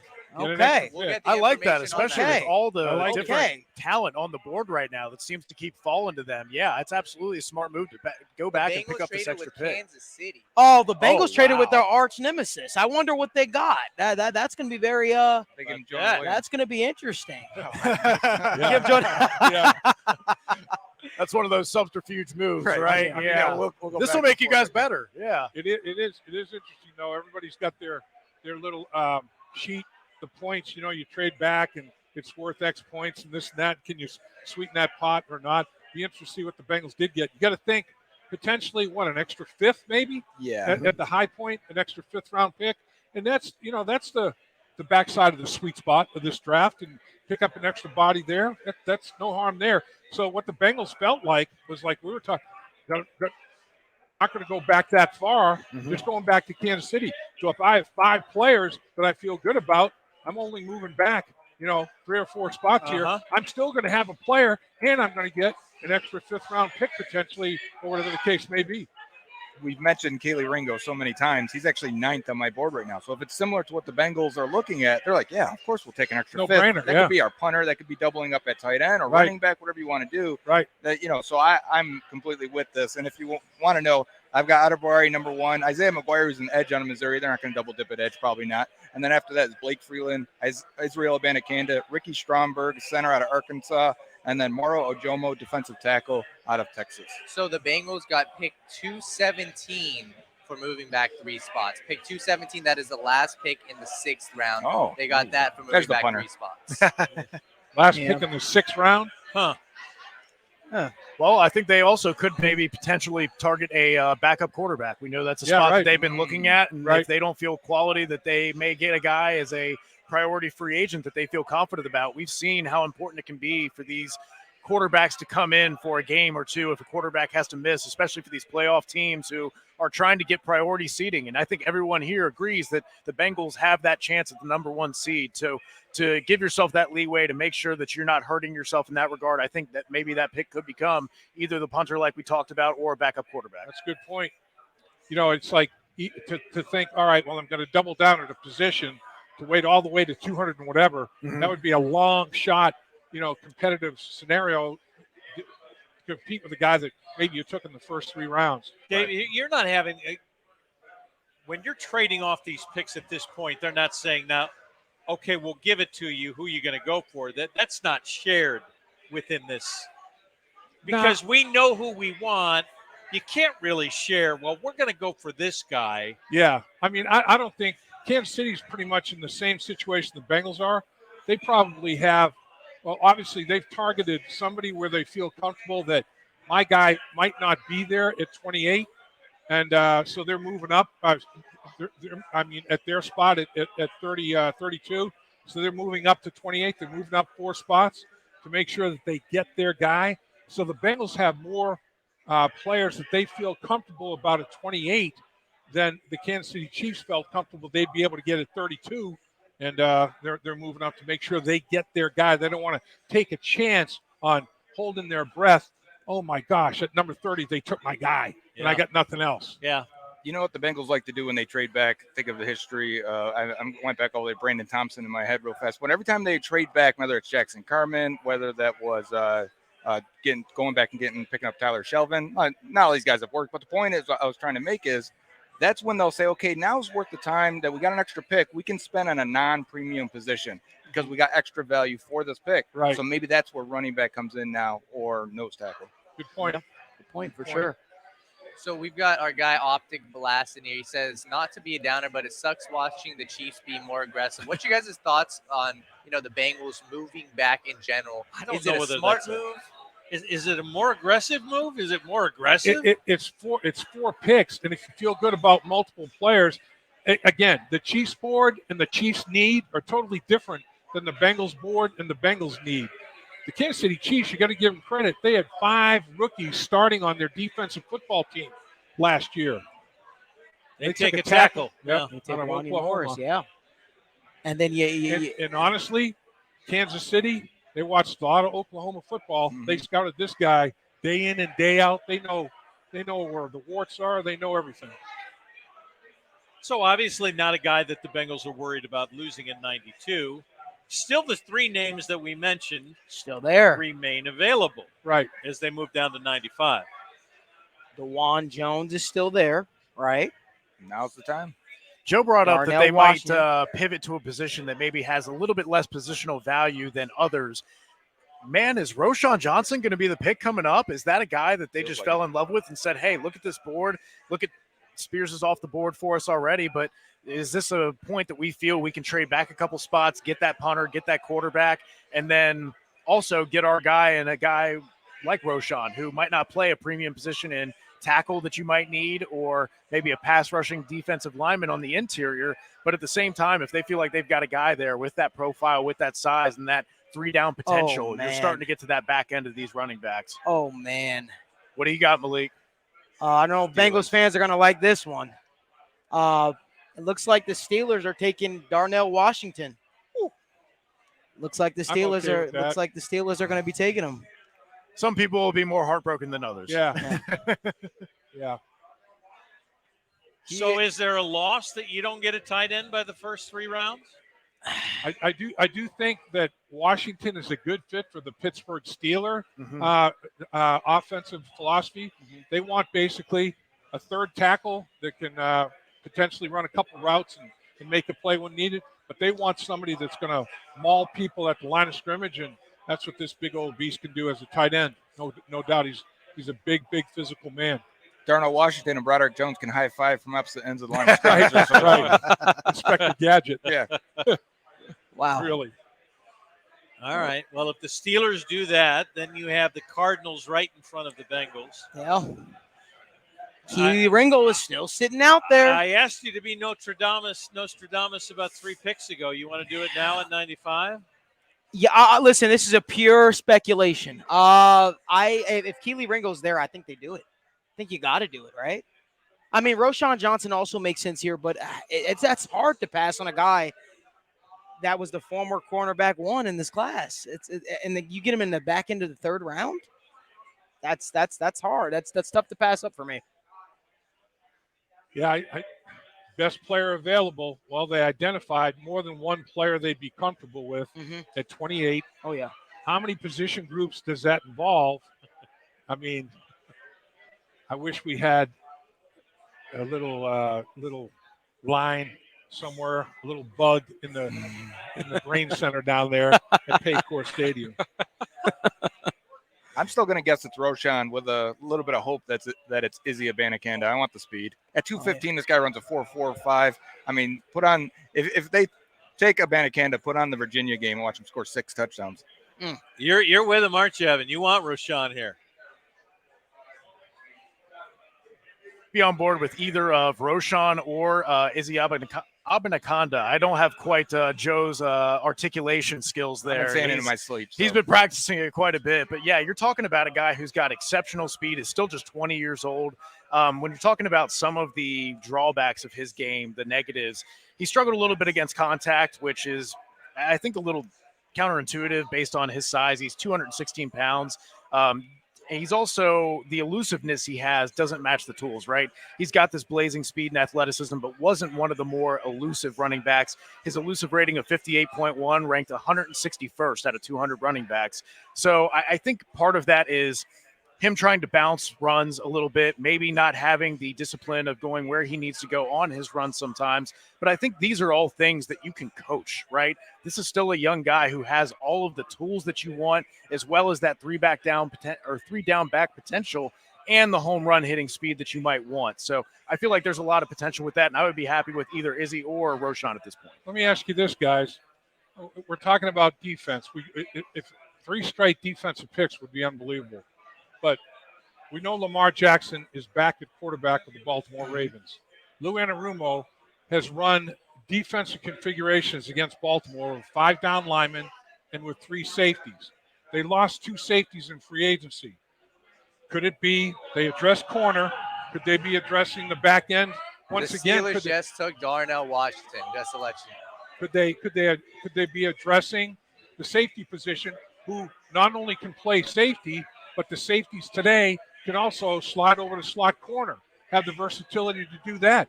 It would not surprise me if the doctor of defense, Lou Anarumo, is saying, all right, I want as many chess pieces as I can on the front end, in the back end. I've got my two linebackers, my base defense, Logan Wilson and Jermaine Pratt, and otherwise I'm going to play.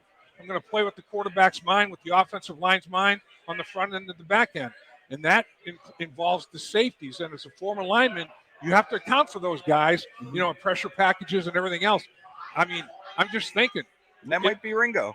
He's 207 at 20 years old. I mean, Joe, he may I was end going up to being say, a man, safety. can I ask you a question? I know some people have talked about the potential of Ringo maybe getting a little bit of time moonlighting at safety, right? Is that something you feel like he has the skill set and might help him a little bit to use his athleticism while also negating the lack of fluidity and stiffness that he might have? Yeah, I mean, his lower body, I mean, you know, over 200 pounds, and he carries a lot of it in the lower body. I mean, he could be a safety. I'm not saying he lives in the box or anything like that, but I'm saying that he could come downhill and make some plays for you, be a willing, physical contact guy. It seems like the defensive coaches probably won their battle by saying, okay, you guys gave them huge contracts to the offensive line last year. This year, Orlando Brown.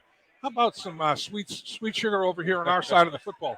It'll be interesting to see how many defensive selections they get in this draft. Will it be their first three picks? That would be historic for this franchise. Yeah. No, that's a great point, Dave. And if you talk about a way to, as you get more expensive on offense, with the T. Higgins extension talks heating up, with Joe Burrow's extension coming up, with Jamar Chase on the books, like you said, dropping the money for Orlando Brown, you need to get cheaper on that defense and start to transition from a young core on offense to a young one on defense. And if you want to get cheaper and more athletic on defense and try and save some money there, picking 3 straight picks on defense in the draft is a great way to do it. And you look at it, they let their 2 expensive safeties go. They replaced one safety with maybe a rookie contract, and they brought a safety in from the Rams, very good value. They drafted a safety last year that's still with the football team out of Toledo. I mean, so you have to be inexpensive at some position group. Maybe you continue to have that cost efficiency, you know, at the safety position. You drafted a corner. Maybe you continue it on the back end. Cardinals take a wide receiver and Michael Wilson out of Stanford. Bengals on the clock. We are about to find out what the Brain Trust has figured out. Michael Wilson. To move back down to 95 because they didn't feel like they were losing anything. All right. And they still have they still have a lot of I was going to say, I don't feel like a single one came off. They didn't waste any time. Oh. They knew who they were taking when they made the trade. And they were hoping that he was there, whoever it is. They made the decision a while back. Interesting, they made the decision on their first round pick at number 20 and took him at 28 when the draft was at about number 20. So they traded back, knew who they were taking, and here it is. No wasted time. As we wait on the selection from the commissioner.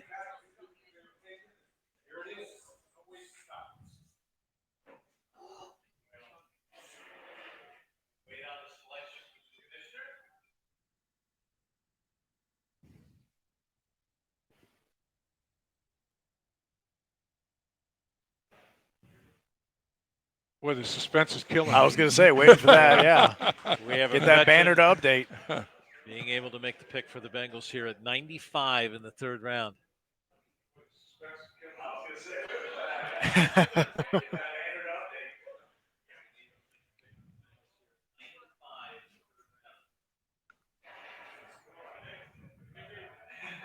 Here we go.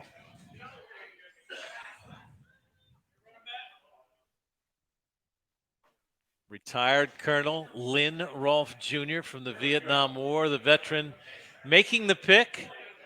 Saluting the crowd. And a standing ovation in Kansas City as he makes the pick for the Bengals here. Their 3rd round pick at 95 as they moved back.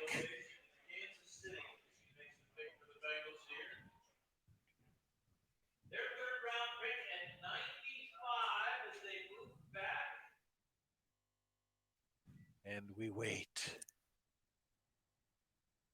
he reading the bylaws of the NFL? How many names does this pick have? Come on, Colonel.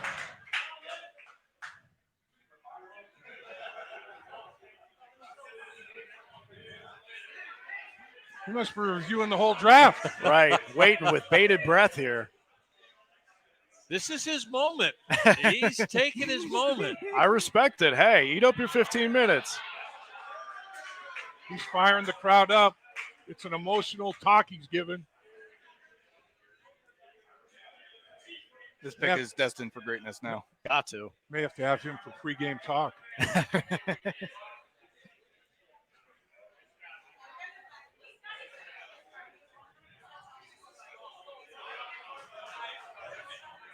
That man's up there cooking. I'm telling you. Now we get the pick.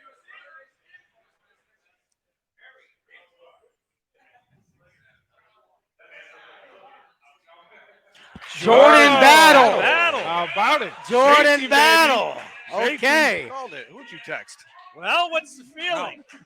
Malik? Roll Tide, roll. I know my man Evan over there. We're both Alabama Crimson Tide fan. That was a good pick by the Cincinnati Bengals. Jordan Battle, man. Great ball skills, man. You gotta feel great about that pick. You gotta feel great about that pick. No question. I mean,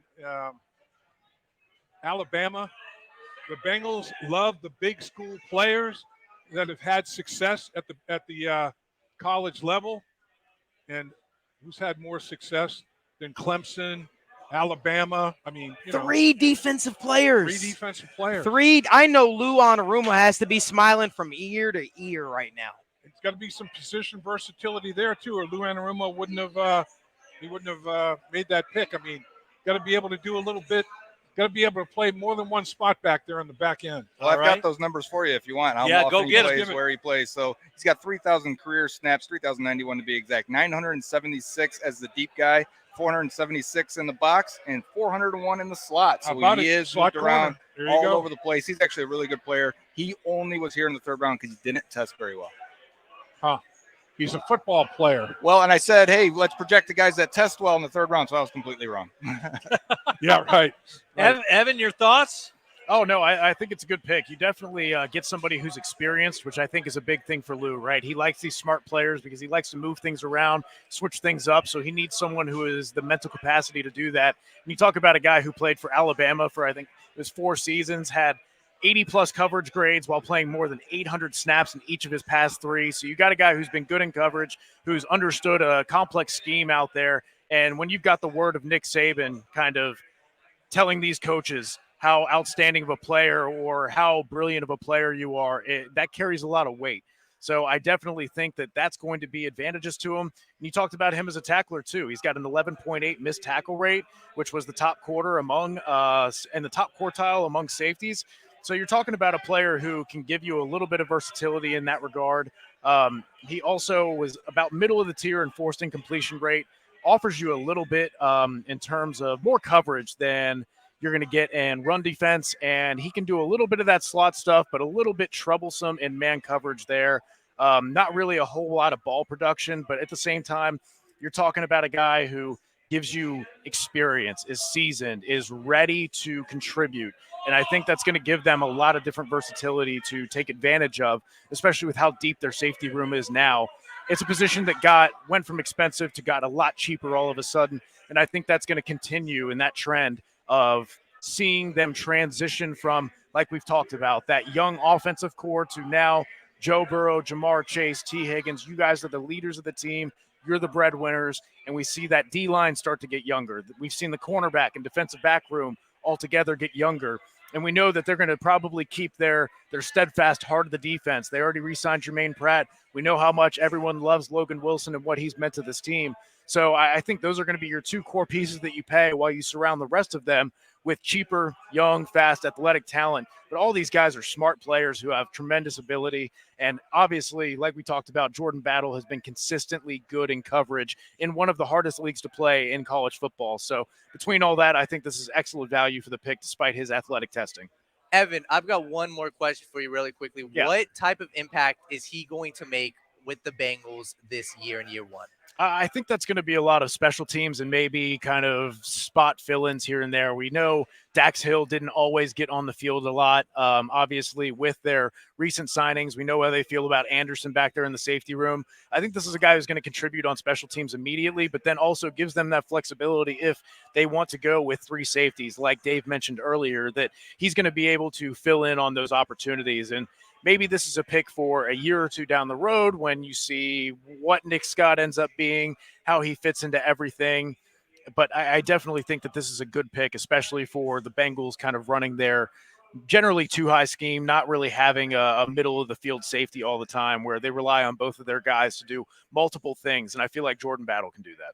Evan, you absolutely killed it. Now we're going to head to our final online giveaway. Let's see who has won the Bengals starter jacket. For those of you who typed in #Burrow in the live stream, we appreciate you guys. Let's see who the winner is now.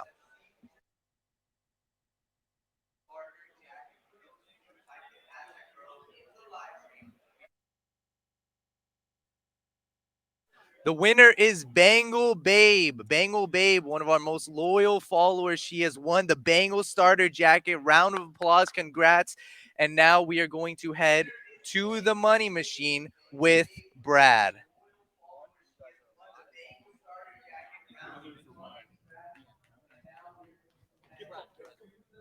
All right. We're going to wrap this puppy up. And we got to do it in a big way. We want to thank GABP, the Handlebar. Yeah, nice. First Star Logistics. This has been a night. And if we're going to wrap it up, yeah, let's hear it from the crowd here. You got to wrap it up in a big way. So in a big way, we're going to put $5,000 into the money machine. And Daniel Panetti from Mason has it figured out. You have it figured out, right, Daniel? Yeah. All right. Here's how he's got it figured out. We got a pouch. He switched his hoodie up front. So we got pouch, 25 seconds, 5K. You feeling it? Yeah. Go get it. All right. Daniel Panetti, let's cheer him on. Daniel Panetti, $5,000 for Star Logistics. All right, 3, 2, 1, go. Whoa. The money's up. Stuff it in. Grab and go, grab and go, grab and go. Anything you can get, Daniel. Put it all in. Put it in. You got it. You got it.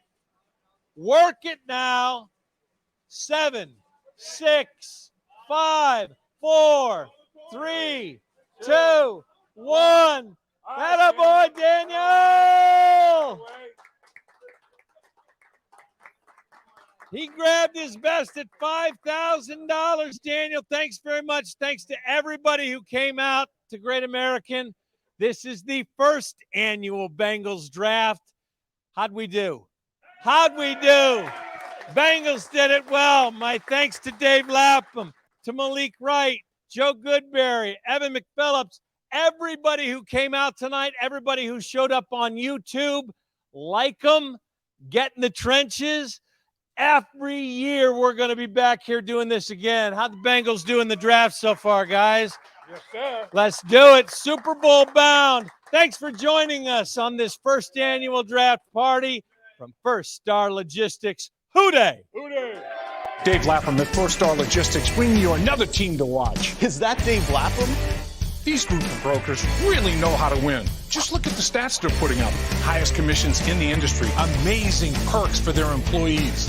And I've never seen anything like their training program. No wonder their growth has been so explosive. If you're hungry and driven, this is the team to join, Peter. Dave, who are you talking to?